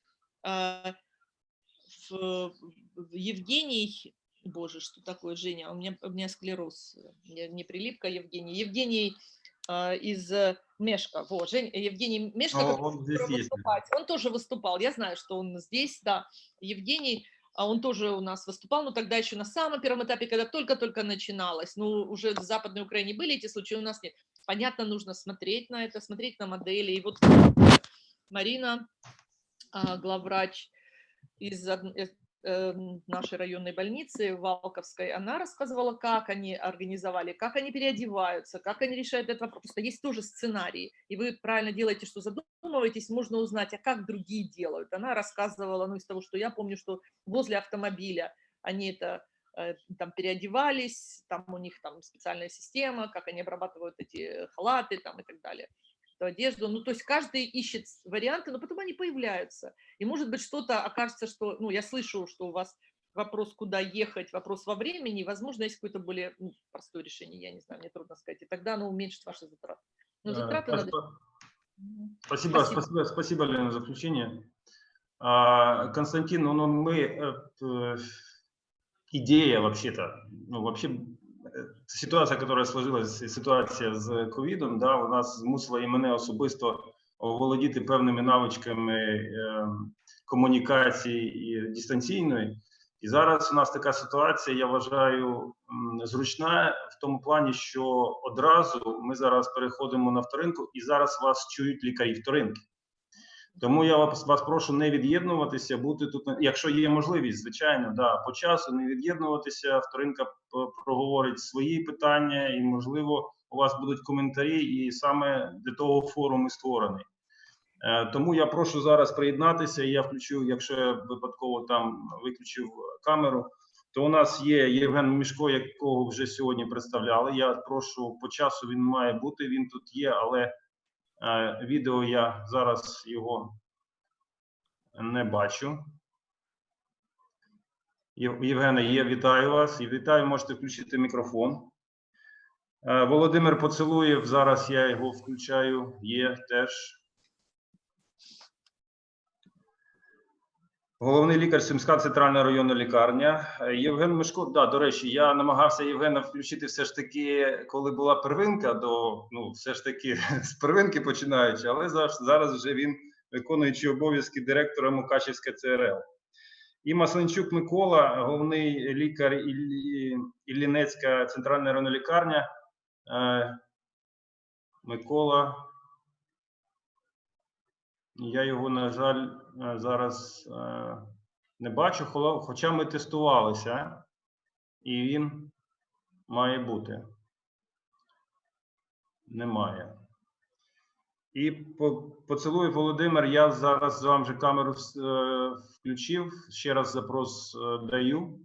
Під'єднуйтесь, будь ласка, бо я теж бачив, що ви вже були на зв'язку. Володимире.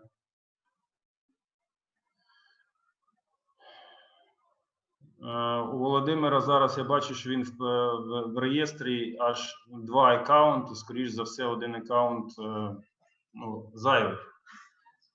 Так, хтось там у нас блимнув.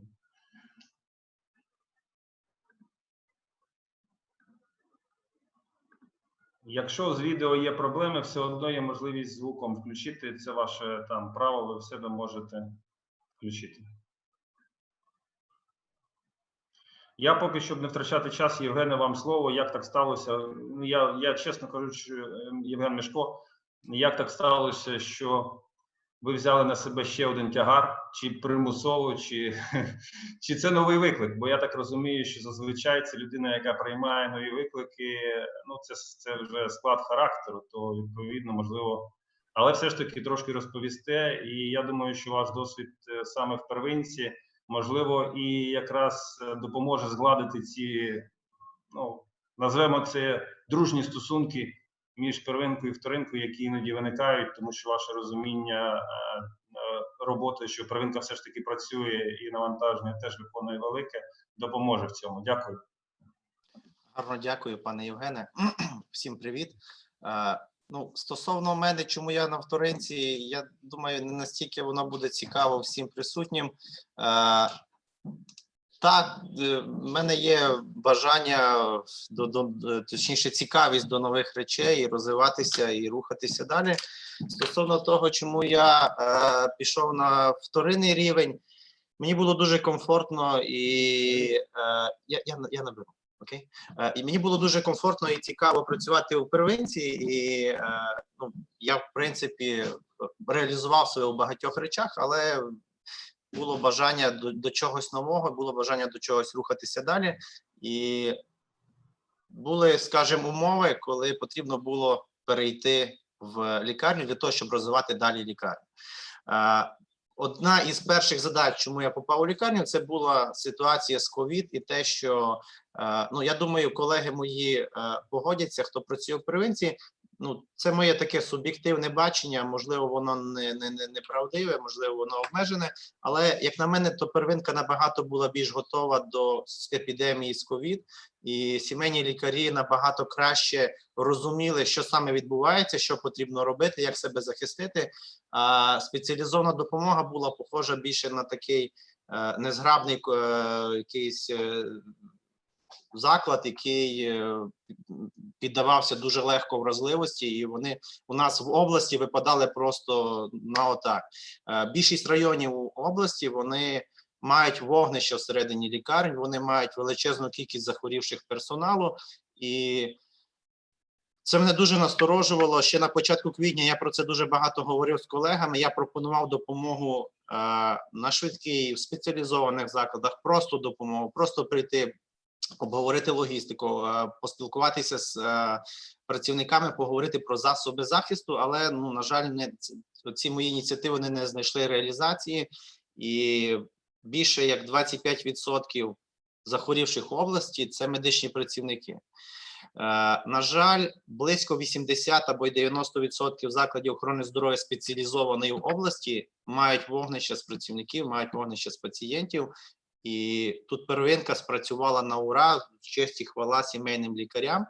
І та реформа, яка відбулася на первинці, вона показала свою ефективність зараз, у тому числі під час епідемії.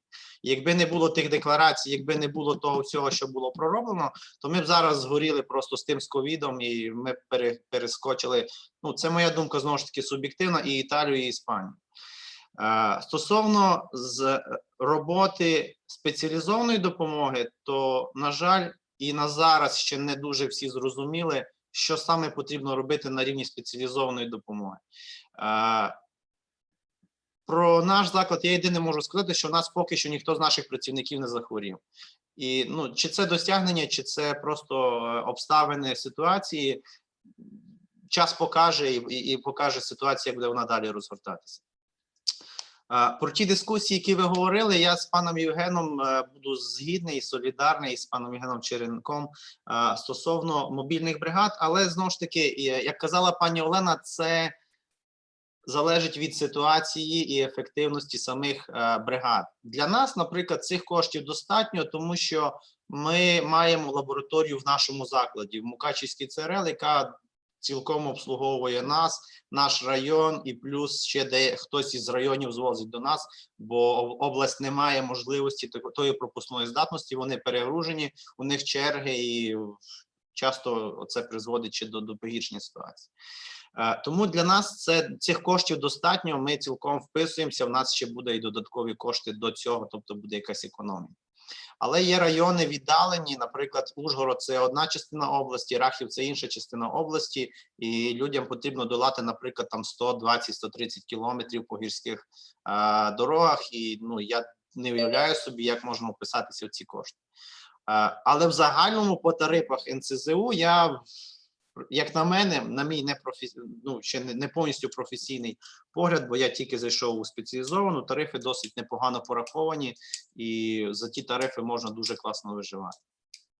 Я дуже вибачаюсь, бо я не чув усього, я підключився хвилин 20 тому. Можливо, ще якісь є питання сенситивні, які я не встиг захопити, тому якщо щось іще цікаво по співпраці первинки-вторинки, я б міг сказати. Але можу сказати єдине, що ті вогнища, які в нас виникали, у нас в місті було десь 5-6 вогнищ, від яких ішли всі ланцюжки по ковіду, і наразі в нас є близько 120 захворівших.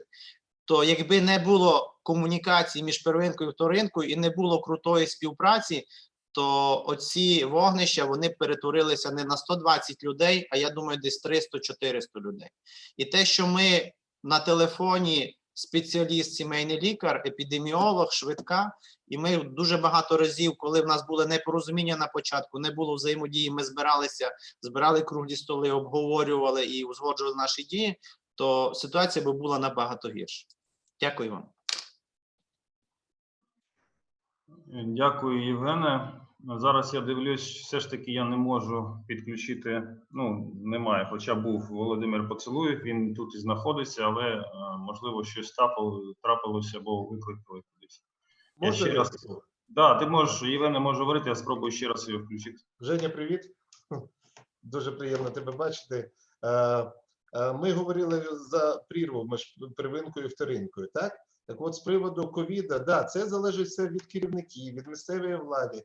Але давайте трошки звернемося до нашого легендарного 722 наказу, да, з постійними обновленнями, да? І от останні обновлення, наприклад, з приводу тестування, да, з приводу, де береться матеріал для планових операцій, хто повинен брати.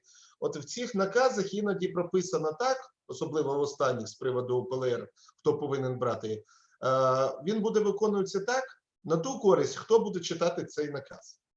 Якщо це читає первинка, вона буде на користь використовувати цей наказ на свою. Якщо буде це читати вторинка, вона на користь буде використовувати свою.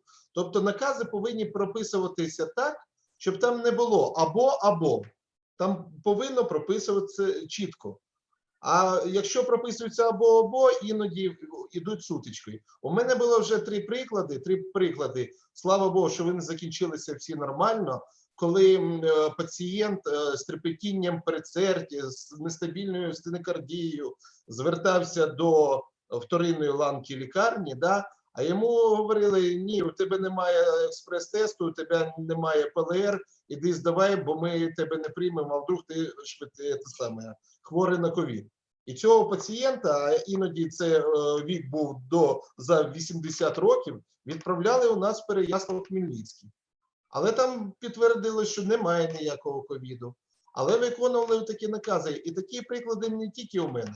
Таких прикладів по Україні дуже багато, що вторинка, я розумію керівників вторинки, вони хочуть уберегти свій персонал, свою лікарню. Я зараз говорю про лікарні не першого, другого та третього рівня по захисту ковіду. Я говорю зараз про лікарні, які не війшли в першу або другу, третю хвилю прийому ковідних хворих. Тому це є проблема, і вона десь більше виражена, десь менше виражена. Тому накази, я вважаю, знову повинно прописувати так, чітко, коректно, а не так, щоб двояко їх можна було трактувати. Дякую. Євгене, да, можеш, да, включаємо мікрофон. Так, дякую.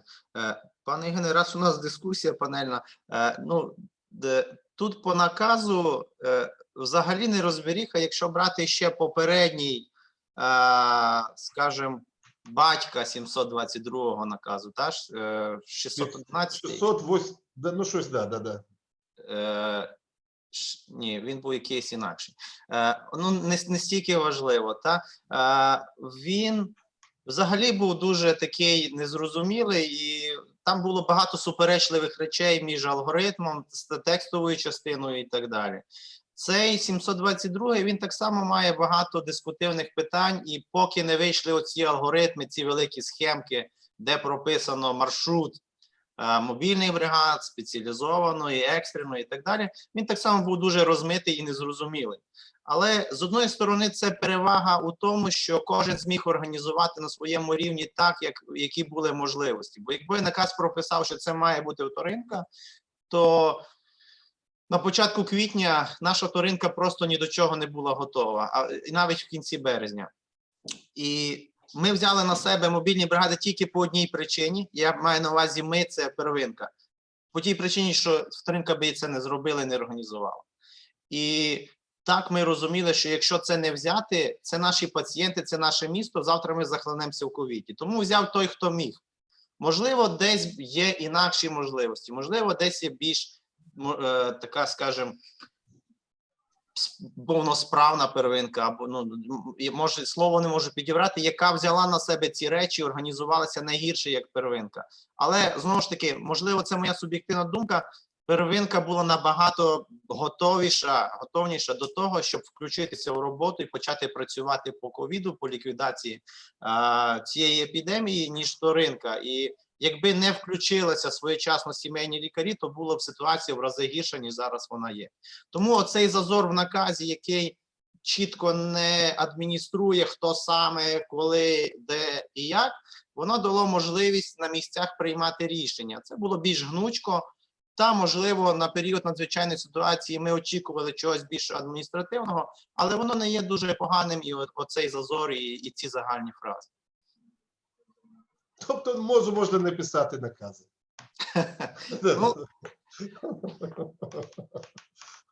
Дякую, Євгене. Константине, є що додати з цього питання? Я просто зараз думаю, як би нам продовжувати ефективно, бо...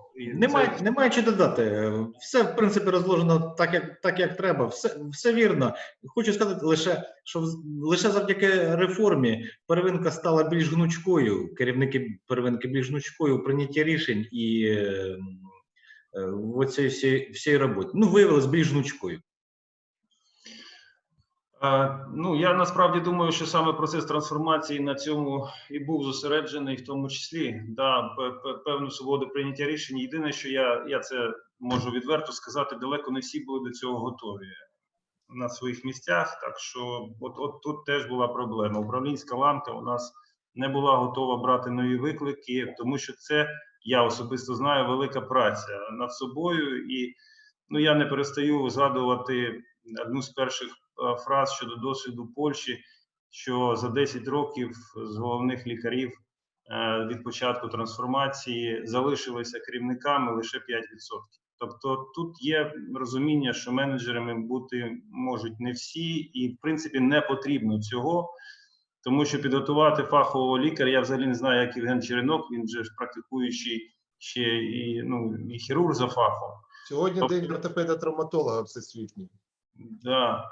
Так що в деяких випадках дійсно... Я маленька ремарочка, я теж хірург. Да? Ну, бачите.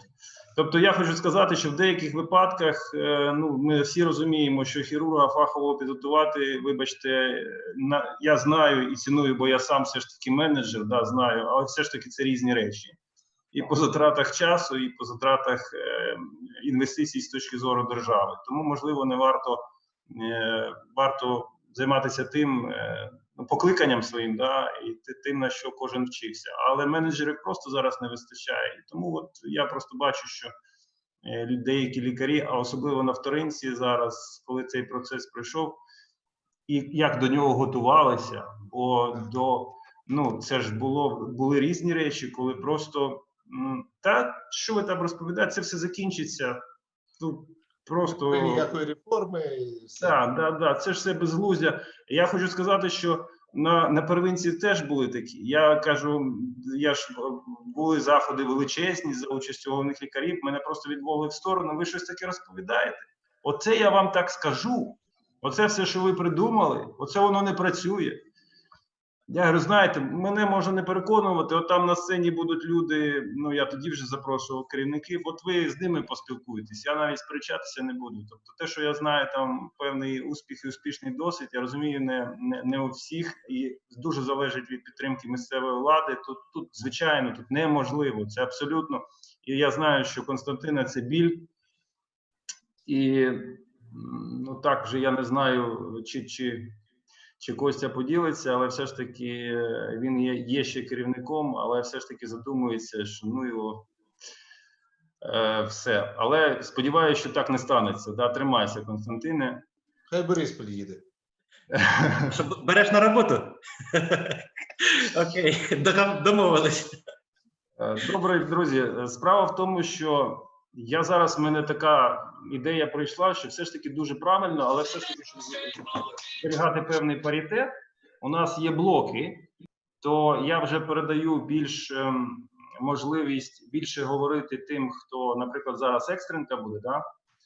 А все одно ви залишаєтесь, і вони так само, ви почуєте їхню думку, і ви можете висловитися. Але все ж таки право першого слова переходить до них. Так що якщо є що сказати, висловитися можемо, а ні, то працюємо в такому режимі, і я передам слово на екстренку.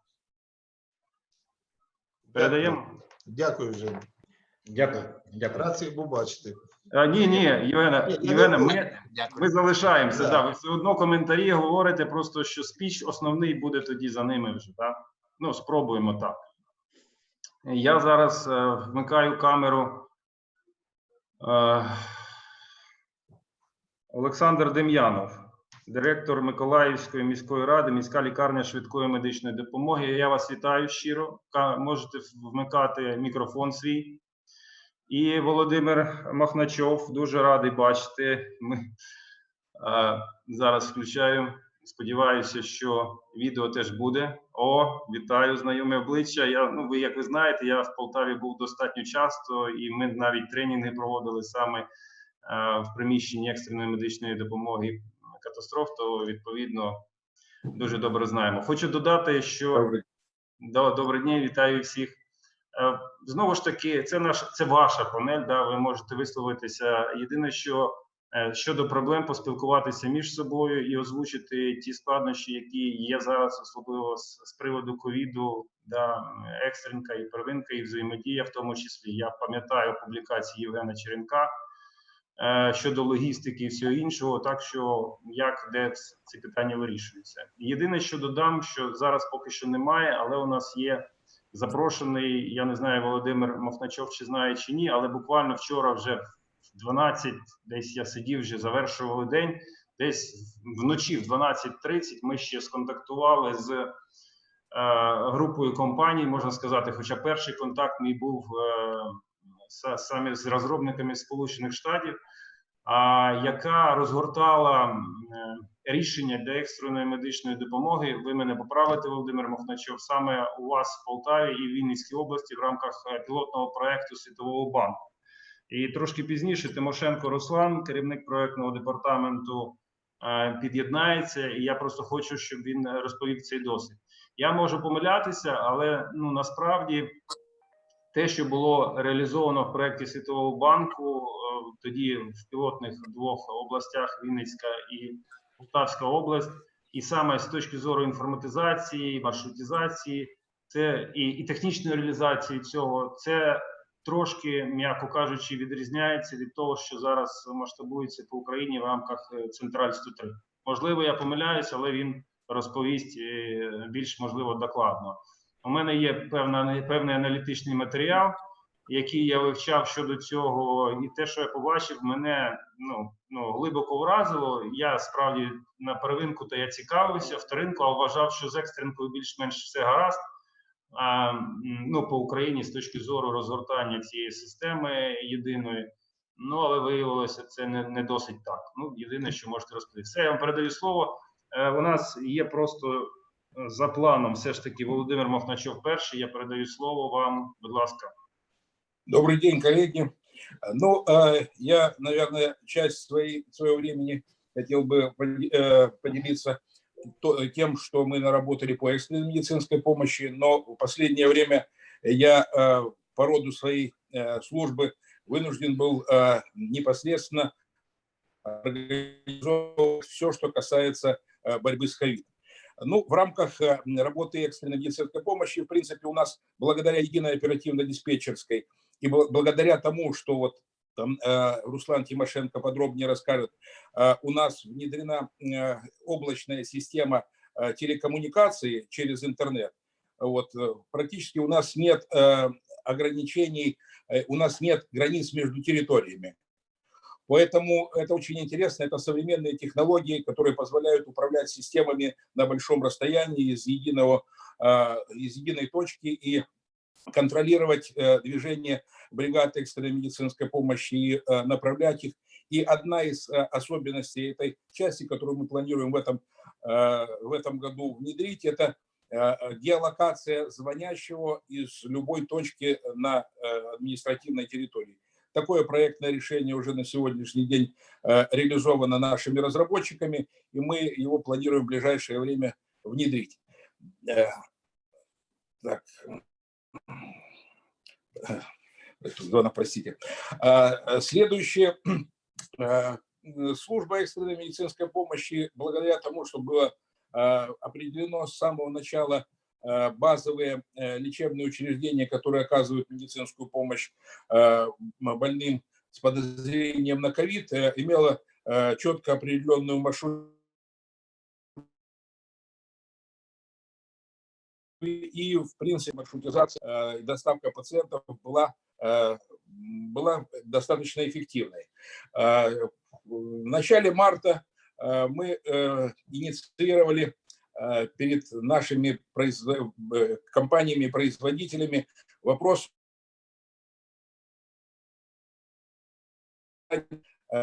транспортных. Вот, я дал такое объявление в социальных сетях. Через несколько дней отозвалась компания «Кредит Агромаш» Кременчугская, которая буквально в течение 7 дней разработала транспортный изолятор, и мы получили механизм безопасной транспортировки больных на расстояние. И уже есть у нас опыт практической реализации. Было проведено несколько модификаций, уже 5-я модификация позавчера была поставлена на станции экстренной медицинской помощи Полтавы.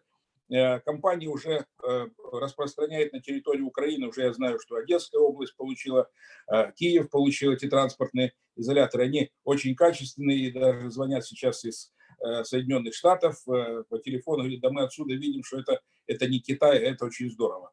Это изолятор, в котором предусмотрена подача кислорода, предусмотрены манипуляторы для сообщения извне с пациентом. Она полностью герметична, она прошла все тестирования и получила сертификат для использования в медицинской практике. Теперь, ну, что касается самой, собственно говоря, работы, тут я слышал, как хвалили первичку, как есть недостатки на уровне вторичной медицинской помощи. Но могу сказать, что в целом нам очень сильно повезло, в кавычках, с ковидом, вот, потому что тот уровень готовности в целом и понимание философии распространения карантинных инфекций был позабыт практически всеми, на всех ланках. Поэтому можно говорить, что вот кто-то был готов лучше, кто хуже, но в целом понимание, как живет карантинная инфекция, как она распространяется, по каким законам, и она отсутствует. С первого дня установления карантина я практически по нескольку раз объездил все территории и знаю, как работает на первичках, как работает вторичный уровень, как работает третий уровень. Мы формировали с самого начала план развертывания инфекционных госпиталей, а это закон, как только устанавливается карантин в стране, то инфекционная служба переходит в режим госпитальный. Вот. Поэтому приходилось учить, что такое госпиталь, из каких структурных подразделений он состоит, и как он развертывается, как он функционирует. Так вот, я могу сказать, что если бы наши базовые инфекционные стационары, которые на каждой территории, были бы готовы, они были бы не в плачевном состоянии, которое я могу судить в целом.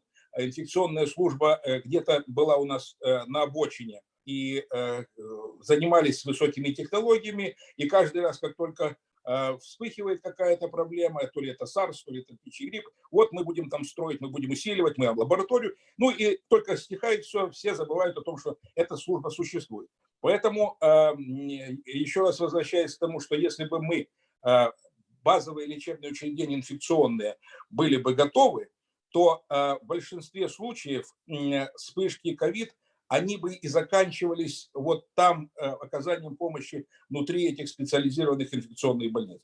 Но, к сожалению, пришлось привлекать к работе не специализированные лечебные учреждения, не профильные, вот, куда доставлялись больные. И как оказалось, что средства индивидуальной защиты, ну, мало их научить. Да, мало того, чтобы они должны были бы быть правильно использованы. Поэтому вот тот высокий процент, который сегодня у нас по Украине заболеваемости среди медицинских работников, он имеет составляющие свои. Первое – это четкое умение правил применения средств индивидуальной защиты. И если мы привлекаем к работе непрофильные, неинфекционные стационары, то они должны были бы быть в самые кратчайшие сроки переведены в режим и в соответствии со всеми требованиями инфекционной безопасности. Это и соответствующие санитарные пропускники, и очень важный элемент, которого практически нет ни в одном терапевтическом, неврологическом, хирургическом стационаре общего профиля, это шлюз для персонала. Это тот правильно организованный шлюз, это один из самых главных критериев обеспечения безопасности персонала. Ну, в общем-то, по ходу, к счастью, по ходу этого процесса мы, имея, так сказать, опыт прежний, как-то его удалось нам применить, и мы сейчас исправляем. Думаю, что последние штрихи будут сделаны к осенне-зимнему периоду, когда мы все-таки ждем, что мы будем жить с этим ковидом, мы будем уже значительно более подготовлены. Так как отреагировали сегодня те люди, от которых зависит организация в стране, ну, мы тоже понимаем, что основная часть нашей проблемы – это в том, что в свое время была разрушена санитарно-эпидемическая служба, что количество эпидемиологов вот сейчас, тех людей, которые должны устанавливать и учить правилам работы с карантинными инфекциями, их катастрофически мало. Они уже настолько, так сказать, расслаблены, потому что зачастую не задействовались в свое время в отработке очагов, а есть правила и закон, как отрабатываются очаги инфекции, как строится история контактов. И вот мы все это, я знал, что мы с каждым приездом мы заставляли это делать. Вплоть до того, что, значит, наши эпидемиологи, работники санитарно-эпидемической службы забыли, что когда они подписывают там план развертывания инфекционных стационаров в непрофильных отделениях, они их подписывают, но они не изучают самого процесса, готовы ли с точки зрения работы как инфекционного стационара эти учреждения. Вот подписывают, да, пожалуйста, ради бога. И там при отсутствии того же санпропускника, при отсутствии шлюза для обеспечения. Поэтому как бы мы сейчас возвращаем нашу санитарно-эпидемическую службу в то место, которое они обязаны занимать в борьбе с инфекционными болезнями. Мы сейчас, кроме, вот, скажем, обеспечения безопасности при транспортировке бригадами экстренной медицинской помощи через вот эти транспортные изоляторы, мы, опять же, с этой компанией «Кредит Агромаш» разработали мобильные шлюзы для обработки персонала. Они современные, они достаточно хорошо технически оснащенные, которые можно пристроить к любому отделению, и через вот такой герметический рукав персонал, выходя после работы с инфекционными больными, проходит через этот шлюз. Это такое проектное решение, оно есть, оно вот уже есть реклама этой компании. То есть мы решили как бы быстро вот другую проблему, которую можно, так сказать, технически выполнить. Ну, о такой, скажем, неповоротливости с начала инфекции нашей я скажу еще потому, что, собственно говоря, мы первыми в Украине столкнулись с проблемой ковид, когда в Полтавской области, когда на Украине приземлился самолет, и в Новой прибыло люди, которые приехали из Ухани. То есть вот тогда мы уже как бы начали вспоминать, а все-таки что же нам необходимо сделать, какие первоочередные шаги должны быть приняты для борьбы с этой инфекцией. Вот. И я тогда вносил предложение, значит, нужно сделать в первую очередь два необходимых вещи. Это значит, ввести постанову про бестендерную закупку средств индивидуальной защиты и средств безобработки для медицинского персонала вот, на период. И второе – это ускоренная процедура сертификации и лицензирования предприятий, которые занимаются пошивом средств индивидуальной защиты. К сожалению, вот до сих пор эта процедура, вторая, она так и не работает. То есть, более того, значит, когда на местах вводились карантины, были закрыты практически все швейные фабрики и все швейные цеха, которые бы могли включиться в пошив средств индивидуальной защиты. И нам приходилось их как бы привлекать уже через отдельное решение. Ну, то есть принимается решение вот не без учета того, что может это понадобиться. Вот таким образом, а к моменту карантина у нас уже были вывезены средства индивидуальной защиты за рубеж по контрактам и остальное, и все. Мы начинали как бы все заново, и большая благодарность нашим меценатам, за счет которых была очень мощно решена проблема обеспечения дыхательной аппаратуры, средств индивидуальной защиты и так далее. Значит, еще один момент, конечно, который нас очень тревожит, это оплата труда медицинских работников, которые принимают участие в работе с ковидом. Ну, вы понимаете, когда человек получает информацию, что он получит 300%, он совершенно точно понимает, что вот у меня зарплата вот такая-то, а потом вот в 3 раза ее увеличат, и все. И объяснять, что потом начинается разговор о том, что вот сейчас по часам, а вот по этим нормативам так, по этим нормативам так. Поэтому мы официально обратились в Министерство здравоохранения, в Министерство труда и социальной политики и в НСЗУ для того, чтобы они между собой наконец-то определились, как же все-таки нужно оплатить людям по каким нормам закона. Потому что, в принципе, у нас в области проблема не возникла, потому что очень оперативно и за март месяц были выплачены необходимые, понимаемые людьми 300%. Вот, и за апрель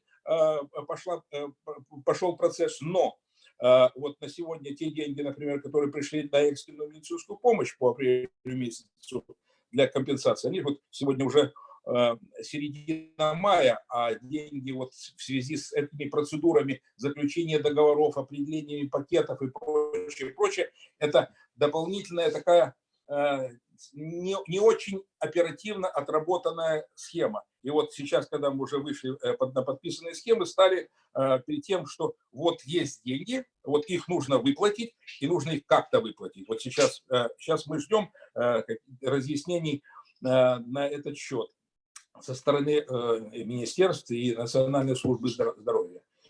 Есть то, что касается еще экстренной медицинской помощи. Значит, хочу как бы поделиться такой проблемой, которая не решена. Значит, у нас в составе экстренной медицинской помощи и во многих была такая старая служба, которая называлась санавиация. Это элемент оказания 3-го уровня медицинской помощи на административных территориях области. Значит, когда привлекается узкий специалист, который выезжает на место, оперирует, либо там оказывает консультативную помощь.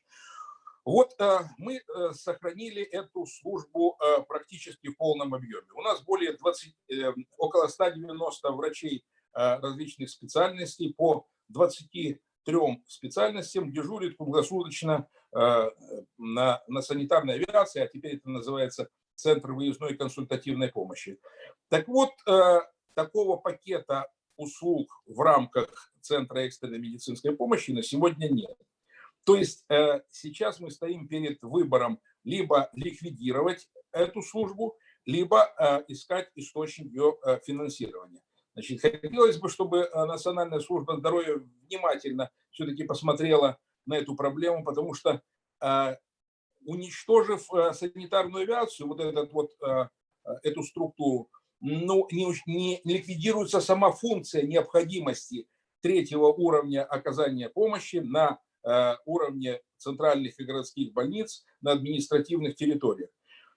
Если она уже сегодня организованно функционирует в одном из учреждений, может быть, надо было бы хотя бы как в качестве пилотного проекта вопрос этот рассмотреть, и мы могли бы поделиться тем опытом, который у нас есть. И, собственно, чем мы, знаете, Евгений, мы делились на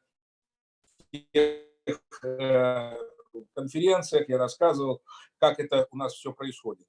И эта же структура, она является одной из важнейших баз формирования телекоммуникативной помощи, которая также у нас как бы протокольно, она имеет определенную степень проработки, и она могла бы сэкономить существенно средства для оказания высокоспециализированной помощи, используя телекоммуникационные технологии, для отдаленных районов, сделать ее штатно спланированной, программируемой для всех территорий, чтобы врачи и первичного звена, и врачи, тем более врачи второго уровня, могли бы своевременно получить необходимую и как ургентную, так и плановую консультативную помощь от специалистов третьего уровня.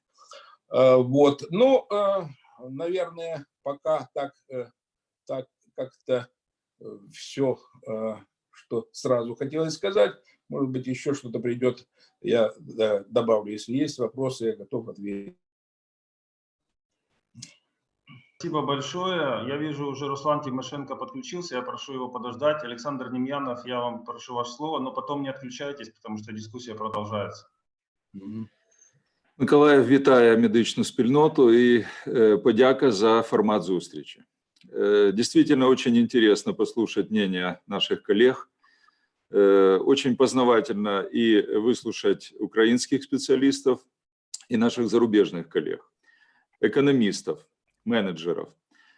Когда предложили поучаствовать в форуме в виде больницы, которая не участвует в проекте по оказанию помощи больным с ковидом, больница скорой медицинской помощи, КНП нынешняя, Николаева, может быть действительно в определенном смысле примером для некоторых больниц. Когда было предложение рассказать, как мы вошли в реформу, как мы к ней готовились и каких мы достигли результатов, наверное, будет интересно и, по моему мнению, продуктивно посмотреть мою вчерашнюю презентацию на конкурсе, который я выиграл, и теперь перед вами выступаю уже не в виде главного врача, а в виде директора коммунального предприятия. Я хочу представить некоторые вопросы, которые были уже освещены. Я благодарен вчера Матвею Хренову о том, что он нам презентовал, как необходимо осуществлять менеджмент в охране здоровья по приоритетам. И хочу показать, что действительно мы выходили на те же вопросы, которые он вчера освещал, как мы их видели и как мы их пытаемся решить. Ну, прежде всего, я хочу показать перспективы развития КНП, Миколаївська лікарня швидкої медичної допомоги на 20-25 роки. Мы выделили, видно презентацию, да, или потому что... Коллеги, видно презентацию? Внизу есть кнопочка «Поширить презентацию». Share screen, если на английском языке. Нажмите на нее и выберите презентацию. Пока не видно. Внизу на панели есть, думаю, у вас язык английский. Share screen.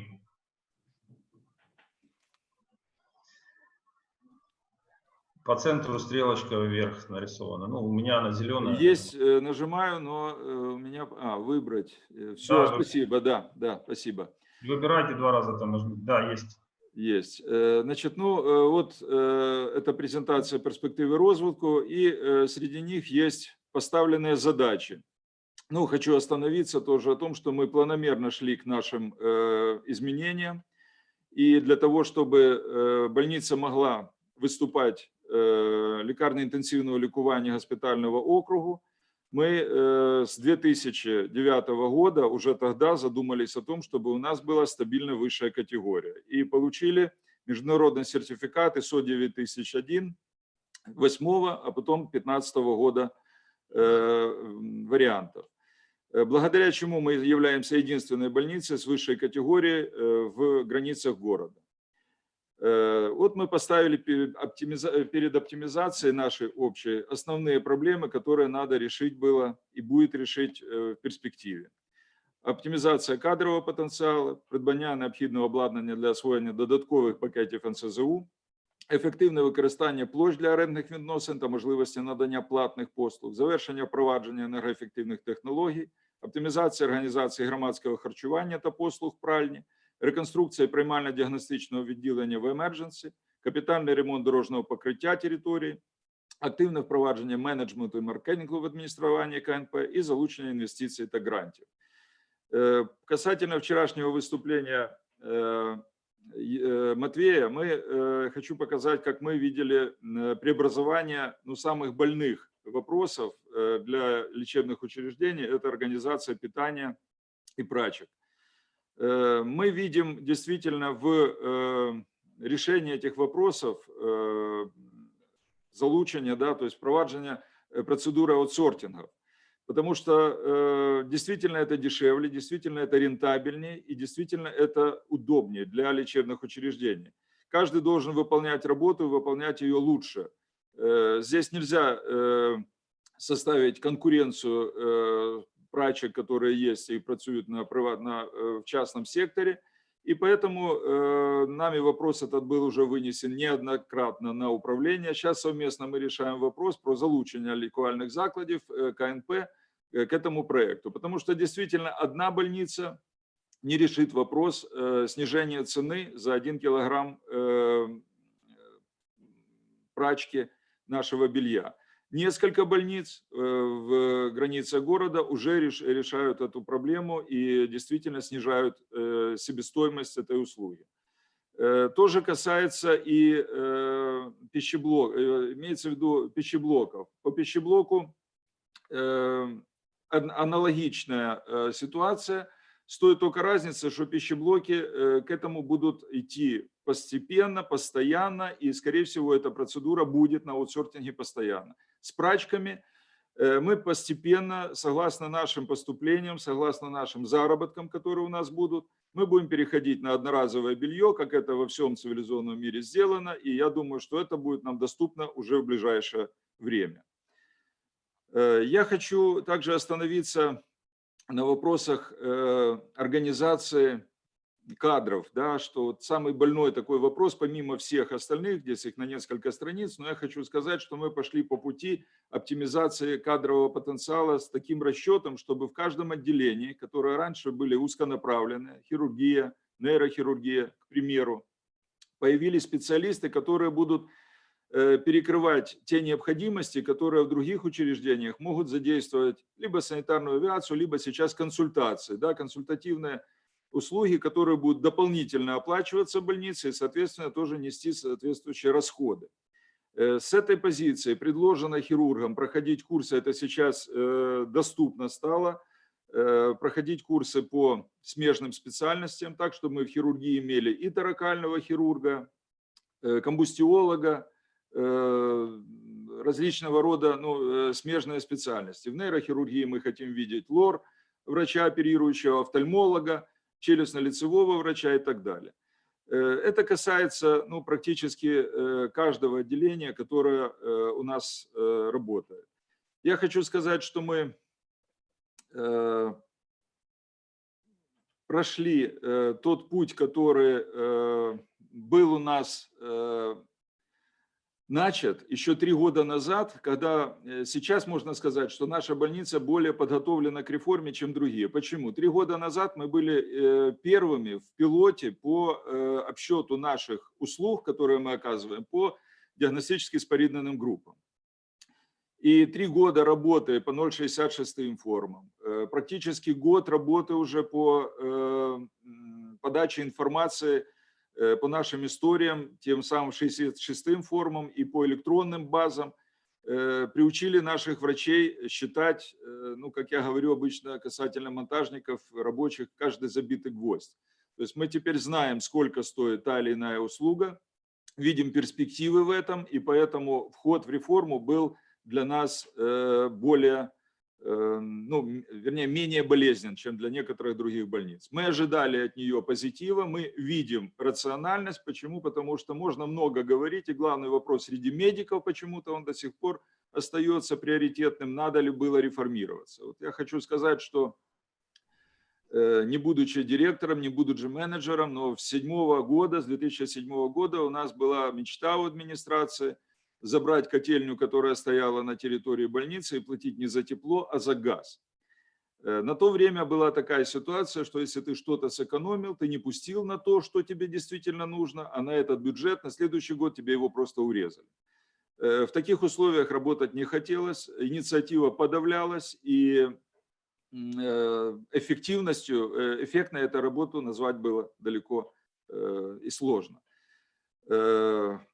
Подавая пример другим больницам по ДРГ, мы прошли сами курс обучения, научили наших соседей, и сейчас мы видим решение многих наших вопросов в оплате послуг, медичных послуг по факту работы. Я хочу показать теперь другую презентацию, которая вчера была показана на конкурсе. И хочу немножко сделать ремейк Евгению о том, что он говорил про посаду менеджера. Действительно, менеджер, это руководитель клиники должен быть менеджером. Но остается вопрос о том, что менеджмент в условиях охраны здоровья, он все-таки отличается от менеджмента, к которому мы обычно привыкли касательно других сфер, отраслей и бизнеса. Мы работаем с людьми. Далеко не всегда, а чаще всего никогда в больницу, особенно интенсивного лечения, люди не приходят за удовлетворением своих, ну, скажем так, удовольствий, да, то есть не купить булочку, не купить билет в кинотеатр, получить удовольствие от этого. То есть они приходят со своим настроением, потому что они больны. И менеджмент в медицине должен четко понимать, что в приоритете должно стоять здоровье и удовлетворенность пациента. Поэтому менеджмент действительно, вот мы сейчас изучаем на факультете Киево-Могилянской базы, менеджмент, который касается именно охраны здоровья. В этом смысле я хочу сказать, что у нас, слава Богу, есть опыт, и у моего предшественника был он, и у меня, когда я начинал работу с санитара этой больницы и закончил главным врачом и членом депутатской комиссии испытания охраны здоровья 6-го созыва. Я хочу сказать, что это опыт, который ни одно образовательное учреждение менеджеру в охране здоровья не даст. И, естественно, зная, какие требования можно предъявлять для младшего медицинского персонала, среднего персонала и высшего звена, это опыт скорее должен быть жизненный, когда вы с ними работаете плечо-плеч и понимаете потом их потребности, возможности и меры по воздействию, то есть меры по оптимизации их работы. Мы действительно проводим большую работу. У нас в штате 745 человек, но мы испытываем кадровый голод в 20%. Причем часть этого кадрового голода уже обусловлена процессами оптимизации. Мы потихонечку отказываемся от комиссии по военкомату. Это все, наверное, больная тема, все в этом участвовали тоже, но мы нашли решение проблемы для нашего города. Надеюсь, что и все остальные также сделают. Ну, структура больницы, она остается такой же. Единственное, что мы понимаем, что сейчас пакеты, которые мы выиграли на площадке Прозора НСЗУ, предусматривают скорее не нахождение, не название отделения, в котором находится пациент, а скорее ту помощь, которую ему оказали. Стационарная помощь с хирургическими вмешательствами, без или амбулаторная помощь. Поэтому исходя только из административных возможностей, да, неуправляемостью отделений больше 60 коек, некоторые отделения можно оптимизировать их слиянием и универсальностью. К этому мы, скорее всего, и будем дальше двигаться. Ну, наши цифры по операциям, мы сделали все для того, чтобы при заключении пакетов получить от максимум платы с НСЗУ за нашу работу. Ну, цели понятны.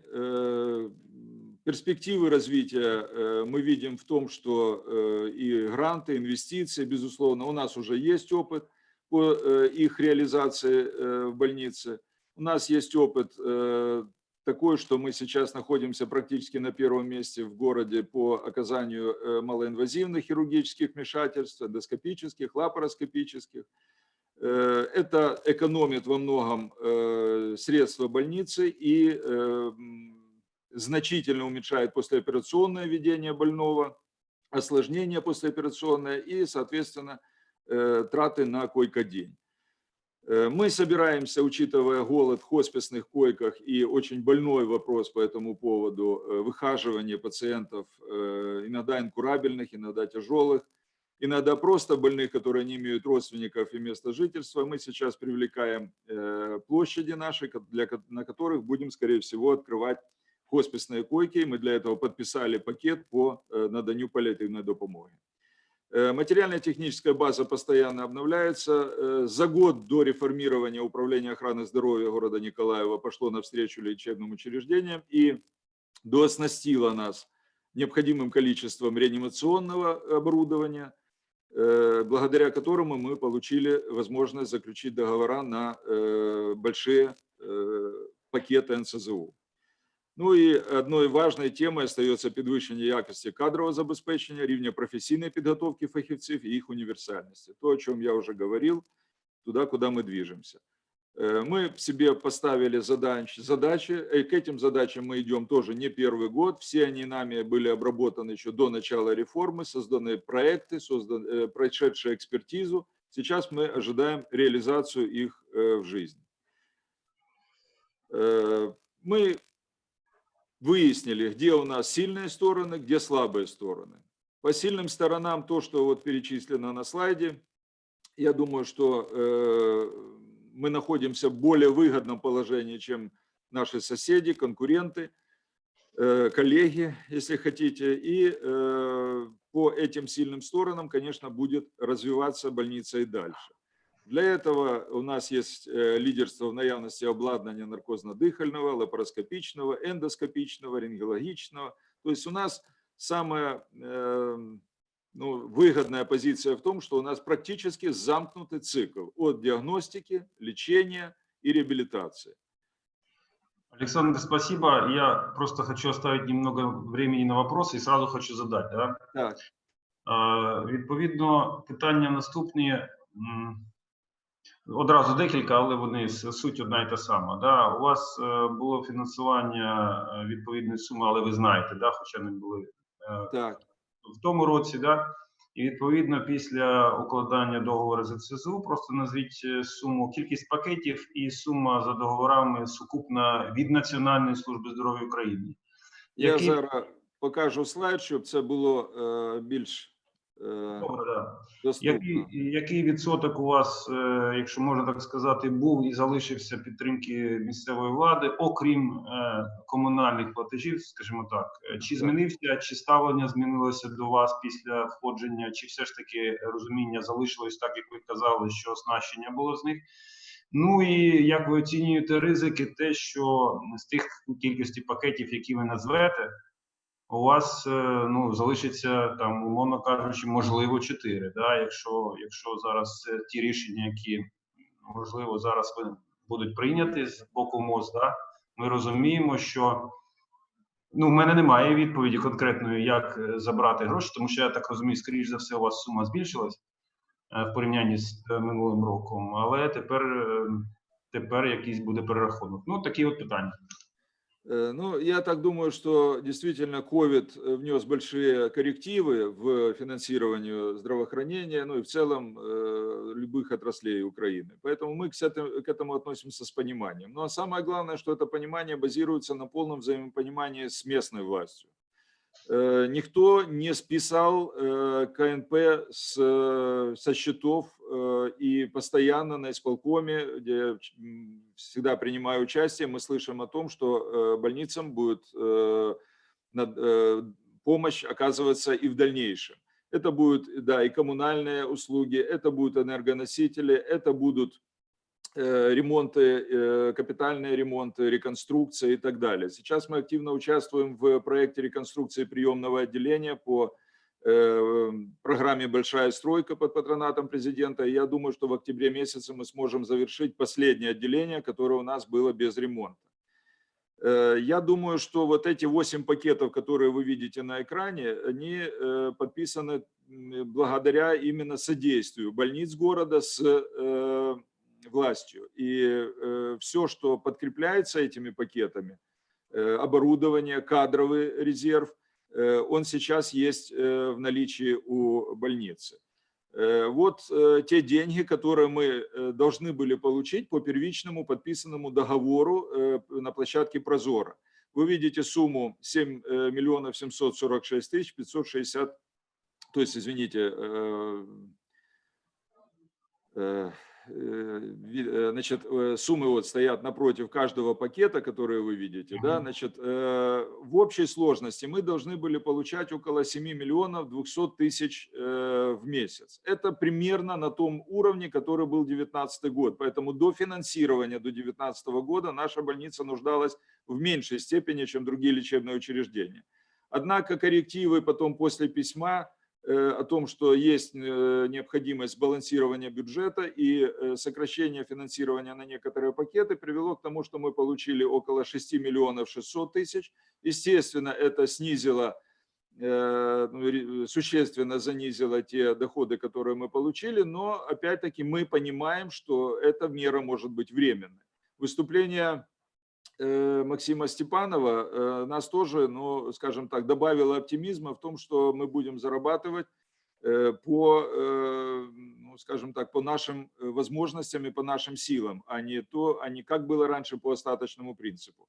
Поэтому в этом есть, наверное, и суть реформы. С чего-то надо начинать. Мы понимаем, что первый месяц, второй и третий, скорее всего, будет месяц не совсем отражать то, как это будет двигаться дальше, но то, что мы будем получать за то, что сделали, и врачи начнут понимать, что они будут получать зарплату за свой труд, а не за нахождение в стационаре и не за то, что в этом стационаре есть койка, немного поменяет мировоззрение. А это иногда чаще сложнее поменять, чем купить оборудование и поменять стены в стационаре.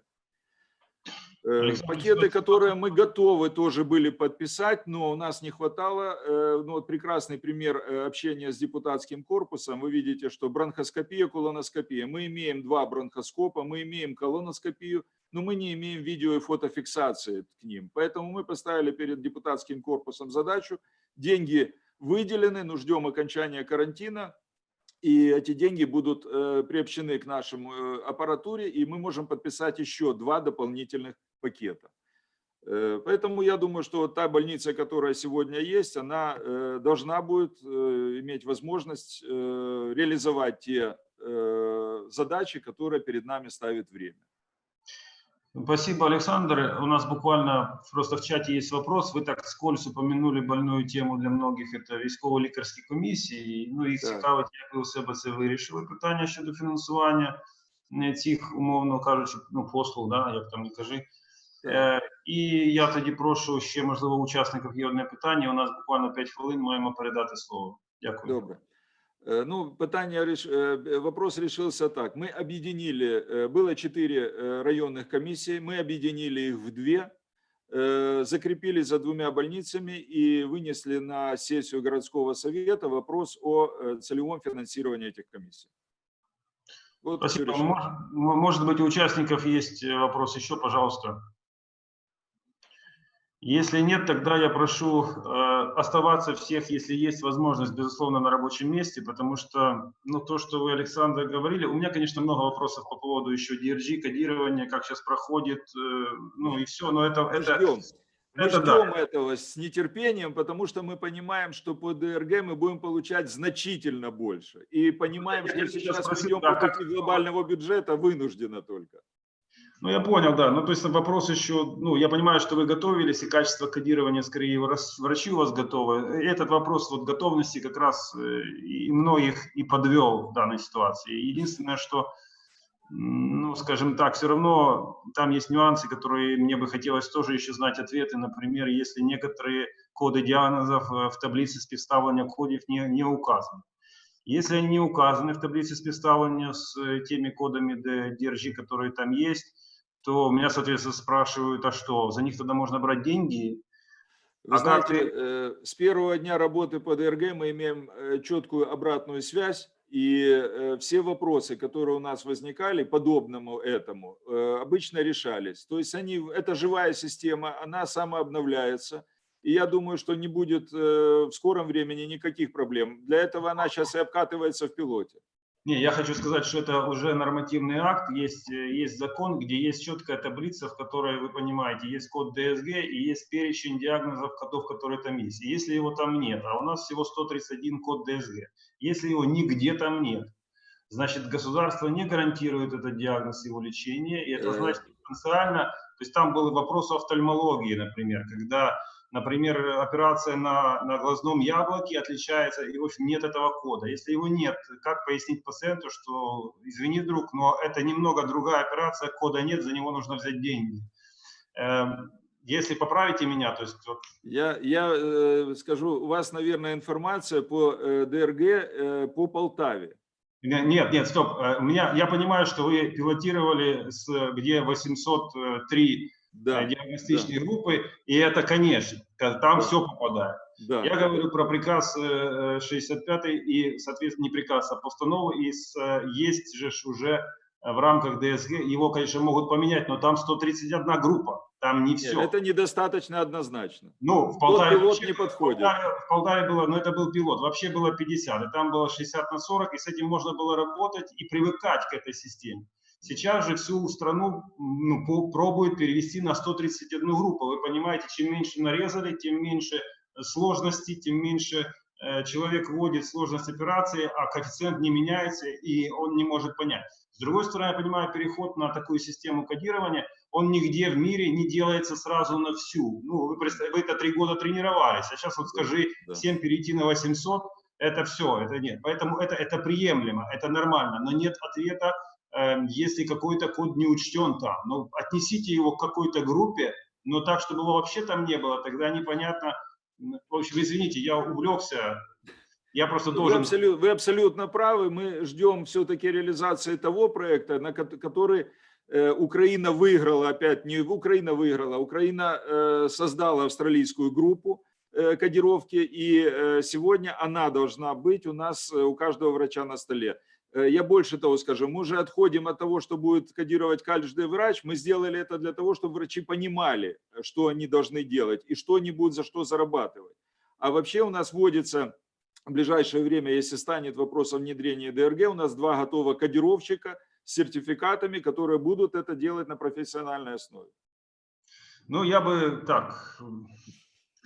Не был оптимистом, но мы оптимисты. Нет, это правильно, но я имеется в виду, что по поводу кодировщиков, я просто вижу множество нареканий. Мы не компьютерщики, не программисты, почему мы должны сидеть вводить, но если взять опыт европейских стран, это часть задачи и работы врача, это его деньги. И качество кодирования, электронная подпись, которая должна стоять там, ну, как бы врача, ну, все-таки я бы, ну, я не знаю, доверить. Ну да, он сертифицированный ваш кодировщик, вы прошли, наверное, но все-таки такой нюанс, что это все-таки задача врача. Или, по крайней мере, это не должно быть причиной, я не хочу это делать, потому что это сложно, что я этого не понимаю.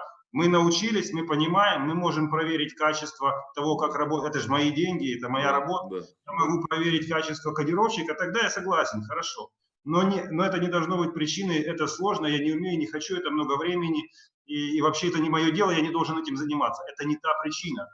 Поэтому вот и это поменять тоже придется. Я хочу дать слово Руслану Тимошенко. Пожалуйста, очень интересный опыт. Как вы понимаете, что я все-таки больше связан с информационными технологиями и Health.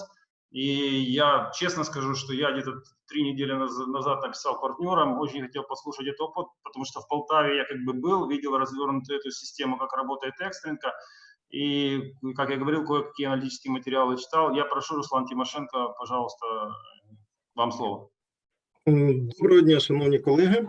Дякую за запрошення. Дякую, пане Євген. Дійсно, є така нагальна потреба для екстренки в епоху ковіду мати гарний інструмент для безперебійної роботи центрів екстреної медичної допомоги. Я зараз хотів би вам показати невеличку презентацію. Так. Чи видно її? Так, добре, да. Ну, розгортайте на весь екран, та все нормально. Да?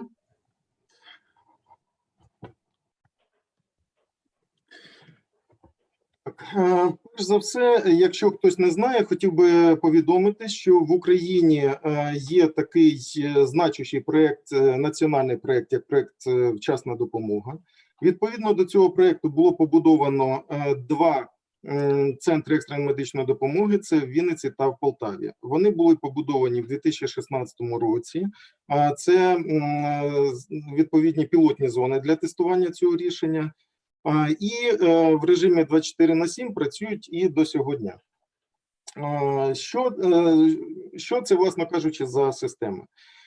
Це унікальне рішення, яке повністю відповідає усім міжнародним стандартам екстреного реагування. Це такі, як ЄНА 112 і американський стандарт 911. Всі дані, які передаються в системі, передаються відповідно до стандарту HL7. Це стандарт обміну електронною медичною інформацією.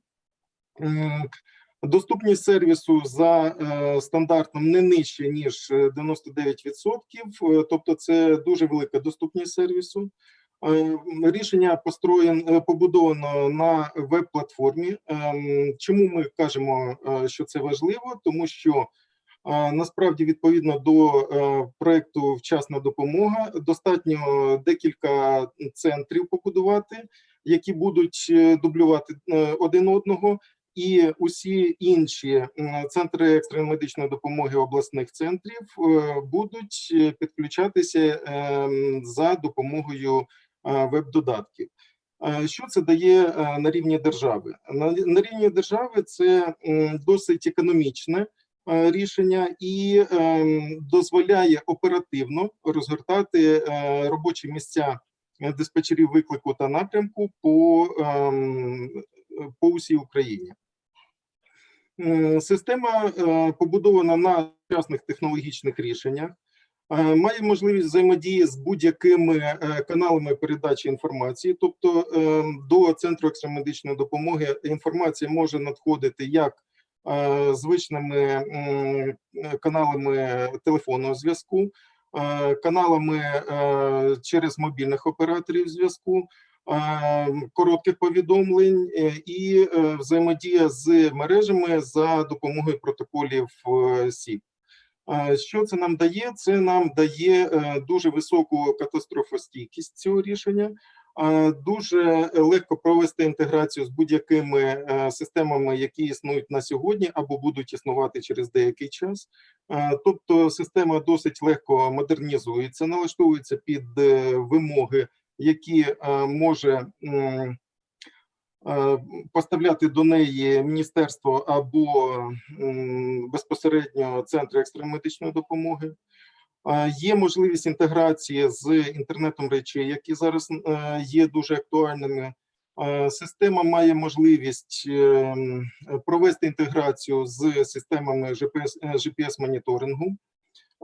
Що дуже важливо, я вважаю, для такої системи, це те, що по статистиці, яка напрацьована з 2016 року, зараз кількість викликів до Центру екстреної медичної допомоги з мереж фіксованого зв'язку складає нижче, ніж 10%. Усі інші виклики надходять до Центру екстреної медичної допомоги з мереж мобільних операторів. Що це нам дає? За допомогою технології AML ми маємо можливість відслідковувати, з якої саме локації надійшов виклик до Центру екстреної медичної допомоги. І вже передавати географічні координати для більш чіткого розуміння, куди саме адресно направити карету швидкої медичної допомоги. Тим самим це значно скорочує час реагування на виклик і, відповідно, дуже сильно піднімає рівень реагування на догоспітальному етапі. Рішення, які були побудовані в Вінницькій і в Полтавських центрах екстреної медичної допомоги, здобули світове визнання. Отримали в 2018 році премію. Є така міжнародна організація, це некомерційна організація, яка WFMC, яка аналізує рішення, які дозволили провести цифрову трансформацію. Тобто, коли в тій чи іншій структурі використовуються сучасні технології, які дозволяють автоматизувати процеси і, відповідно, підвищити ефективність такої роботи. Відповідно, ми маємо, так, видно на екрані, так? Ми маємо деякі ключові особливості, які були відзначені в світовій нагороді. Це те, що сама система дозволила виконати такі показники міжнародної якості по роботі відповідних центрів, як 5 секунд до відповіді абонента, ну, тобто відповіді диспетчера виклика, на протязі 45 секунд. І, відповідно, ми бачимо 95% усіх викликів, які було здійснено на Центр екстреної медичної допомоги, були в межах 95%. Тобто на протязі 5 секунд диспетчер уже відповів на виклик пацієнта. В 85% випадків карета швидкої медичної допомоги виїжджала на виклик на протязі не більше, ніж 45 секунд. Тобто це дуже високий рівень оперативності реагування. Також, як ви бачите, із ключових особливостей, те, що в менше ніж 90% випадків, 89,7%, на протязі 10 хвилин в межах міста карета швидкої медичної допомоги вже прибувала до пацієнта. За область це відповідно 20 хвилин, і таких випадків 88,6%. Дуже важлива статистична інформація, що на догоспітальному етапі після введення в дію цієї системи проєкту «Вчасна допомога» смертність знизилась майже на 23%. Тобто це дуже значущі показники. Відповідно, що забезпечує ця система? Ну, я своїми словами, щоб не забирати ваш час, основні ключові показники – це те, що система дозволяє керувати викликом безпосередньо від першого дзвінка пацієнта до етапу госпіталізації в клініку, де буде надано медичну допомогу. Система працює за чіткими міжнародними протоколами, які відповідають також і українському законодавству. За допомогою такої системи є можливість призначити профільну бригаду швидкої медичної допомоги відповідно до тих симптомів, які повідомив пацієнт, коли телефонував до центру. Також система завдяки інтеграції з системою GPS-моніторингу допомагає максимально швидко дістатися бригаді швидкої медичної допомоги до пацієнта. За нашою інформацією, на протязі року до центрів екстреної медичної допомоги надходить майже 1 мільйон викликів. Система керує автопарком приблизно 400 автомобілів і по нашим показникам дуже сильно знижує час надання медичної допомоги. Тобто це самі значущі ключові показники, які є дуже важливими для пересічного громадянина. Тобто як можна швидше отримати необхідну медичну допомогу. Приклад робочого міста диспетчера. Диспетчера працюють на основі протоколів. Це дозволяє знизити навантаження на диспетчера в тому сенсі, що ми чітко можемо розуміти дубльовані виклики. Тобто, якщо якась подія трапилась безпосередньо там в якомусь місті, де багато людей, які можуть одночасно зробити виклик швидкої медичної допомоги, то такі виклики ідентифікуються і нема потреби направляти декілька бригад на вирішення тієї чи іншої ситуації. Система дозволяє чітко розуміти екстрені і неекстрені виклики. Завдяки цьому, як я розумію, останнім часом для центрів екстреної медичної допомоги є дуже значущим непрофільні виклики, які впливають на завантаження самого центру.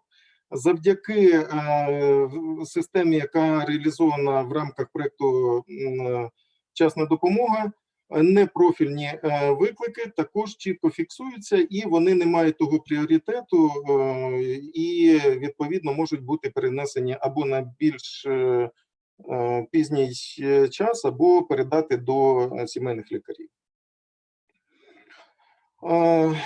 Відповідно до того, де знаходяться карети швидкої медичної допомоги, диспетчер, який здійснює призначення бригади на виклик, чітко розуміє час доїзду, система автоматично будує маршрути доїзду, автоматично розраховує час прибуття. Я не знаю, чи видно вам на екрані, наприклад, тут час прибуття 4 хвилини. Пише відстань, телефон особи, хто дзвонив і таке інше. Тобто система чітко і прозоро дає повну інформацію, повне розуміння по структурі самого виклику, які виклики є екстреними, неекстреними. Завдяки тому, що диспетчер на своєму екрані бачить загальну інформацію, тобто він може масштабувати, бачити місто, область, сусідні обласні райони і таке інше. І завдяки тому, що система дозволяє оперативно передавати функції керування автомобілями швидкої медичної допомоги, то диспетчер може призначити автомобіль, відповідно з фахівцями, на виїзд на межі обласних центрів. Що є дуже важливим, коли відстань між обласними центрами може складати там і 100, і 200 кілометрів. І завдяки тому, що диспетчер в онлайні бачить реальне місцеположення тієї чи іншої машини, він може її призначити на вирішення виклику.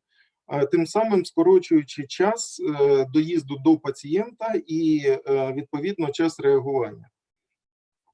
Це дуже важливо, наприклад, для міста Києва, коли вже дуже важко зрозуміти, де знаходиться абонент, тому що він може відноситись до міста Києва, може відноситись до Київської, уже до району, мається на увазі області.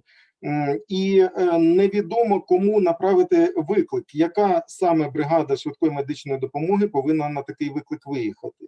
Завдяки проєкту «Вчасна допомога» Все абсолютно прозоро, і диспетчер може призначити ту чи іншу бригаду на вирішення ситуації. Також це як адміністративний ресурс, можна бачити маршрут, яким передвигався автомобіль, можна бачити час, який на це затрачено. В разі необхідності можна отримати інформацію про технічні дані автомобіля, можна отримати інформацію про бригаду, яка заступила на чергування, про медичне обладнання, яке є у цієї бригади, і відповідна кваліфікація, щоб направити профільно на потрібний виклик, потрібну бригаду.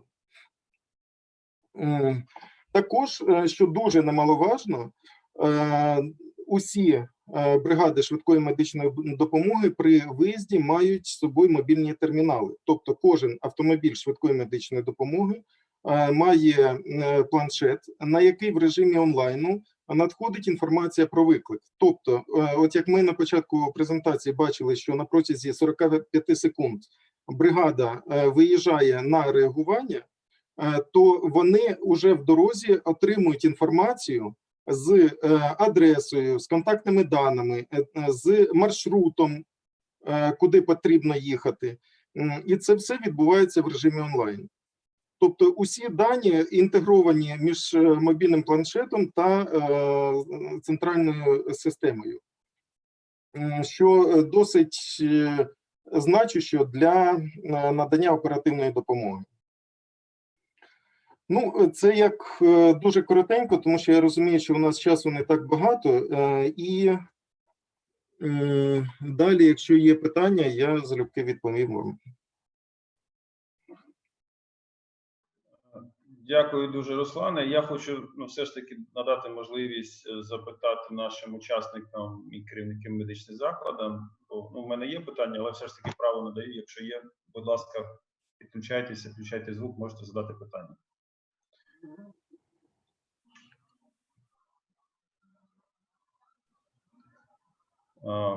Я все ж таки... У нас є просто досвід реалізації полтавського пілотного проєкту в оплати по діагностичним спорідненим групам, умовно кажучи, з 2019 року, з квітня місяця. І у мене є певна паралель, на жаль, чи я можу це визнати, да, що все ж таки та система організаційна, яка зараз масштабується в частині фінансування вторинки, спроби, да, і реалізувати, і натягнути на всю країну, вона все ж таки модель не та, яка була застосована в Полтаві. Я не буду пояснювати, але вона все ж таки відрізняється. І те, що я бачу, і з точки зору побудови e-health в цілому, да, в країні, все ж таки в Полтавській області вирішили зробити так, як сьогодні, до речі, Гідо, фахівець з Нідерландів, дуже класна була у нього презентація щодо e-health в Нідерландах. Ну, просто проїхався по тезам по всіх наших болючих точках з точки зору e-health і всьому іншому. Просто висновки зробив. Він не аналізував Україну, але я їх сам зробив. І, відповідно, я розумію, що сама побудова системи, в цьому випадку e-health, вона відрізняється від світового досвіду. Ну, як би там не було, вона відрізняється. І те, що я побачив, на прикладі Вінниці і Полтави в даному випадку, бо це теж був проєкт Світового банку, як, зрештою, і планувалося проєкт побудови e-health в Україні в рамках Світового банку з 2014-2015 року. І для мене це було певним таким відвертим здивуванням, да? Тому що завжди кажуть, що Централь 103 – це все класно, воно працює так, як треба, і взагалі це теж наш ноу-хау і досягнення. Коли я починаю десь щось порівнювати, в мене виходить деяке неспівпадіння з тим, що я чую. Я просто від вас, як фахівця, я ж не можу бути у всіх питаннях, да? Слабкі сторони Централь 103, які питання вони вирішує, які дані збирає і для чого, наскільки вони достовірні, і з точки зору побудови комунікаційних, якщо є така інформація, ви можете оцінити, де є тем прогалини, це те, що може нас наздогнати. Бо я просто знаю, як було на вторинці з eHealth, і нас зараз наздоганяє помилки, які ми зробили раніше, хоча про них казали експерти. То я хочу запитати, які ризики є в реалізації цього проєкту і в чому відмінності. Дякую. Я можу висловити свою професійну думку відповідно до побудови системи 103 Централь, та якщо порівнювати з проєктом «Вчасна допомога», по Централь 103 я можу оперувати виключно публічними даними, які є в мережі, то можу сказати наступне. Так, система 103 Централь збирає дані від центрів екстреної медичної допомоги, це форма 110, яка надається від центрів, але не зрозуміло, яка її роль далі. Тому що, на мій погляд, система 103 Централь, вона, мені не зрозумілий її функціонал з точки зору національних інтересів. Був проєкт «Вчасна допомога», який на порядок більш функціональний, пройшов експертизу, в тому числі і від незалежних міжнародних фахівців, отримав дуже високий рівень оцінки і дає можливість керувати надзвичайними станами централізовано на рівні держави. Тобто, в разі, якщо стався якийсь екстрений випадок, наприклад, 14-й рік Донецька і Луганська області, то тривалий час область була без відповідної екстреної медичної допомоги, тому що були розірвані комунікаційні зв'язки. І от в такому випадку роль Централь 103, вона зовсім не зрозуміла, яким чином вона може допомогти пересічному громадяну отримати необхідний рівень медичної допомоги. В разі використання проєкту «Вчасна допомога» функції диспетчеризації бере на себе будь-який інший центр екстреної медичної допомоги. І це відбувається в режимі онлайн, чого, на жаль, зовсім я не бачу в Централь 103. Тому що у неї відсутня функція диспетчеризації як вид. Тобто це абсолютно інша система. Також відповідно достовірності даних, які збирає система, і їх актуальності в режимі онлайн, тут досить складно відповісти, тому що по факту система Централь 103 не має якогось тестового середовища.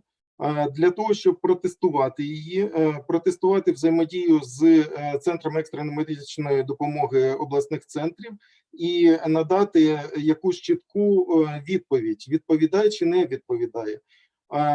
Тому що система збирає дані в режимі онлайн через мережу інтернет, і якщо були будь-які збої на мережі під час передавання таких даних, то це неможливо відслідкувати, чи надійшли ці дані до системи чи ні. Тобто це річ в собі, яка з технічної точки зору досить незрозуміла.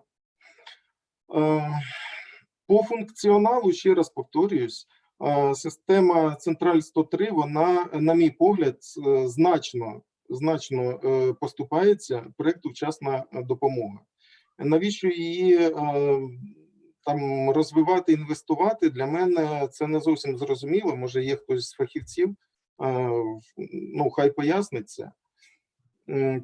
Тому що, на мій погляд, є апробована система, яка успішно працює з 2016 року. І було б досить логічно цю систему, яка належить державі, масштабувати на рівень усієї країни. Чому це важливо?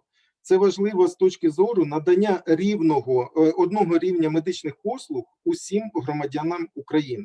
А то у нас станом на сьогодні, от Вінницька і Полтавська області, громадянини, жителі цих обласних центрів отримують сучасну і своєчасну допомогу.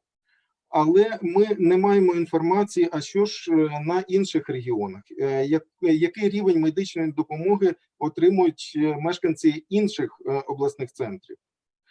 І це досить дискредитує Національну службу здоров'я, яка повинна забезпечувати один і досить високий рівень медичної допомоги для пересічних громадян.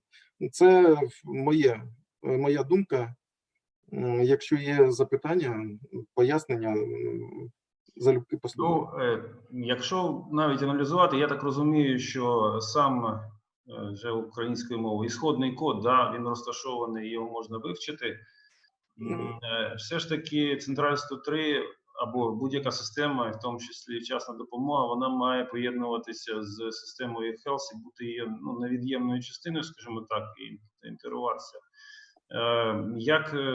Якщо ви вивчали це питання, чи хоча б закладене це архітектурно, то я просто не є таким фахівцем. Річ в тому, що дійсно програмний код був доступний у вільному доступі, чи його будь-хто мог розібрати, подивитись і таке інше. І тому сказати, що система Централь 103 може будь-яким чином бути доопрацьована або таке інше, це не зовсім коректно. Тому що система, яка вже мала інформацію в публічному доступі, не може бути захищена належним чином. Тобто це система, яка може в майбутньому дозволити доступ до персональних даних будь-якому досить кваліфікованому фахівцю, який відповідно зможе отримати доступ, якщо ця система буде інтегрована із системою Health до загальних медичних систем. Я в принципі почув не те, що на що розраховував, а що опасався услышать, скажімо так. Друзі, нам треба продовжувати. Якщо у вас, учасників, є ще запитання до Руслана Тимошенка або один до одного, тому що буде наступний доклад. Володимире, будь ласка, вмикайте мікрофон свій. І трошки опустіть камеру трошки, бо тільки.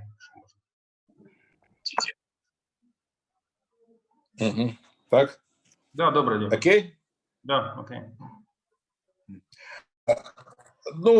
Буквально несколько слов. То, что касается, сказал Руслан, я хотел бы добавить. Значит, система проходила экспертизу международными экспертами Мирового банка неоднократно. Значит, последние заключения этих экспертов говорят о том, что система, которая внедрена в Полтавской и Винницкой области, она является практически готовым элементом будущей модели Health на всей территории Украины, которая может быть имплементирована как часть в общую единую систему. И она имеет высокие технологические решения, которые позволяют ее масштабировать на территории всей Украины. А используя облачную технологию, она практически не имеет границ в развитии в сравнении с теми канальными системами, которые предлагаются другими решениями. Поэтому она очень интересна, ее с нашей точки зрения, даже не потому, что она это наша система, а потому что она использует все передовые технологии, которые сегодня существуют в Европе и в мире. И это интересно, конечно. У меня, если не вдаваться в технические вопросы, всегда в таких случаях, я думаю, что это проблема определенной частой смены и отсутствия институциональности определенной в системе управления здравоохранением. Иначе я просто пояснить это не могу, потому что пилоты обычно делаются для того, чтобы делать правильные выводы и использовать полученный результат в дальнейшем масштабировать. Иначе смысл в нем, в том числе в части привлечения денег международных партнеров и доноров, потому что, я так понимаю, этот проект разворачивался в рамках проекта Мирового банка, а это все-таки наши с вами деньги, хоть и заемные, привлеченные, но их отдавать. То есть в чем тогда смысл пилота? Ну, это такие, это вопрос в пустоту скорее, да, но все-таки. Или тогда надо было публично сказать, почему эта система или технология является там ущербной, не такой, и нужна другая. И тогда это было бы пояснением, почему пилот, например, в Полтаве неудачный, или в Виннице, мы его отодвигаем и делаем что-то свое. И это должно было как-то быть прокоммуницировано. Я этот момент просто упустил, потому что честно считал, что то, что масштабируется в Украине, это то же, что есть в Полтаве и Виннице. Я просто не вникал в этот вопрос в плане системы. Хорошо, спасибо, друзья. Вы очень четко, да, вы очень правильно заметили, потому что когда успешный проект вдруг не развивается, успешный пилотный проект вдруг не развивается дальше, возникает масса вопросов. А что? А почему? И ответов как бы на это нет. Они как-то экспертные заключения откладываются в долгий ящик и, в общем-то, совершенно игнорируются результаты те, которые даны международными экспертами заключения. Вот, да, это наша проблема общая. И тут действительно уникальная ситуация, когда проект имеет исключительно положительные отзывы. То есть, в данном случае абсолютно непонятная ситуация, из-за чего проект не получает развития. Зачем развивать, инвестировать деньги государства в непонятное направление, которое, опять-таки, не прошло апробацию, не прошло пилоты и так далее. То есть, это действительно вопрос. Да, каждый день вопросов все больше, но в каждому направленні. І ми зараз переходимо, відповідно, до наступної ланки надання медичної допомоги, або, і не можна специфічної ланки, болючої на даний час в рамках реформи. Я бачу, вже в нас є Світлана Єсипенко, але вона десь відійшла, але камера її працює. Я прошу, якщо вони мене чують, повернутися до комп'ютера. У нас, в принципі, в 14:50 початок мав бути. І я бачу з нами вже давно Дейкун Микола, і я тоді включаю його камеру, якщо він з нами. Дейкун Микола Петрович, генеральний директор Чернігівської обласної медичної. Добрий день. Не знаю, бачите ви мене? Ні. Це медичний директор КНП, Чернігівський обласний медичний центр соціально значущих небезпечних хвороб. Жанна Вікторовна. Так, вибачте, я просто вас не бачу. Я зараз ще раз натисну включити відео, якщо у вас є камера, звичайно. Ага, давайте. І звук переривається, тому я... Алло. Алло, я вас чую. У вас камера налаштована чи ні? Чи ми не будемо навіть... Налаштована. Камера налаштована. Ага. Да, це я бачу. Да, у нас...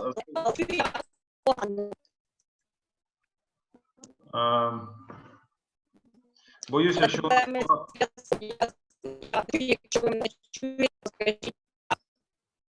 Ні, на жаль, дуже погано чути.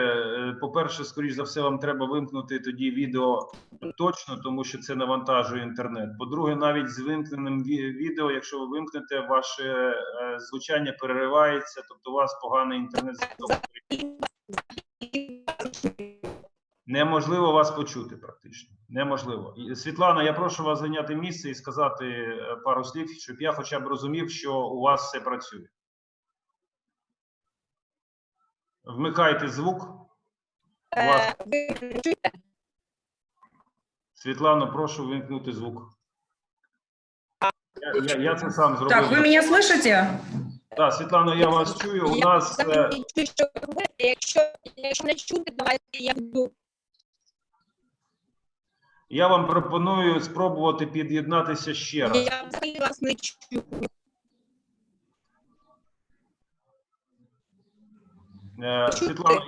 Світлана, я прошу вас розповісти про свій досвід, але я спробую зв'язатися з Чернігівом і запитати, що в них там за проблема. Добре? Да. Скажите, сколько у меня есть времени по ограничению? У нас це панельна сесія остання, і у нас є 40 хвилин всього на обговорення проблем. Понятно. Понятно. Ну, вы знаете, как-то так сложилось, что Одесская область стала белой вороной, именно противотуберкулезная служба Одесской области, которая вошла в реформу, не имея тех проблем, которые имеют наши коллеги с других регионов.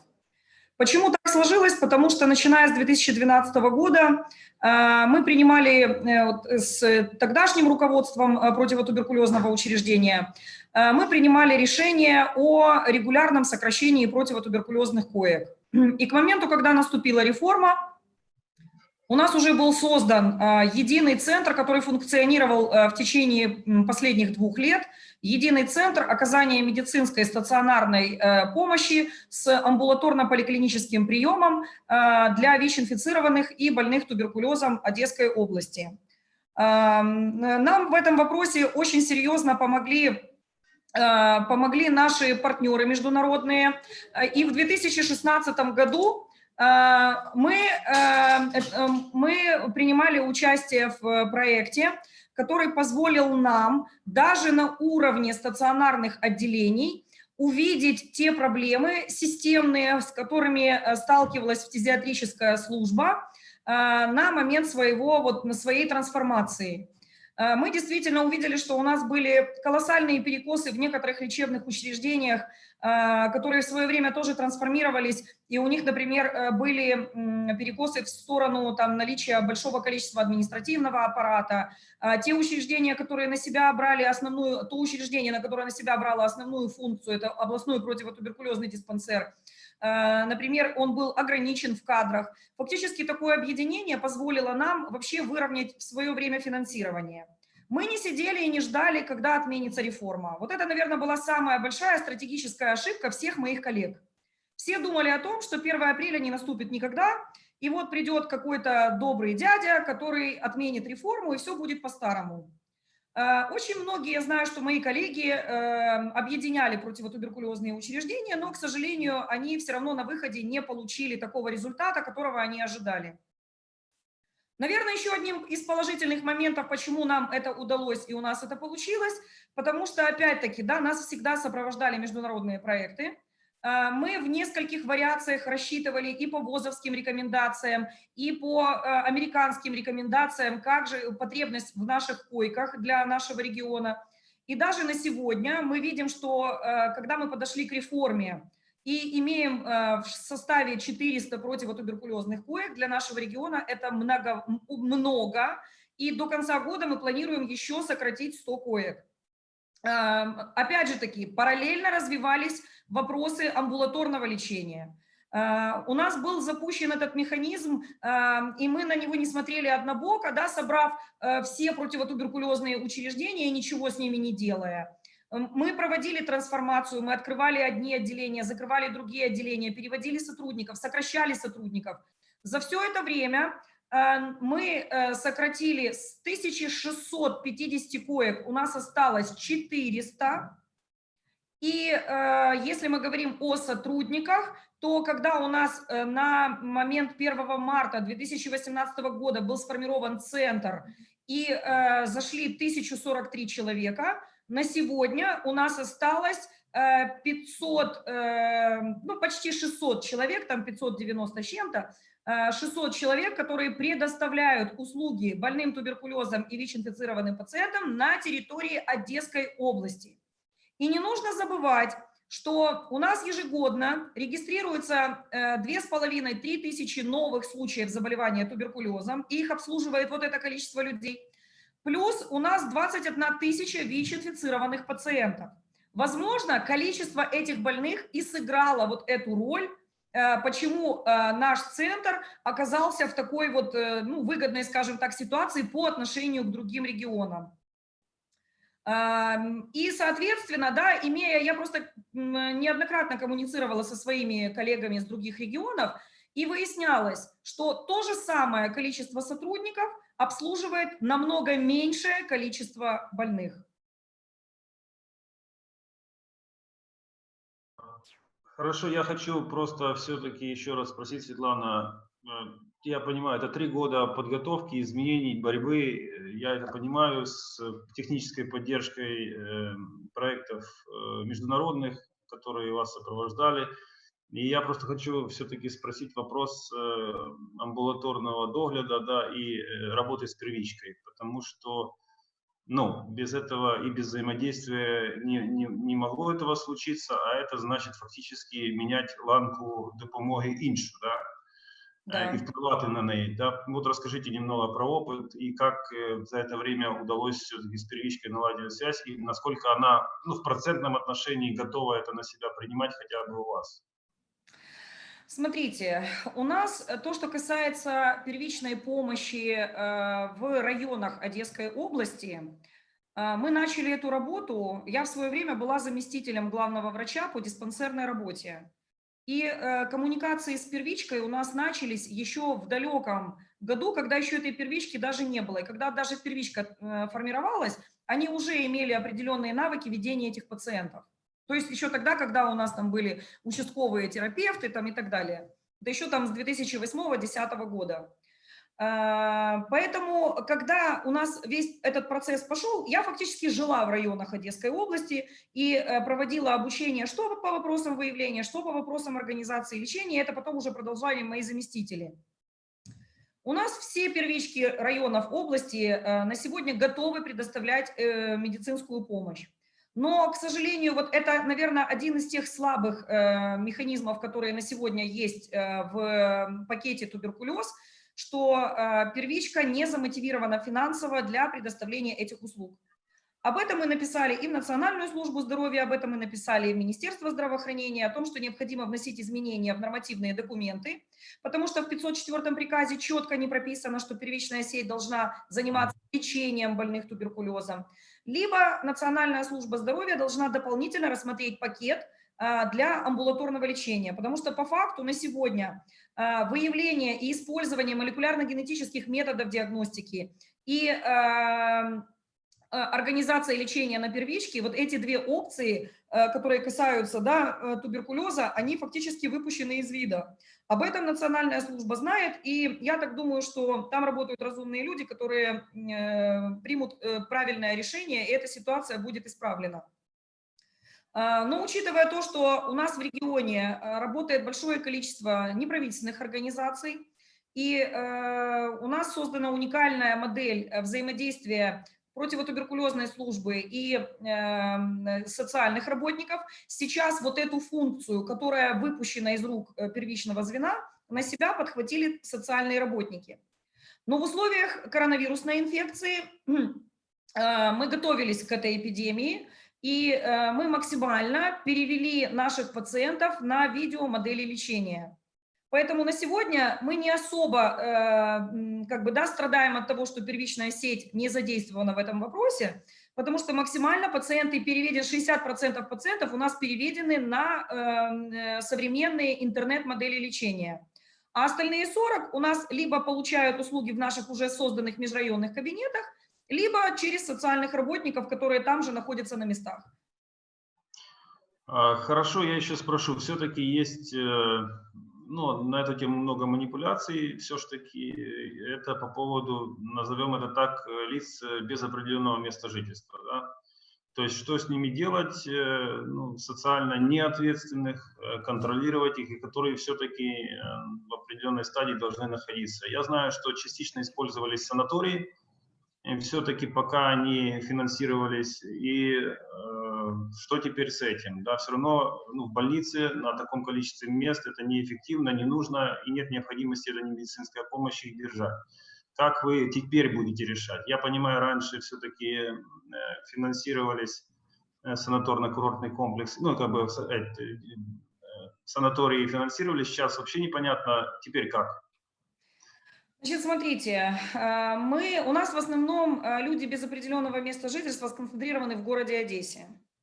У нас есть там несколько приютов, которые занимаются, опекаются этими пациентами. Есть такие неравнодушные общественники, которые переживают за данную категорию людей. И мы нашли поразумение с руководством этих приютов, где эти люди, мы их переводим со стационарного этапа.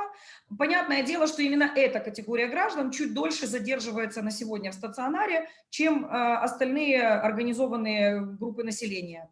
И мы переводим их в эти приюты, и социальные работники продолжают дальше выдавать им там противотуберкулезное лечение.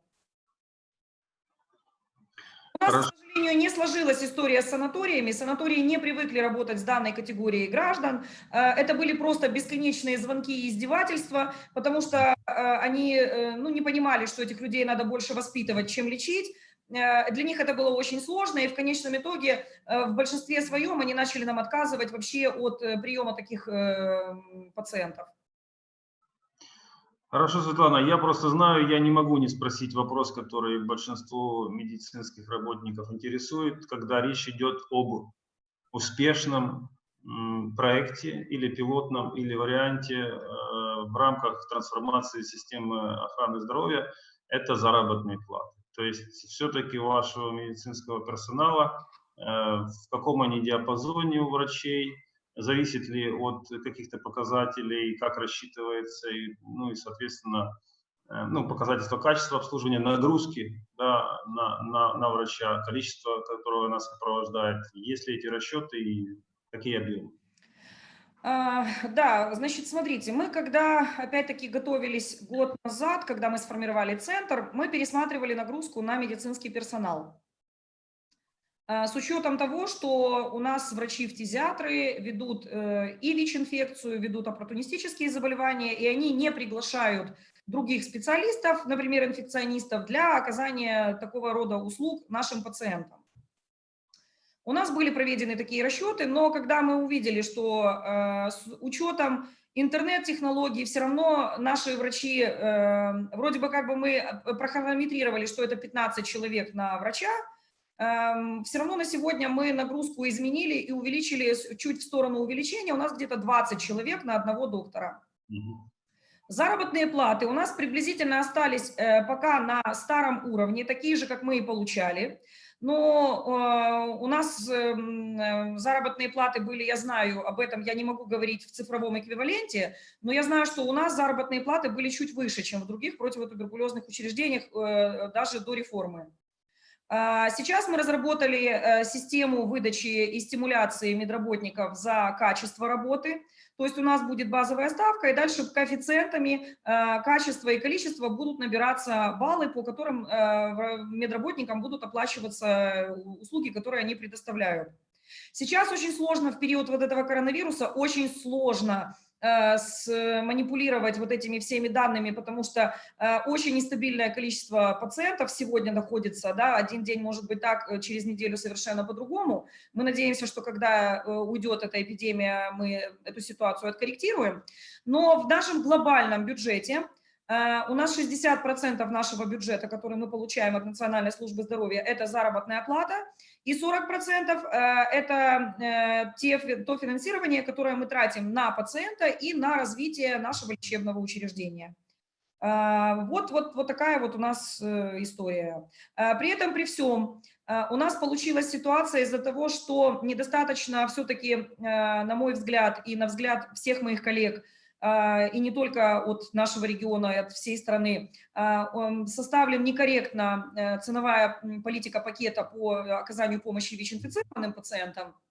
Фактически нам даже удалось в этой реформе, потому что ВИЧ-инфекция у нас оказалась недофинансирована в этом общем объеме где-то на 9,5 миллионов, даже имея 21 тысячу ВИЧ-инфицированных пациентов. Я теперь понимаю те проблемы, с которыми сталкиваются мои коллеги в областных там, да, центрах СПИДа, которые у нас, допустим, да, там есть в других регионах. И за счет того, что у нас все-таки службы объединились, благодаря этому мы даже смогли дофинансировать наших специалистов, которые оказывают услуги пациентам с ВИЧ-инфекцией. По сути, у вас сколько сейчас пакетов услуг? У нас на сегодня 9 пакетов по вторичной и третичной помощи и 1 пакет по первичной, по семейной медицине. Если говорите про, условно говоря, туберкулезный пакет, при подписании договора, я просто не везде в курсе, знаю, что по реабилитации был коэффициент застосованный. Был ли коэффициент, который уменьшает ставку за готовность дать услуги в договоре? За что? Вы еще раз, простите, не услышала. Коэффициент в договоре с Национальной службой здоровья, который уменьшал установленную ставку, был ли он применен в данном случае, в вашем случае? Да, он был применен, потому что мы рассчитывали, что нам увеличат коэффициент за хирургическую активность, но он был приведен меньше единицы, там 0,96, как для учреждения, которое не оказывает хирургическую помощь. Да, этот факт был. Мы не подписывали договор. Когда мы прокоммуницировали с Национальной службой, они сказали, что на конец года они пересмотрят данную позицию. Понятно. Вы очень упомянули вопрос все-таки показателей качества. Я не хочу сейчас подробно там расспрашивать, но у вас коллективный договор уже есть, вы в процессе его согласования или как вы это установили, как ваш коллектив к этому относится? Значит, вы знаете, люди, как правило, они глубоко не вникают в какие-то такие вопросы, им главное, чтобы зарплата была не меньше той, которая у них была. Вот, и неважно, каким образом они ее будут получать, с коэффициентами, без коэффициентов, главное, чтобы она была. Мы сформировали коллективный договор. Очень сложно, честно говорю, было убедить нашего профсоюзного лидера в том, что нам нужно отойти от 308-го приказа. Вот это, наверное, было самое сложное в создании коллективного договора. И сейчас мы находимся на этапе его уже утверждения, потому что у нас именно на эту почву были большие жаркие дискуссии в плане выдачи материальной помощи, этого ТУП-стажа, медстажа. В общем, люди очень болезненно это воспринимали, но мы объясняли, что все равно финансирование у нас будет за счет этих качественных и количественных показателей, оно все равно будет набегать та же самая сумма денег, грубо говоря, которая у вас и была. Если в следующем году мы будем работать еще лучше и еще лучше оптимизируемся, я думаю, что тогда можно будет рассматривать, понимаете, можно было бы рассматривать заработные платы выше, честно вам скажу. Но у нас очень большие проблемы с материально-технической базой. И если мы будем тратить все финансирование на заработную плату и не будем вкладывать в развитие учреждения, соответственно, ничего на выходе хорошего из этого мы получить не сможем. Хорошо, я все-таки не могу не попытаться еще раз подключить. К сожалению, у меня это значится, и вы, наверное, на экране видите, Дейкун Микола, у нас зазначенный генеральный директор. Да. Но, к сожалению, постоянно я не слышу, плохой звук и плохая связь. Я включаю еще раз звук, давайте попробуем, я слушаю вас. Алло. Мене чути, добрий день. Переривчато, погано, але давайте. Але чути. Якщо я включаю відео, я взагалі вас не чую. Якщо я включаю камеру. Давайте я представлюся знову. Медичний директор амбулаторно-поліклінічної служби Карпенко Жанна Вікторовна, Чернігівський медичний центр соціально значущих небезпечних хвороб.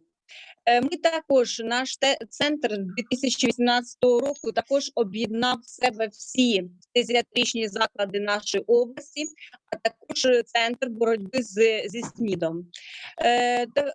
Будемо говорити так, до реформи ми готувалися. Ми, починаючи почали підготовку до того, щоб заключити договори з НСЗУ, ми закупували обладнання відповідне, законтрактувалися ми на 7 пакетів медичної допомоги. Що змінилося з 1 квітня?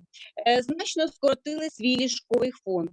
Якщо в нашому закладі на 1.01.2020 року було 355 фтизіатричних ліжок, то на сьогодні ми маємо 120 фтизіатричних ліжок.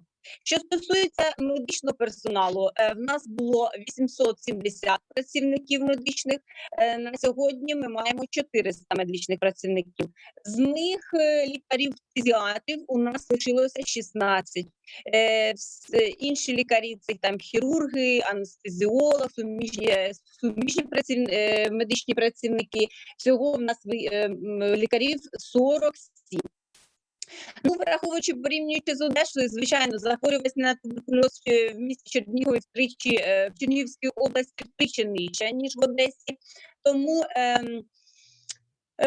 Ми значно менше отримали коштів по наших пакетах, але все рівно, виходячи з того, ми намагаємося зменшуємо кількість перебування пацієнта в стаціонарі. Що стосується хіміорезистентного туберкульозу, то тут у нас іде, звичайно, для кожного пацієнта іде індивідуальний підхід, але із 4 місяців ми зменшили до 1 місяця.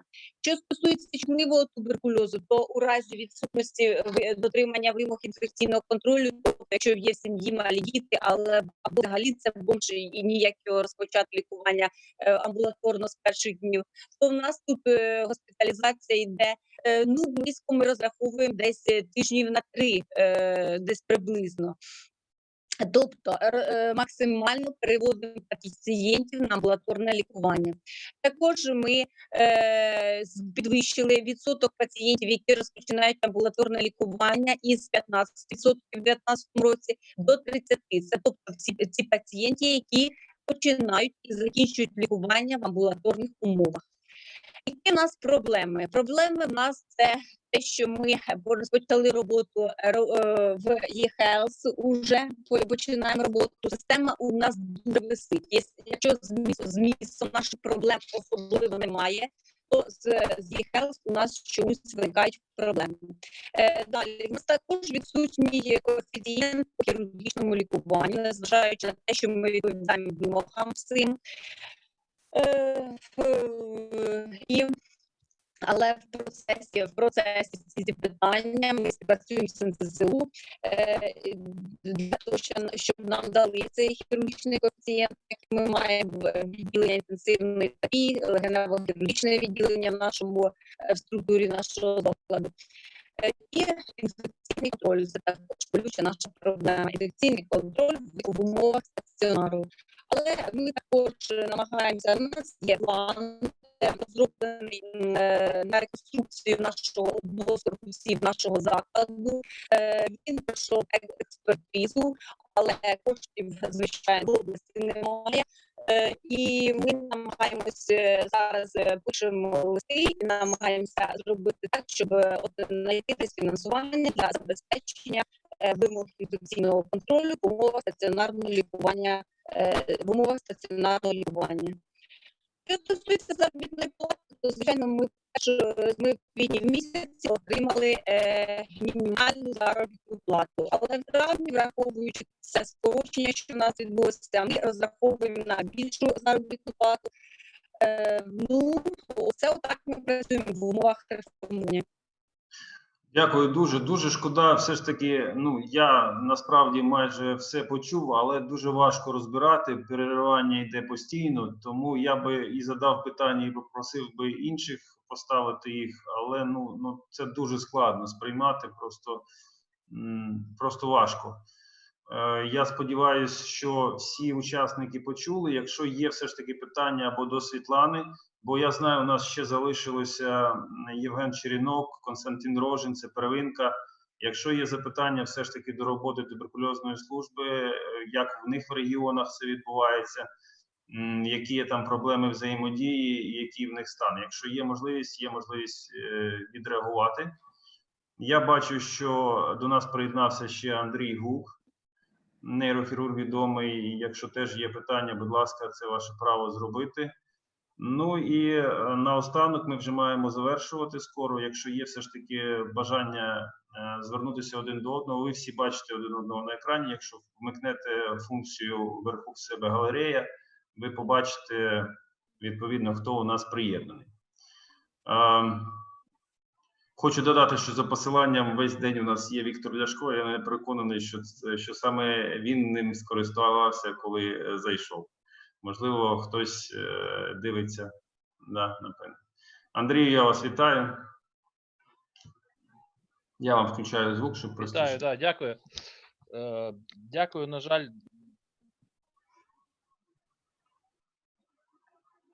Алло, щось не чути. Чути? Да. Чути. На жаль, був в операційній, не міг приєднатися. Я буду великим задоволенням дивитися все в записі, що відбувалося. Да, будь ласка, було сьогодні цікаво. Перший блок був з міжнародними доповідачами. Ну, мені деякі речі вразили і досить відверті і правильні. Так що, як ми завантажимо, по-перше, воно на Ютубі зараз є, але все ж таки там без перекладу, тому що трансляція на Ютуб іде без перекладу, але ми записували все, тому ми потім будемо окремими блоками вивантажувати і вже буде з перекладу. Да, я хочу сказати, що дуже важливо, тому що ну, я не пам'ятаю такої можливості. Бачите, пандемія таки зробила свою і добру справу, тому що такого масштабу в один час подивитися стільки матеріалу не було можливості, зокрема в мене ніяк. Так само, як кожен з нас важко вирватися з своєї рутини. Але що я для себе зробив, мені здається, що як результат цієї роботи ми знаємо чітко, принаймні, що нам треба робити, і ми отримали якби підтвердження того, що все-таки більш детально і більш глибоко треба тестувати, а не гнатися за результатами, що от реформа почалася, реформа зроблена. Тому що практично в кожному ті доповіді, які я чув, одне й те саме я чую, що поки що, на жаль, не умаляючи те, що реформа почалася, ви знаєте, я не можу сказати, що хоч одна людина в Україні скаже, що не треба було починати реформу охорони здоров'я. Інша справа, що треба робити певні висновки навіть з того, що ми маємо. Якщо ми кажемо, що пройшов місяць, вже достатньо матеріалів зібрано для того, щоб знати, як по ходу, на жаль, іншого шляху немає, ніхто не збирається зупиняти. Я хочу свою точку зору сказати, це виражено. Зупинити реформу – це значить зупинити взагалі прогрес в будь-чому. І є закон України про державні фінансові гарантії, його треба навчитися виконувати, а там практично всі ці проблеми, якщо його виконати правильно, вони будуть подолані. В першу чергу, це реалістичні тарифи на надання медичної допомоги. Ми розуміємо, що Україна, держава Україна, зараз має 31 пакет медичної допомоги, якщо взяти з 4 пакетами по ковіду, так же ж? Чути мене? Да. Бо зупинився. Маємо 31 пакет, і ми прекрасно розуміємо, що за державні кошти, без введення співоплати або без суттєвого збільшення, а це в рази збільшення, в 2-3 рази, що теж під дуже великим сумнівом в зв'язку з економічною тяжкою ситуацією не тільки в Україні, а в світі, забезпечити на належному рівні ефективно надання медичної допомоги, я не кажу якісно, тому що якісно ми не зможемо, на жаль, забезпечити за ці гроші.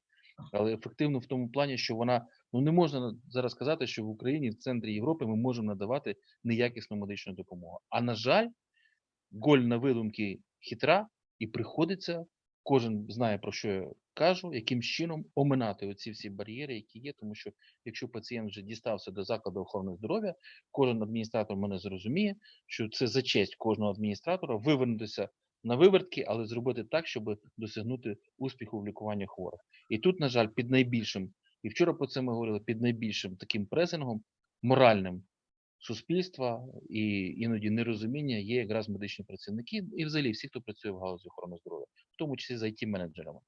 Розумієте, тому що якщо щось не працює, то якщо людина вже дісталася до стаціонарної допомоги, вона сподівається, що в неї є певні очікування, що отримує медичну допомогу належної якості і сьогодні, і зараз. На жаль, ми цього виконати не можемо. І тому нам треба якось з цим, я не хочу сказати змиритися, але це переосмислити. Я хочу, щоб теж переосмислили наші керівники про те, що ринкові відносини, звичайні ринкові відносини, і вибачте мені, це не базар, це не ринок овочів, фруктів або оргтехніки, або ще чогось.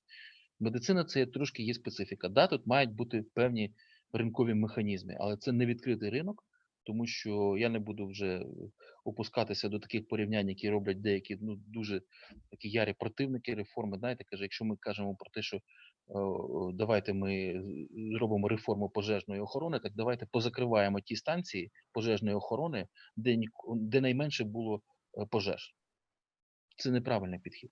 Тому тут нам треба дуже серйозно переосмислити ті підходи до реформування, які є застосовані. Все, дякую. Дякую, друзі. Дякую вам за участь. Наш, я не побоюся цього слова, марафон за 2 дні добігає кінця. 2 дні першого, скажімо так, нашого форуму в рамках великого проєкту річного зараз програми медичних гарантій перший рік. Я зараз виведу його ще раз на екран. Хочу підкреслити, можливо, не всі були присутні спочатку. Це був такий певний виклик зробити все ж таки підсумок за перший місяць, і ми в стислі терміни змогли таки провести такий форум і запросити дуже потужних експертів, в тому числі за кордону. Дякую всім за підтримку і особливо, відповідно, посольство Королівства Нідерландів в Києві, тому що ми вже співпрацювали, але експертиза їх дуже важлива, і сьогодні я в цьому переконався, їх система охорони здоров'я одна з найкращих в світі і найбільш ефективних. Відповідно, у нас попереду, як я казав, форум – це площадка, це не одна подія. Це площадка, майданчик для спілкування, те, що Андрій сказав. Нам потрібно робити висновки, певні апдейти в процесі реформи, залучати експертів, всіх стейкхолдерів, які до цього залучені, як і міжнародних партнерів, і спільно вирішувати ці питання, тому що іноді, я вже це, вибачте, повторю, іноді таке відчуття, що ліва рука не знає, що робить права. І так, щоб такого не було, або намагає зменшити такі фейли і, скажімо, не розчаровувати медичних працівників, у яких мотивація і так вже не дуже висока, але такими спонтанними рішеннями непродуманими, з хаотичними іноді, ми, звісно, ще більше втрачаємо довіру до самого процесу трансформації, хоча ми розуміємо, що це правильний процес. Тому звертаюся до вас, запрошуйте своїх колег, приєднуйтесь на платформі Healthcare Transform Forum HTF.org.ua. Є кнопочка, можна записатися, зареєструватися. Хочу сказати, що за вчорашній день трансляції наша кількість збільшилась вдвічі. І відповідно, це просто факт того, що ви будете отримувати як інформацію, матеріали самого форуму, так і інформацію про ті заходи, які будуть відбуватися. Як ми вчора домовлялися, в рамках кожного напрямку, в якому була панельна дискусія або наша робота, ми розуміємо, ми тільки озвучуємо певні проблеми, які існують, або задачі, які треба вирішити, або навчитися, бо це у нас ще й така буде освітня платформа. Тобто у нас будуть періодично проводитись тематичні сесії і навчання як для керівної ланки. Ми не будемо втручатися за нашою діяльністю в медичні аспекти або безпосередньо, а саме питання управління, організації системи охорони здоров'я під час її трансформації. І для цього ми і створюємо цю платформу. Запрошуйте своїх колег, щоб вони приєднувалися, реєструвалися, і тоді ми будемо отак от збиратися кожного разу більшою і більшою кількістю. Як я казав, у нас попереду щонайменше такі форуми за підсумками 3 місяців, 6 місяців, 9 і рік роботи. Ми побачимо, де ми опинимось через цей рік. Ну і проміж ними, як я казав, будуть ще тематичні сесії. Дуже вам дякую за участь. На сьогодні я з вами зараз припиню демонстрацію, щоб всіх побачити, хто залишився.